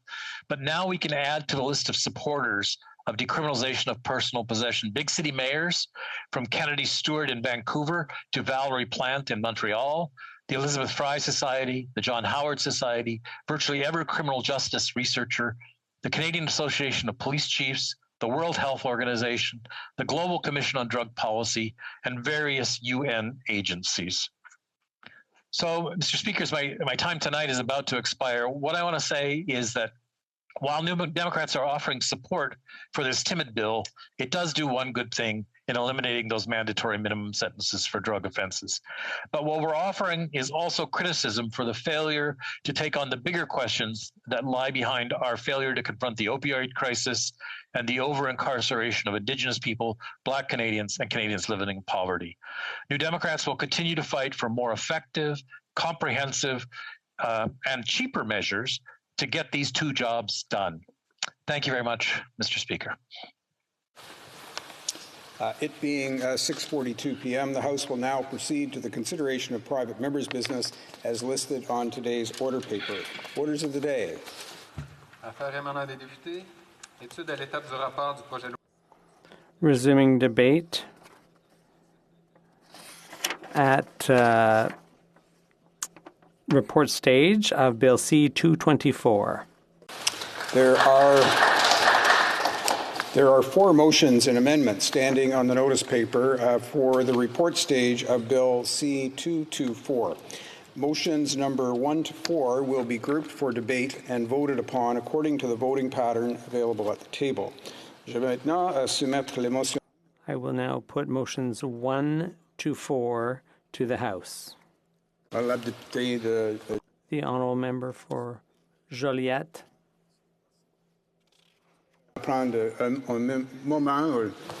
Might wish to take his seat because this could take a few minutes.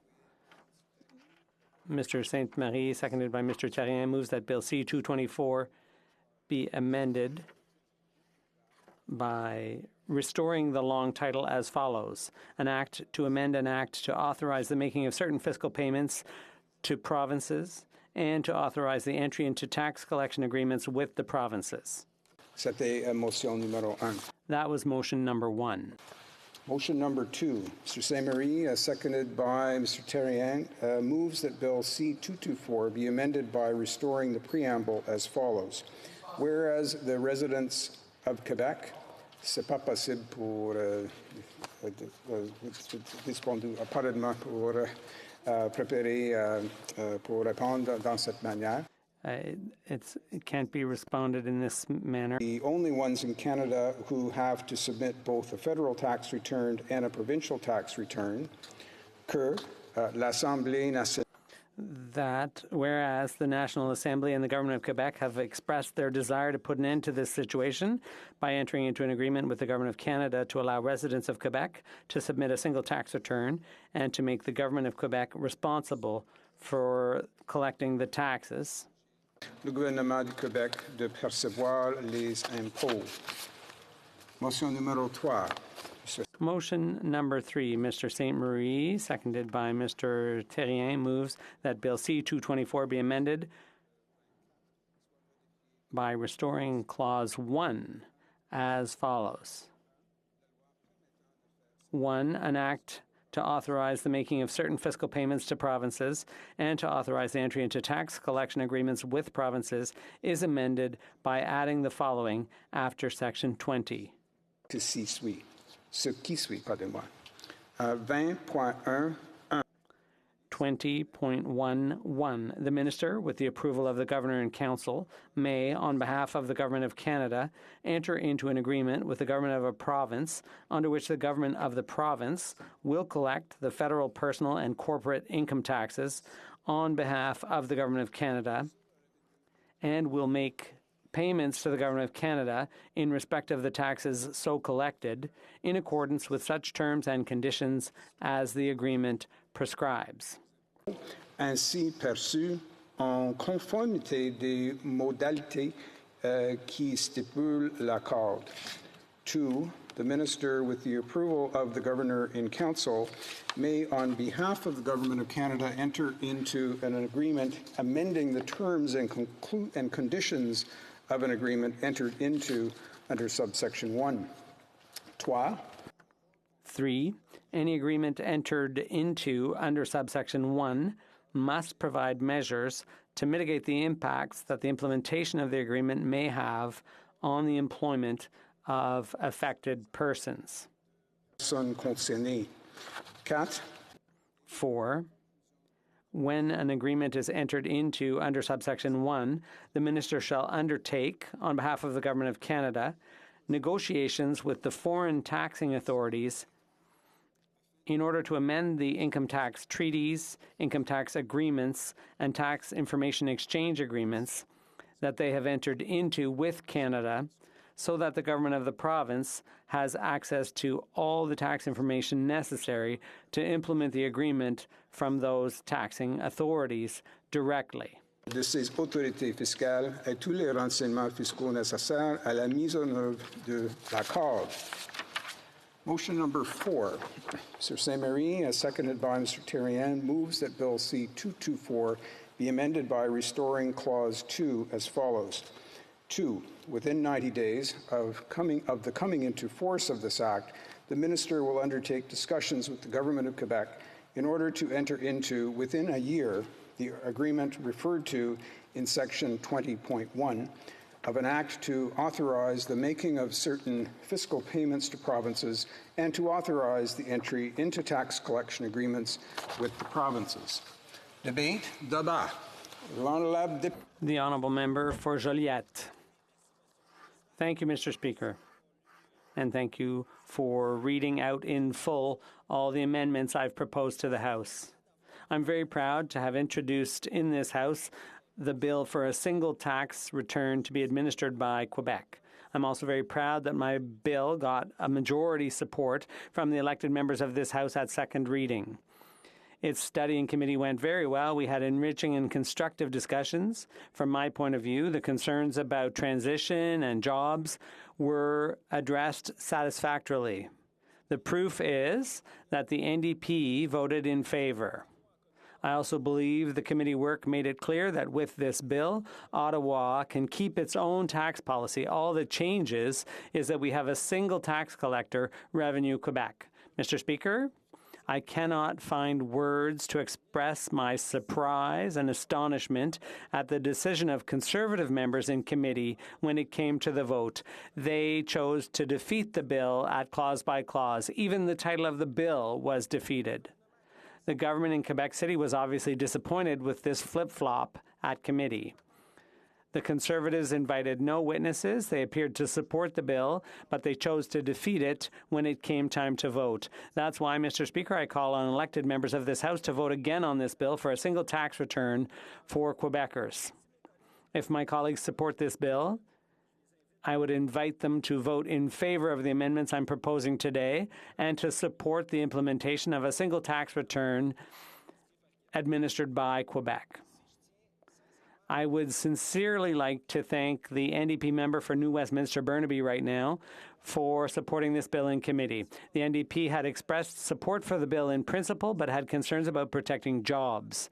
The debate in committee demonstrated that it is totally possible to maintain jobs in the regions. Since the federal public service is understaffed and overly concentrated in Ottawa, the government has every opportunity to reallocate jobs to other functions. The Quebec Public Service Union also explained that it's quite common to see employees move from one level of government to another, and that this can be done easily. Employees keep their jobs and their benefits. Mr. Speaker, I'd like to remind you what this bill provides. It calls on this government to enter negotiations with Quebec to reach an agreement on a single tax return administered by Quebec. It has 90 days to undertake negotiations and a year to reach a deal. Then it allows Revenue Quebec to have access to tax information abroad for Quebec taxpayers. This is a matter of concordance. And finally, it calls for attention to job protection. This is, Mr. Speaker, precisely what the National Assembly unanimously requested, and the Premier, François Legault.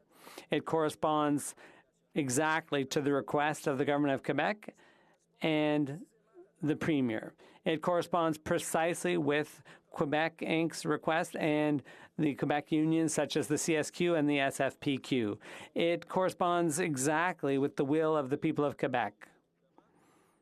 A figure has been put on the savings that would be gained by doing away with this duplication, $425 million a year in savings. I'm so surprised by the Conservatives' decision to turn their back on this bill when it came to a vote. They used the excuse of protecting jobs as their justification, but the bill I'm introducing is all about protecting jobs. When the Conservatives introduced a motion in 2019 for a single tax return administered by Quebec, there was nothing in that to protect jobs. When the previous Conservative leader, the member for Regina Capel, said he supported a single tax return administered by Quebec, he never talked about protecting jobs. When that commitment was passed unanimously at the Conservative Convention in Halifax, there was no mention of protecting jobs.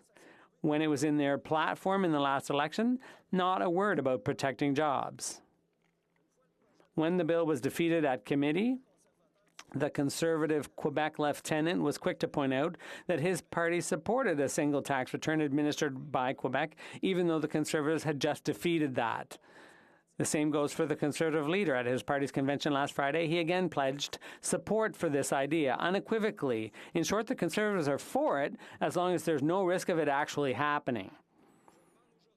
Today, I'm calling on elected Conservatives to correct their mistake at committee and support the amendments I'm presenting so the bill can be implemented.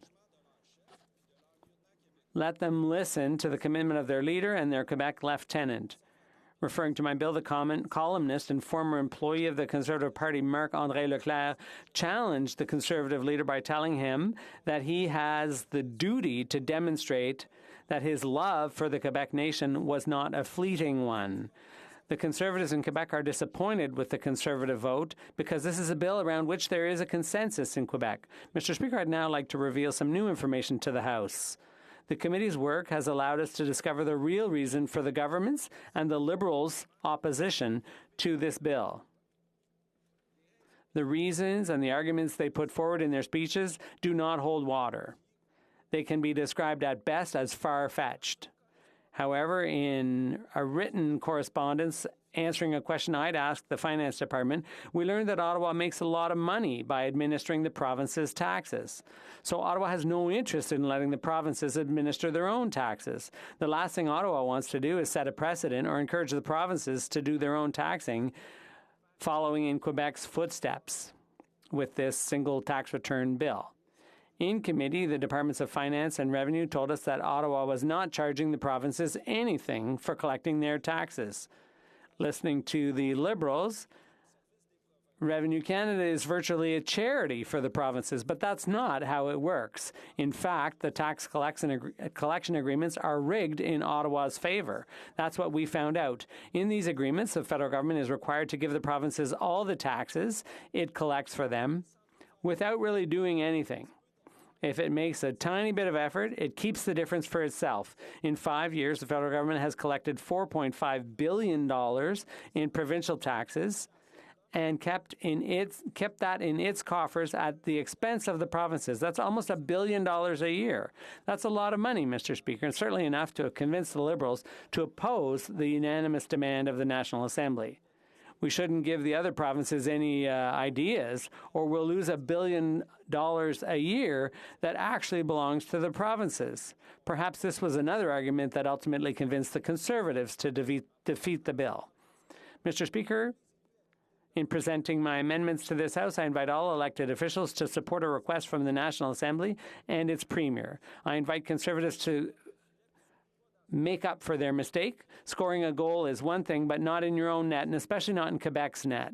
I call on the NDP to show consistency and solidarity with the consensus in Quebec. It is possible to preserve jobs. Finally, I invite Liberals to work for Quebec and for the efficiency of public administration. Efficiency means eliminating duplication. We don't need to do the same work twice. And the government has the means to protect jobs in the regions.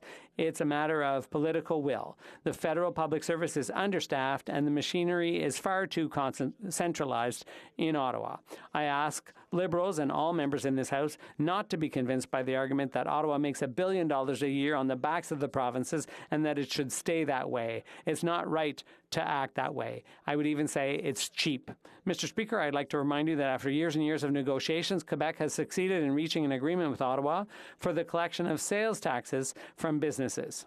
Instead of Ottawa collecting the GST and Quebec collecting the QST, Revenue Quebec collects both the GST and the QST at the same time. This means much less paperwork for businesses and significant savings. Revenue Quebec is present in every region of Quebec, and it works well. It's a success, and no one complains about it. Could we not do the same thing for taxes? That's simply what this bill provides. I'm hopeful that this can be done, that the House will pass this. Thank you very much, Mr. Speaker. Resuming debate, the Honourable Parliamentary Secretary to the Minister of National Revenue. Thank you, Mr. Speaker, and good evening to you and good evening to all my colleagues as we continue to virtually operate in this very extraordinary period of time that we are in. Mr. Speaker, thank you for the opportunity to speak today during today's report stage debate on Bill C-224, an act to amend an act to authorize the making of certain fiscal payments to provinces and to authorize the entry into tax collection agreements with provinces. As the House is aware, after careful study, the majority of our colleagues on the Finance Committee have recommended that this legislation not proceed further. To briefly recap, this legislation would authorize the Minister of Finance to enter into agreements with the provincial government. As a result of these agreements and under Bill C-224, the province would then be able to collect personal and corporate income taxes on behalf of the Government of Canada. Additionally, within 90 days of the legislation coming into force, the Minister of Finance would be obliged to undertake discussions with the Government of Quebec in order to enter into agreement within 1 year. During my time today, I would like to review the serious issues raised with this bill during the committee stage that have prompted the members to make the recommendation not to proceed with Bill C-224. Specifically, I want to mention 4 important areas of concern that are this bill's potential impacts on public service employment levels in Quebec, the delivery of benefits to residents of Quebec, the fight against international tax evasion, and the significant implementation cost of this proposal. First, as noted by officials from the Canada Revenue Agency who appeared before the Finance Committee, Bill C-224 would create tremendous uncertainty surrounding job security for the nearly 6,000 CRA employees in Quebec, as well as many other CRA employees outside of Quebec. To quote the CRA official who appeared before the committee on February 16th, 2021, the agency's workloads are national, meaning that the work of a particular province can be done in several other provinces. Therefore, although the impact on jobs would be most significant in the province which would choose to repatriate tax operations, many jobs across the country could be impacted. Mr. Speaker, this is a real concern about job security. Both job security was also shared by representatives of various public sector unions who have also appeared before the Finance Committee. For instance, the Professional Institute of the Public Service of Canada stated, "It's critical that we not lose sight of the impact this could have on employment in Shawinigan and Jonquière, where the Canada Revenue jobs to a great many people. I can't think of a worse time than the middle of a pandemic to start thinking about cutting jobs in smaller communities. The CRA is a government leader in the decentralization of its jobs. They are not at all concentrated in the National Capital Region, as it is often the case with federal jobs. They may not be easily redeployed to other departments." Similarly, the Union of Taxation Employees echoed this apprehension about job loss that could result due to the passage of Bill C-224, informing Finance Committee that, and I quote, "Massive job losses will clearly ensure that if this bill is passed and the federal government hands over administration of Quebec's federal taxes to the provincial government, the Canada Revenue Agency currently employs approximately 6,000 people in Quebec, and our union represents about 4,000 of them. Revenue Quebec has around 12,000 employees. Together, the two agencies therefore have a total workforce of approximately 18,000 people. If we compare that to the CRA's total workforce in Canada outside of Quebec, which is about 39,000 employees, it's easy to see that there would be a surplus of employees in Quebec if the bill is passed. I'd like to point out in passing that the vast majority of jobs that would be lost are held by people living in the province of Quebec, who pay taxes there and greatly contribute to the province's economic activity. Basically, there are Quebecers from all over Quebec. Included in these job losses are more than 1,200 employees in the Saguenay-Lac-Saint-Jean region and 1,500 in Maurice. As I've clearly demonstrated, Bill C-224 could represent a serious negative impact on job security for the thousands of public servants in Quebec, which is especially unfortunate because of the ongoing COVID-19 pandemic. À ce sujet, Monsieur le Président. With that in mind, Mr. Speaker, I can't believe that the Bloc Québécois, a party that claims to want to defend the regions, I can't believe that it is considering threatening the jobs of thousands of Quebecers in the regions of Quebec. How can they think this is a good idea? As the leader of the Bloc Québécois said yesterday at a press conference, when you say you care about the regions, you really need to show you care. The second area of concern I would like to highlight with Bill C-224 is its potential negative impact.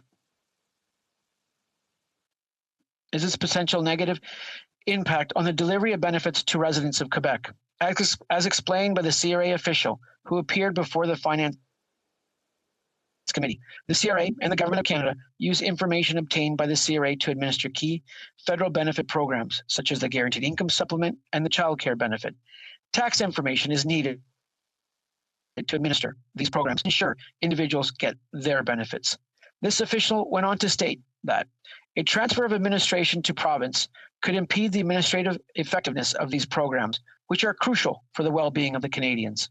Without tax information on hand, COVID-19 emergency benefits, which are crucial for the well-being of Canadians, would not have been possible to implement as quickly. A third point of concern I would like to flag, Mr. Speaker, with Bill C-224 is its potential negative impact on Canada's fight against international tax evasion. Mr. Speaker, part of the CRA's mandate is to ensure that tax compliance of Canadians both domestically and abroad.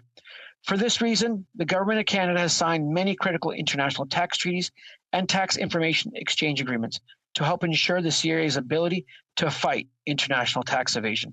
However, as noted by the CRA official at Finance Committee, convincing our partners to make changes to include other subnational tax administrations is not a given.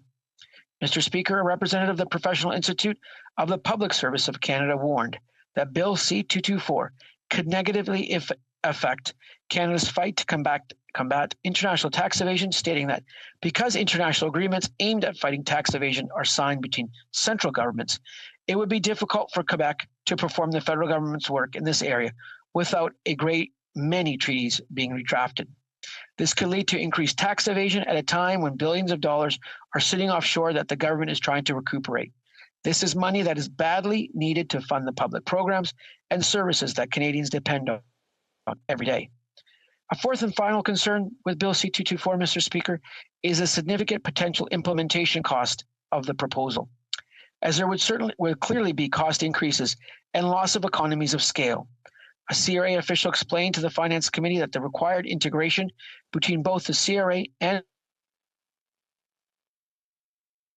Revenue Quebec processes and significant additional expenses. In summary, these four areas represented real substantive worries for the expert witnesses who appeared before Finance Committee and helped inform the recommendation of the majority of the members of Finance Committee not to proceed with this bill, a recommendation that I also support.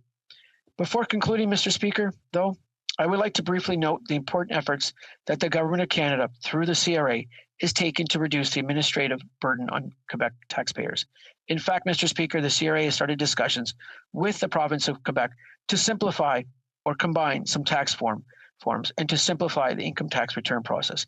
This is an important and responsible step that I think all members would applaud and support. Merci beaucoup, Monsieur le Président. Resuming debate, the Honourable Member for Chicoutimi-Le-Fjord. Mr. Speaker, it will soon have been 3 years that Our political party has been supporting the idea of a single tax return for Quebec. For a political party like ours that respects the role of the provinces, it is very important to listen and to act in cooperation with the provinces and territories. After all, we are the party that recognized the Quebec nation, that recognized the fiscal imbalance. We are the party that fought for the Meech Lake Agreement. The Conservative Party cares about respecting provinces and promoting their areas of jurisdiction. Now, the idea of the single tax return put forward by our party in 2018 was received very favorably by the Quebec government and the Quebec public. Currently, Quebec is the only province with 2 tax returns, one for Ottawa and the other for Quebec City. This is a situation that occurred after the Second World War. In 1941, the provinces agreed to temporarily leave their business and personal tax returns to the federal government. But then, in the end, that situation was not temporary. It ended up being permanent. Nonetheless, in 1954, the government of Quebec created its own personal income tax, and it started administering its own income tax system. It is important for the autonomy of Quebec that it be able to administer its own system. Quebec made history in 1954, and in the same way, here in this House, we can simplify Quebecers' lives and simplify Quebec's move towards a simple and single tax return administered by Quebec. This is an idea we have been putting forward for now nearly 3 years. With Bill C-224, the bill's sponsor could have taken positive measures in that direction and bring us together around this bill. However, unfortunately, he has done the opposite. First of all, the timelines in the bill are not realistic. Has it occurred to the member for Joliette that the current governing party is the Liberal Party of Canada, a party that is hostile to provincial claims? The bill in its current form asks that the federal finance minister open discussions with Quebec within 90 days after the adoption of the bill. It also discusses that an agreement should be reached within a year. Does my colleague sincerely believe that this current Liberal government will be able to negotiate in good faith with Quebec on this topic? The Bloc Québécois would have been wiser to wait for a Conservative government, which cares a great deal more about the needs of provinces. It would have done better to wait for the Conservative government to be elected before leading to such negotiations. It is clear that an agreement between the Conservative government and the government of Quebec would be much more advantageous for La Belle Province than an agreement with the Liberal government. In addition, recent events show that the Liberal government is not paying attention to Quebec's demands. Quebec has asked for an unconditional increase in federal health transfers. The federal government's response, asking for national standards for long-term care, which shows a total lack of trust in Quebec. Luckily, here, on the Conservative side of the House, we not only want to increase health transfers unconditionally in a stable and predictable manner, but we also want to help Quebec in other ways. For example, by assisting by giving Quebec more powers in areas like immigration and banks. Now, the member for Joliette decided to seize this opportunity to push forward another agenda that has nothing to do with the single tax return. At no time did the National Assembly of Quebec ask for obtaining the power of negotiating with foreign tax authorities or the ability to modify tax agreements, nor did the National Assembly ask for Canadian tax information. That is a completely separate matter. We support the vision of a more autonomous Quebec, but these are clearly areas of Canadian jurisdiction. So why include these negotiations with foreign taxing authorities, income tax treaties, and income tax agreements in the bill? Doesn't my colleague realize that he has derailed the debate by bringing this into the bill? This is a shame, but it's not surprising that the Bloc Québécois has done this. Clearly, my colleague is trying to have his cake and eat it too. Whereas a single tax return would already be an immense success for Quebec, an immense victory for Quebec, unfortunately, the Bloc Québécois always has to push things too far. In addition, there is no guarantee in this legislation about protecting jobs in the public service. As people in Chicoutimi-Le-Fjord know, a single tax return idea should always guarantee jobs, but this bill says nothing about that. The public service offers well-paid and stable jobs in the regions.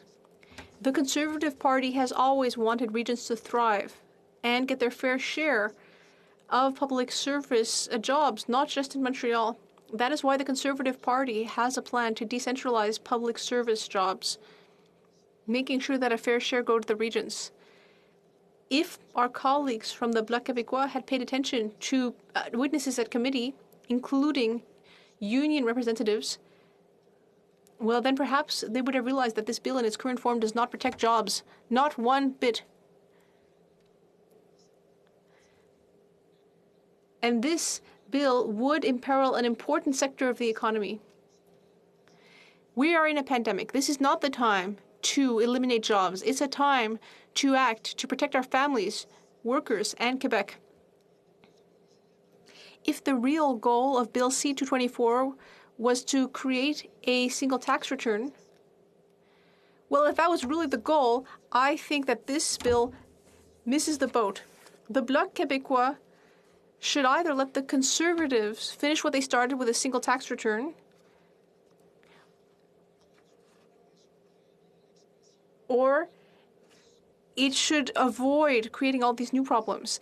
This Bloc Québécois bill is an example of the saying, give them an inch and they'll take a mile. Rather than making Quebecers' lives easier, this bill would do nothing more than become an apple of discord between Quebec and Ottawa. We simply want to put forward a simple and effective tool to give Quebecers the single tax return that they deserve, while respecting the rights of workers and the regions. In addition, we wouldn't need a private member's bill under a Conservative government in order to move this forward. When we form government, we will pick up the phone, call the government of Quebec, and deliver on a single tax return for Quebecers. Thank you. Resuming debate. The honourable member for Rosemont, La Petite Patrie. Thank you very much, Mr. Speaker. I think what we heard here was a clearly pre-election speech. There was a lot of partisanship in that speech. Before starting my speech, as critic for the NDP on the environment, I would just like to say something about an endangered species in the Saint Laurent River region, which apparently hasn't gotten a great deal of attention from the Liberal government, and biologists are complaining. It's very clear that we need to better protect endangered species. Now, Mr. Speaker, I closely listened to my colleague for Joliette's speech. The interpreter would just like to say that the connection is cutting in and out, so there are bits that the interpreter can't hear. Le NPD, c'est vraiment important et ça fait partie de nos traditions que on... We in the NDP, and this is part of our traditions, feel that it is not a good idea to kill legislation at committee when we have supported them at second reading. And that is why, out of a sense of consistency, my colleague voted to bring this bill back to the House. Whereas my colleagues systematically filibustered the bill at committee. We voted in favor of the principle of the bill, and my colleague for Burnaby New Westminster, in the progressive tradition of New Democrats, did his part to respect that New Democratic tradition and bring the bill back to the House. That doesn't mean that we were necessarily very reassured by what the committee did.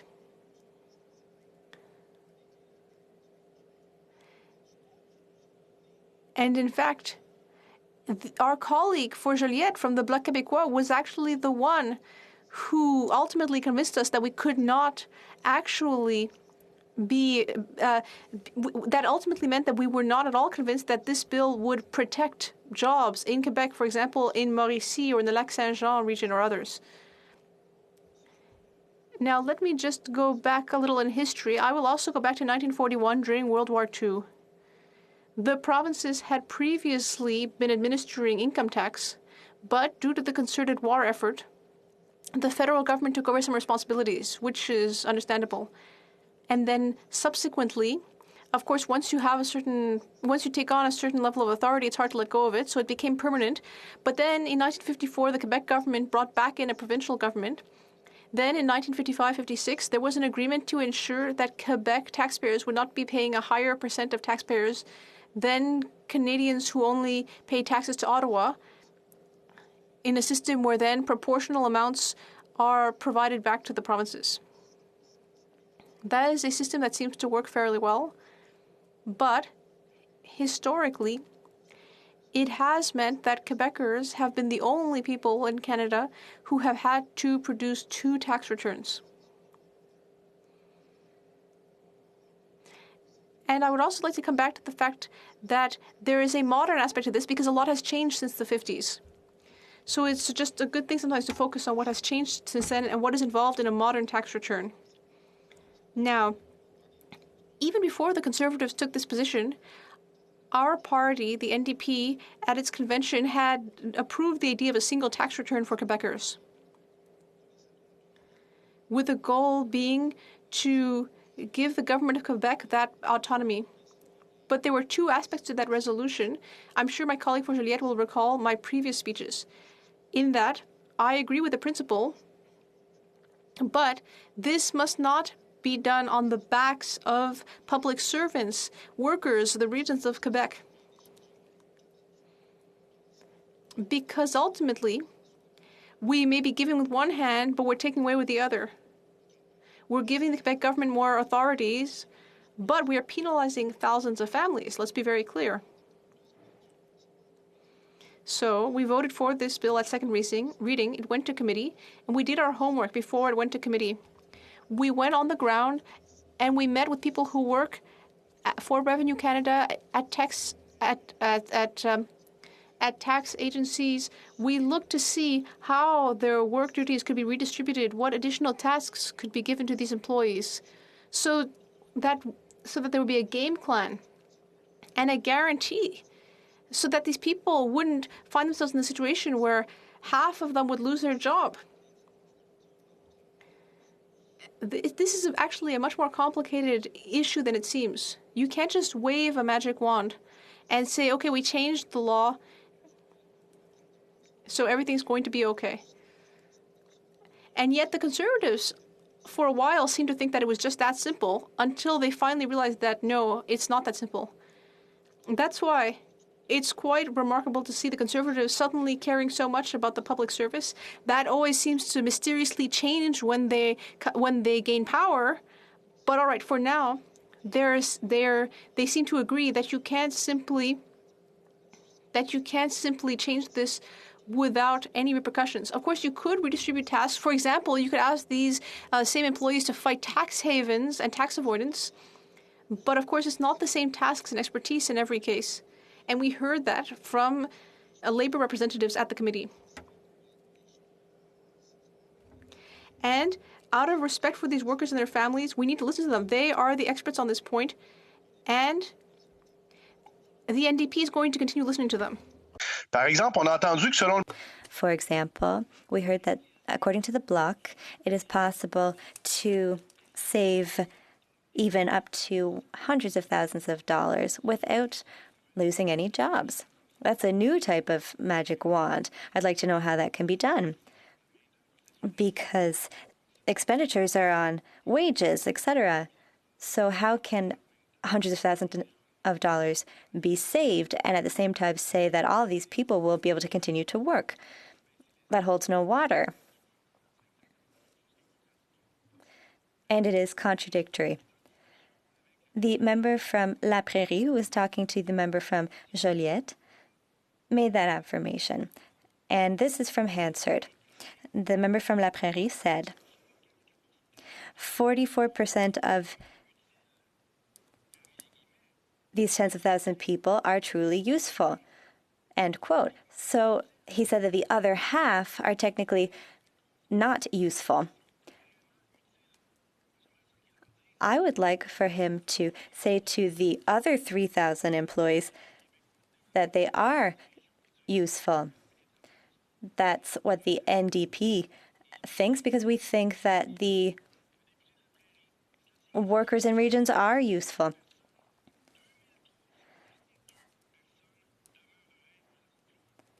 They also said that over 2,000 people would remain in their jobs.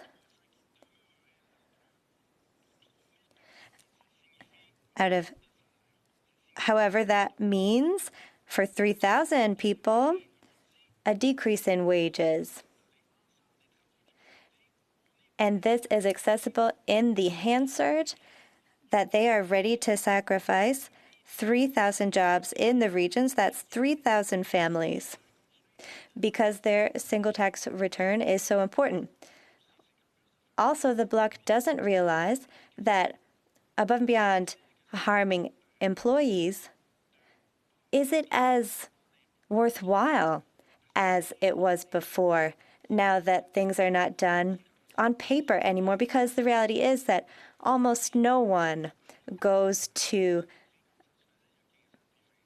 pick up their paper tax return forms and fills them out. Since 2016, at least 60% of Quebec tax returns have been done by accountants. 40% are still done by the individuals themselves. But of those 40%, 90% of those individuals use online software.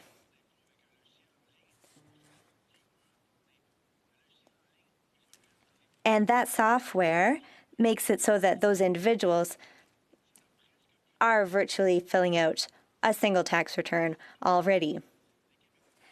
So what we're talking about is only 10 or 12% of Quebecers who use 2 paper forms to file their taxes. Is that worth 3,000 good jobs, 3,000 families who will suffer? And that percentage that I mentioned decreases year after year, and soon almost no one will be doing their taxes on paper anymore. For all of those reasons, the NDP cannot support the bill, because it would go against the rights of Quebec workers. Thank you. Resuming debate, the Honourable Member for La Prairie. Thank you, Mr. Speaker.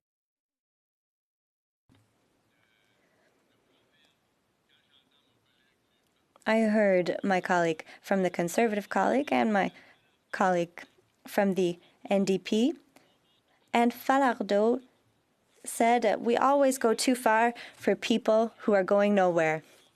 And that reflects the fear of change for the better. As soon as we talk about change, Conservatives traditionally had the idea of a single tax return. In 2019, I think that the Conservatives tabled a motion in the House, debated it, and used a unanimous motion in 2018. And I know that because I'm the one who tabled that motion. And the whole day was focused on that.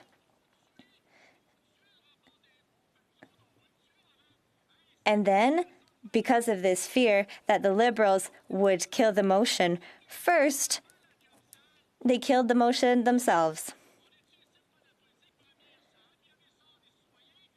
So are we here to do politics to improve people's lives? Or are we here to be afraid of making any change, even if it would be better for Quebecers?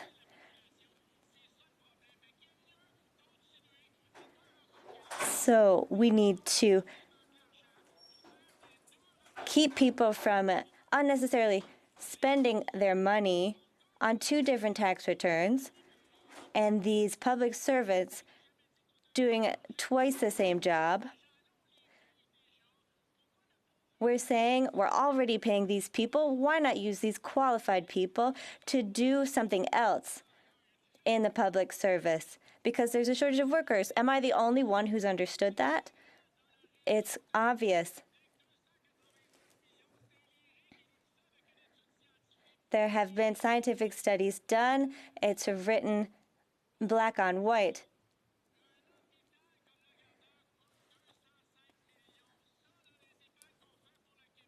We've looked at the expenses for hospitals.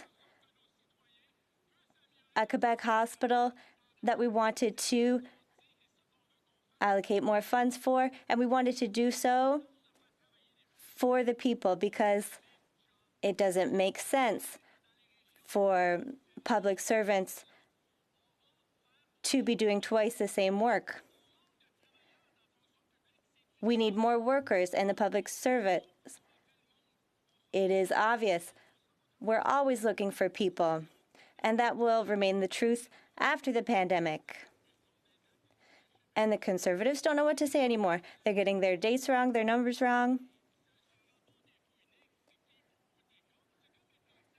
So we're asking them, are you for or against this single tax return? We are going to become the tax collectors, and that's what people need to understand, but they can't. Quebecers believe in climate change, but Conservatives don't even understand what it is. They voted against it, and that's the reality. Quebecers, the Conservatives wanted to block this, and it's always the same story with them. Mr. Speaker, what we're talking about here is an intelligent bill that is well designed, and we've been reflecting on it for a decade.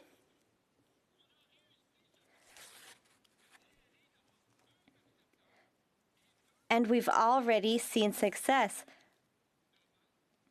with the single collector for QST and GST. It's been done. It's the same principle. Revenue Quebec collects both.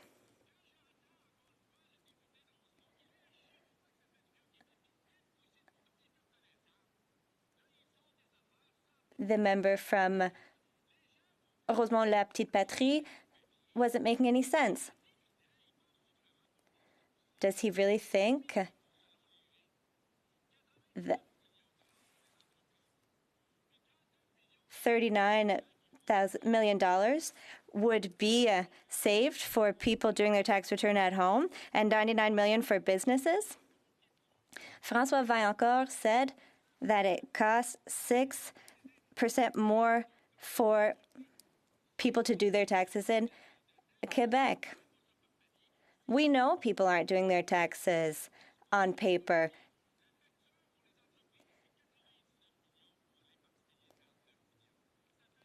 But the savings would be $99 million for businesses, $39 million for individuals, for a total of $425 million in savings per year.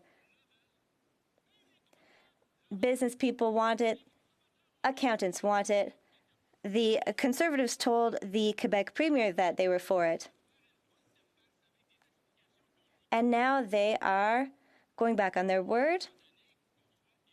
But at one point or another, we have to all agree that we are here for the right reasons. We're here to do politics for our world, for Quebec. We're here to say it when Quebec needs something. We're here to fight climate change.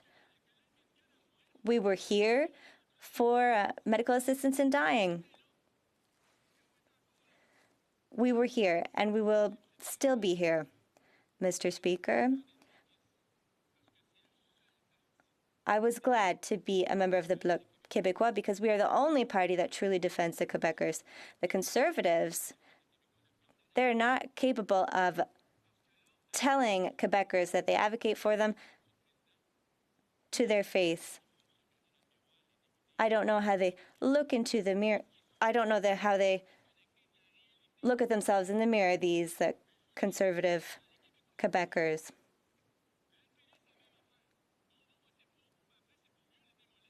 And it's the same story with the NDP. Now they're talking about how jobs would disappear. But all we want to do is make the work of federal public servants more efficient. We're doing something more constructive for these people to be able to provide more services to the people for the same amount of money. Who could be against that? Now the Conservative Party is talking about the trade unions and using them to justify their arguments.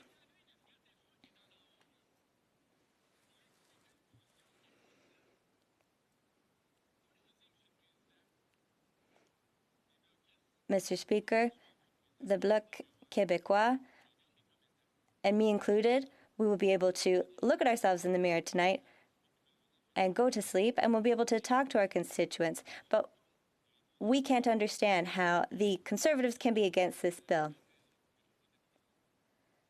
This is another reason not to vote for them. We look at our constituents in the eyes, and we are not afraid to tell them that we advocate for them. Because as long as Quebecers are sending tax money to Ottawa, we need to have a say in how it is spent for the good of Quebecers. And you will always find that that is true when it comes to Bloc Québécois MPs. The only interest that's important to us is the interest of Quebecers. Thank you.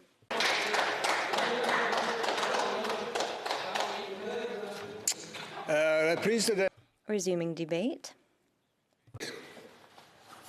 La Chambre est-elle prête à se prononcer? Is the House ready to decide?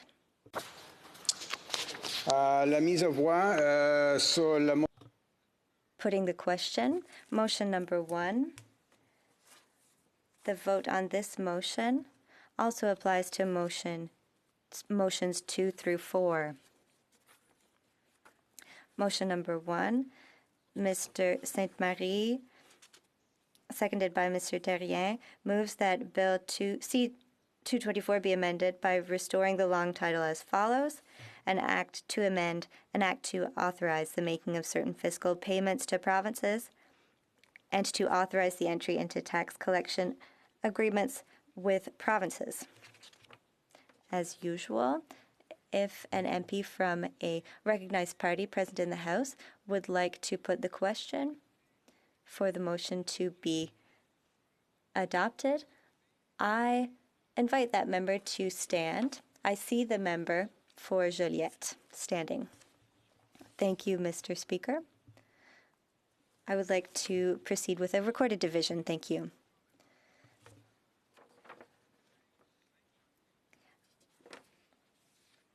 The recorded division will take place on Wednesday, April 14th, before oral questions. And at this time, pursuant to Article 28 of the article, the motion to adjourn the House has been tabled and is to the following effect: that the House adjourn now. Or Edmonton Strathcona. Thank you, Mr. Speaker. I rise in the House today to get clarity on a question I asked regarding the federal government's approval of the proposed Grassy Mountain coal mine. Mr. Speaker, Albertans are overwhelmingly opposed to this project and any other coal projects that would open up the eastern slopes for coal exploration or development. At least 28 municipalities, including the 4 largest cities in Alberta, have expressed grave concerns over potential expansion of coal mining in Alberta. An online group called Protect Alberta's Rockies and Headwaters has swelled to more than 36,000 members in only a few months. Over 100,000 Albertans have signed petitions to stop open pit coal mining in the Rockies. And in fact, just this week, I tabled a petition from Latasha Kaffrobe, a member of the Blackfoot Confederacy, with over 18,000 signatures urging this government to act to protect our Alberta environment from the massive and cumulative impacts of open pit coal mining. And this is not, or it should not be, a partisan issue. And while I am the only Alberta Member of Parliament prepared to stand against the UCP government on this issue, Albertans speaking out against the disastrous decision to rescind the 1976 coal policy and the subsequent selling off of mining rights to the Eastern Slopes have come from all sectors, all regions, and all political affiliations.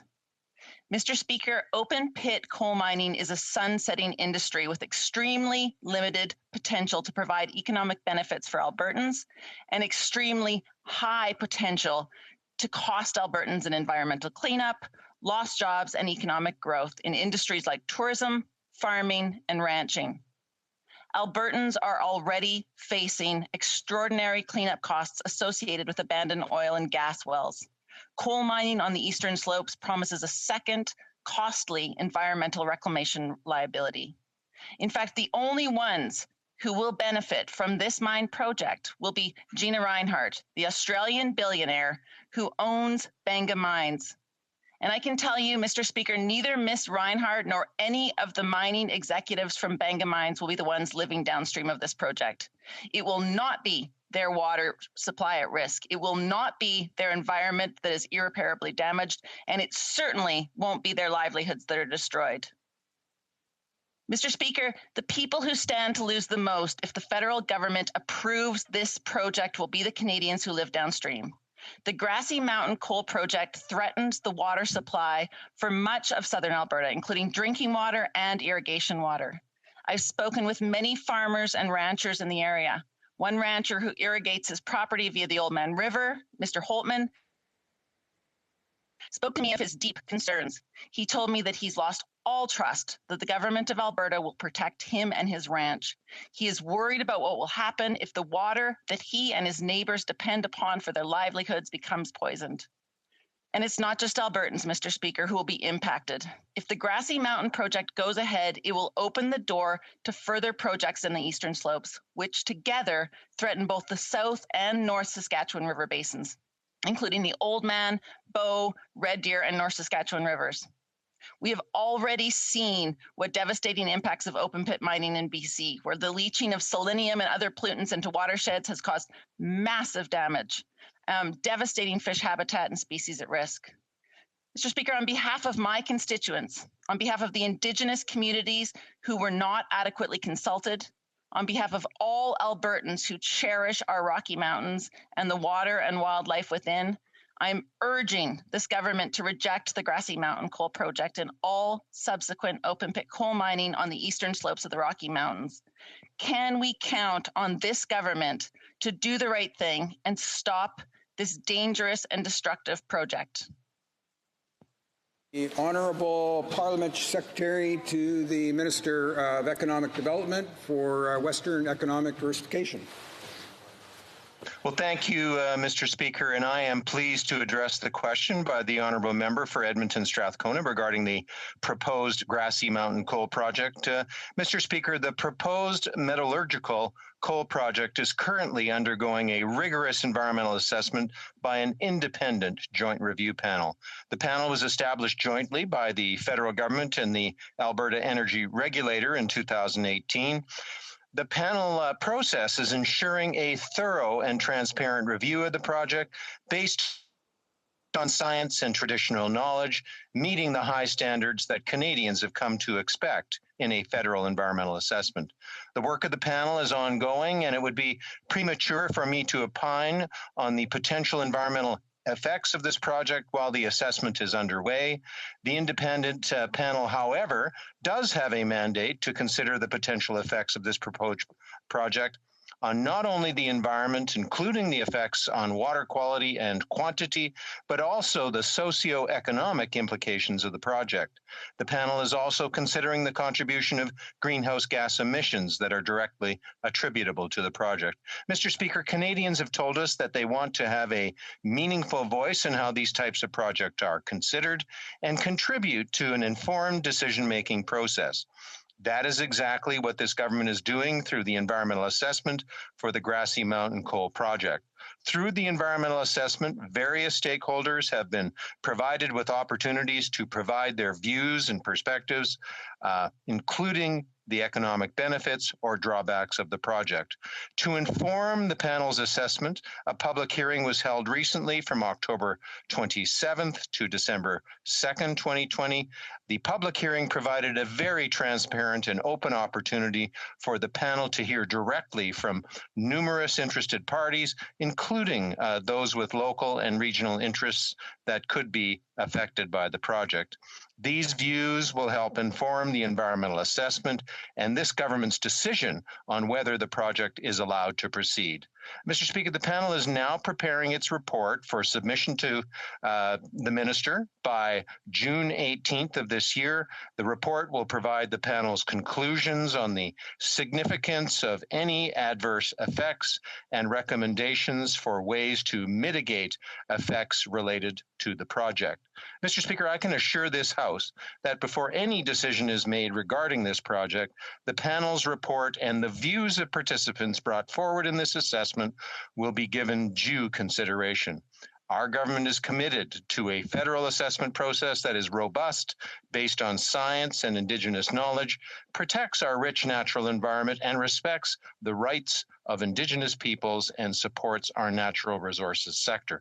I have heard from many concerned citizens that this project goes against our national objectives to reduce greenhouse gas emissions. As part of this assessment process, the direct emissions of the project will be considered in the decision-making process and balanced carefully against our climate change commitments. In addition, Mr. Speaker, to this project-specific review, I would like to bring to your attention other initiatives our government is undertaking to assess and mitigate environmental impacts of coal mining activities in Canada, including any impacts related to emissions of greenhouse gases. These initiatives include the strategic assessment of climate change, the strategic assessment of thermal coal mining, the pan-Canadian approach to pricing carbon pollution, and the clean fuel standard regulations. Further, our government is committed to ensuring our waters are safe, clean, and well managed. Environment and Climate Change Canada is developing coal mining effluent regulations under the Federal Fisheries Act. The goal of the regulations will be to reduce the risk posed by harmful substances like selenium from coal mining effluent in order to protect the aquatic environment. And just in closing, Mr. Speaker, I want to assure this House. Unfortunately, we've passed the time allocated for the first segment of this. We'll now go back to I'm sure the Honourable Parliamentary Secretary will have an extra minute at the end that he may wish to use. We'll go back to the Honourable Member for Edmonton Strathcona. Thank you, Mr. Speaker, and thank you to my colleague for his answer. Mr. Speaker, earlier this week I tabled legislation calling on changes to the Federal Impact Assessment Act. In the proposed changes, I ask that the federal government take on an impact assessment of all future coal projects, regardless of size. As the Minister knows, the federal assessment only happens if a project states that it will be more than 5,000 tons per day. Well, we've seen time and time again that companies propose amounts just under that threshold to avoid federal assessment. In fact, right now, Tent Mountain project is proposing 4,925 tons per day, which I think is clearly an attempt to avoid federal scrutiny. Knowing that the Alberta Conservative government has lost all credibility to protect Alberta environment, would the minister support such changes to the Impact Assessment Act? Parliament Secretary.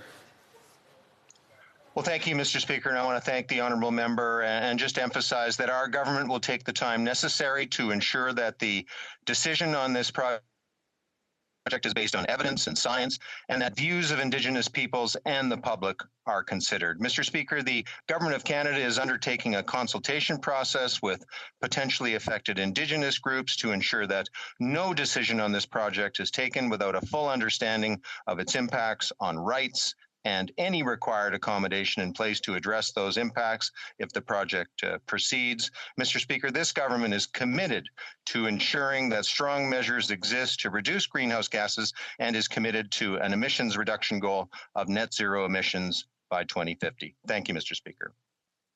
The Honourable Member for Nanaimo, Ladysmith. Thank you, Mr. Speaker. In 2019, this Parliament recognized that we were in a climate emergency. While it is true that the provinces have jurisdiction over natural resources, climate change does not recognize political jurisdictions. The federal government is responsible for upholding the international climate accords Canada has signed. It is incumbent upon all levels of government to work together to address this emergency with the urgency it requires. The time for dithering and jurisdictional squabbles is over. It's time to act. Canadian old-growth forests are under threat. Their destruction and mismanagement will accelerate climate change and biodiversity loss, but a clear path to preserving these endangered ecosystems is open to us. If we are committing ourselves to the principles of UNDRIP, recognizing the rights and title of Indigenous peoples and their stewardship of these lands. Unfortunately, there are far too many hurdles and roadblocks, and time is running out. While I commend the federal government's commitment to plant 2 billion trees, there is concern that the tree planting program will be nothing more than a taxpayer-funded subsidy for the forest industry. Seedlings are planted mostly in clear cuts, replacing trees that had far greater capacity to capture and store carbon. These monoculture tree farms lack biodiversity.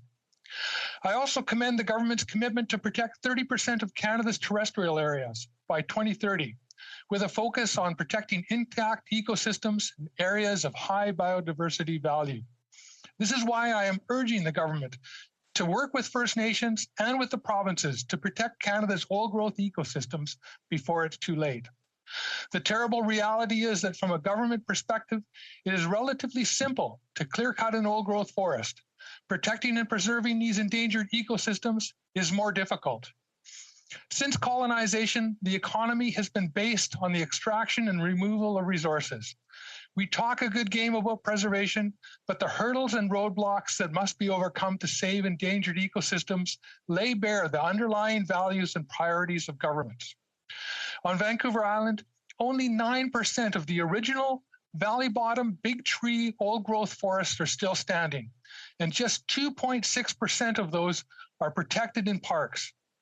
Contrary to its stated commitment to protect old-growth forest ecosystems, the provincial government continues to allow old-growth logging. The BC government is also looking at doubling the annual allowable cut in northern BC so whole trees can be ground up and exported as biofuel pellets. This flies in the face of climate accountability and should be opposed. There are plenty of second growth forests available for a healthy forest economy. The focus should be on value-added manufacturing, so forest resources are used to maximize jobs and economic benefit rather than the raw log exports. The Canadian boreal forest is also a globally significant carbon bank and stores more carbon than is currently in the world's atmosphere. The soils, wetlands, and trees of the boreal soak up twice as much carbon as a tropical forest. Without protection, the boreal forest could become a major carbon emitter. If we are truly committed to the principles of UNDRIP and to recognizing the rights and title of Indigenous peoples, governments must provide critical financing for First Nations land protection initiatives and support sustainable economic alternatives to old-growth logging for the First Nations communities in these unceded territories. It is the responsibility of the provincial and federal governments to remove the hurdles and roadblocks to First Nations land protection initiatives. It cannot continue to be easier to cut a forest down than to protect it. Thank you. The Honourable Parliament Secretary to the Minister of Economic Development and for Western Economic Diversification.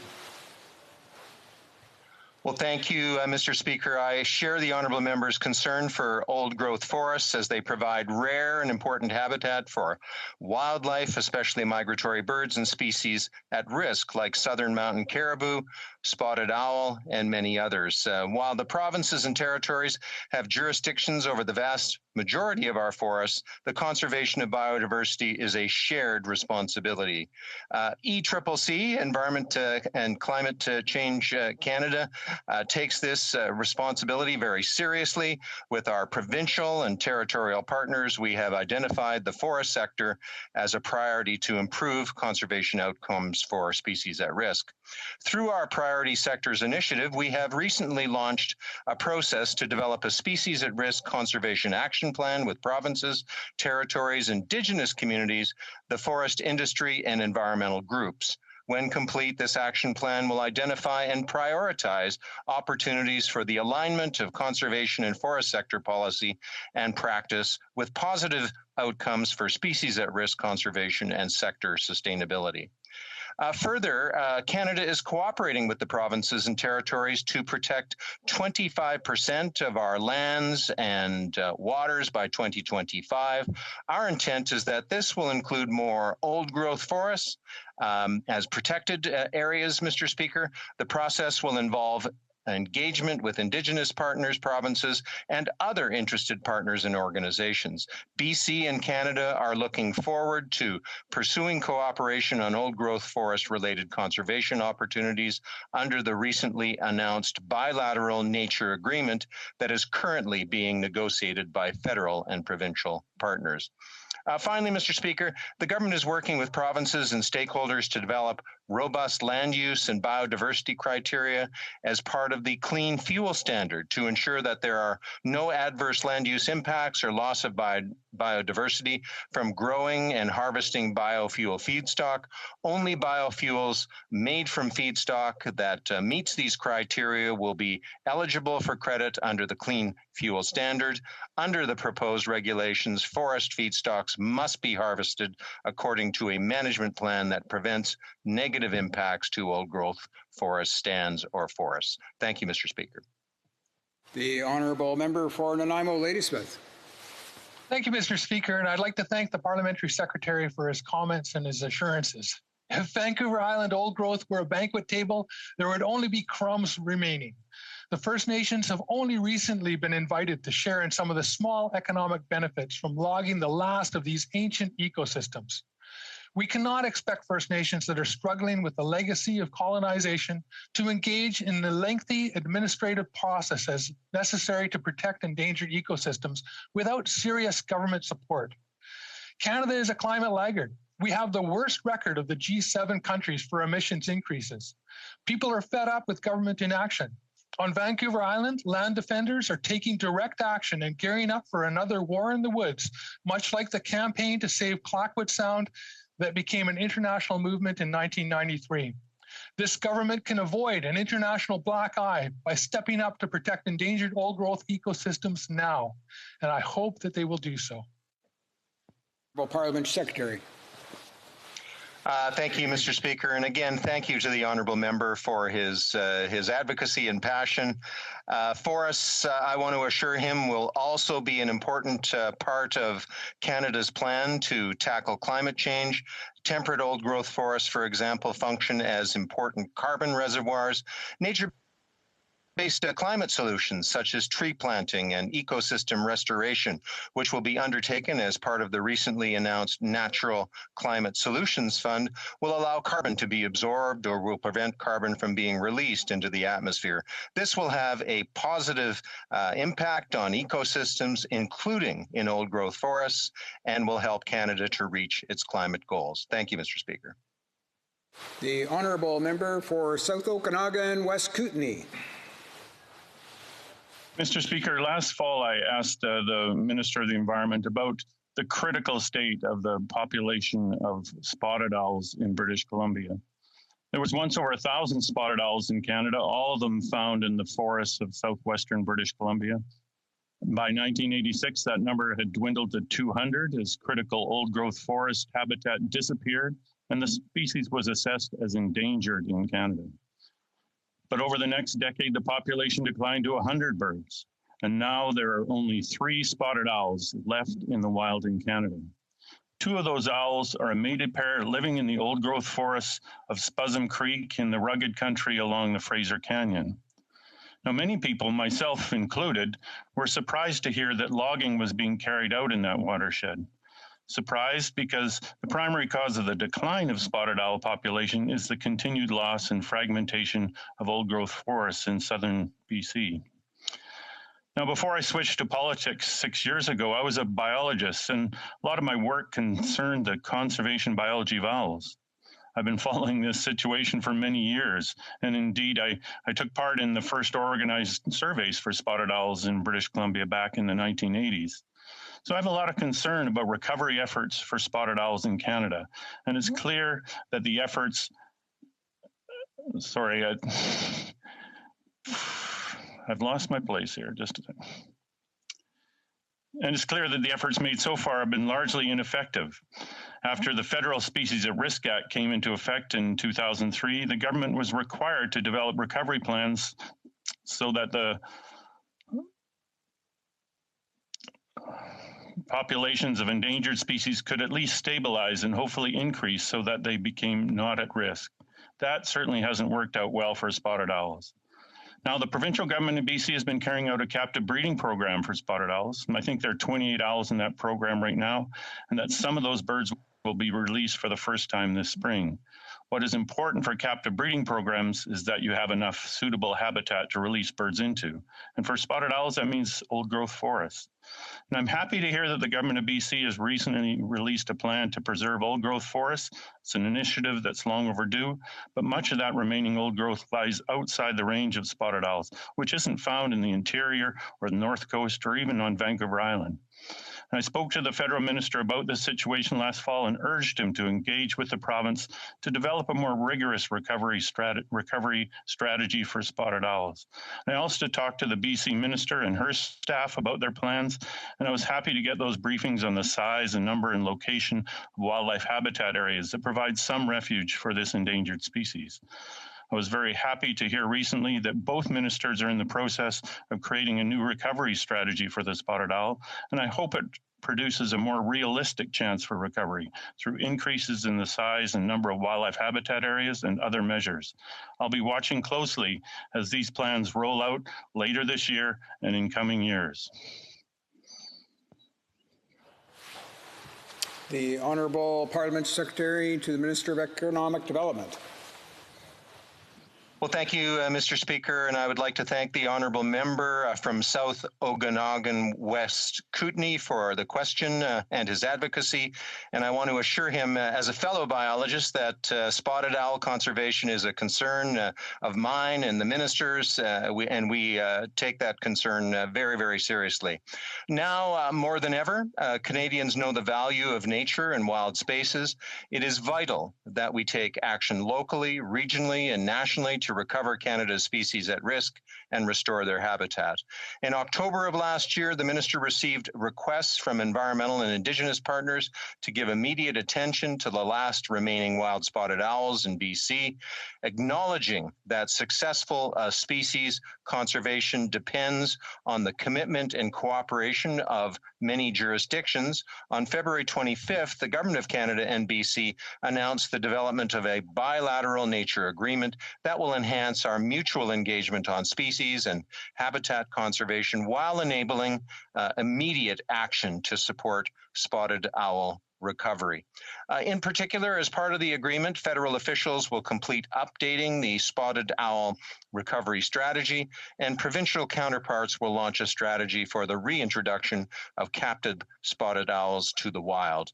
The province also announced that timber harvesting will be deferred in the Spuzzum and Utslias Creek watersheds, where the last known wild breeding spotted owl are found, while the agreement is being negotiated. Beyond spotted owl, the nature agreement will support the way the governments of Canada and BC engage on habitat conservation and species more broadly, helping us move away from single species to ecosystem-wide conservation action. The Government of Canada is committed to both conserving and protecting Canada's biodiversity, wildlife, and associated habitats, and to meaningful consultation with Indigenous peoples. Indeed, Mr. Speaker, we understand that these two priorities go hand in hand and will continue to actively engage with First Nations to chart out a conservation plan that is consistent with the significance of the species to those communities and our commitments to reconciliation. And finally, Mr. Speaker, we all depend on nature and want to support the incredible diversity of Canada's wildlife. Now is the time for action to protect natural ecosystems and halt biodiversity loss. Thank you, Mr. Speaker. Member for South Okanagan, West Kootenay. Well, thanks to the Parliamentary Secretary for those reassurances. I'm happy to hear that both governments are talking about this, and I'm certainly happy to hear that logging in Spuzim and Ootslius Creeks has been deferred for a year while a new recovery plan can be drawn up. We need quick action or we will lose this species in Canada. And spotted owls are just one of the species that need old growth forests in Canada. As the Parliamentary Secretary said, we need to look at a multi-species approach. But we need a recovery plan that actually works for all these species. We have frittered away years, decades, with little or no effective action and are really standing at the edge. The longer we wait, the more dire the situation will get, and the more it will cost in money, time, and effort to recover this species and the old growth forests they rely on. Thank you. Honourable Parliamentary Secretary. Well, thank you to the honourable member and to you, Mr. Speaker. This is an issue with which the department and provincial partners have been seized with for many years, and recent announcements build upon ongoing work by various jurisdictions.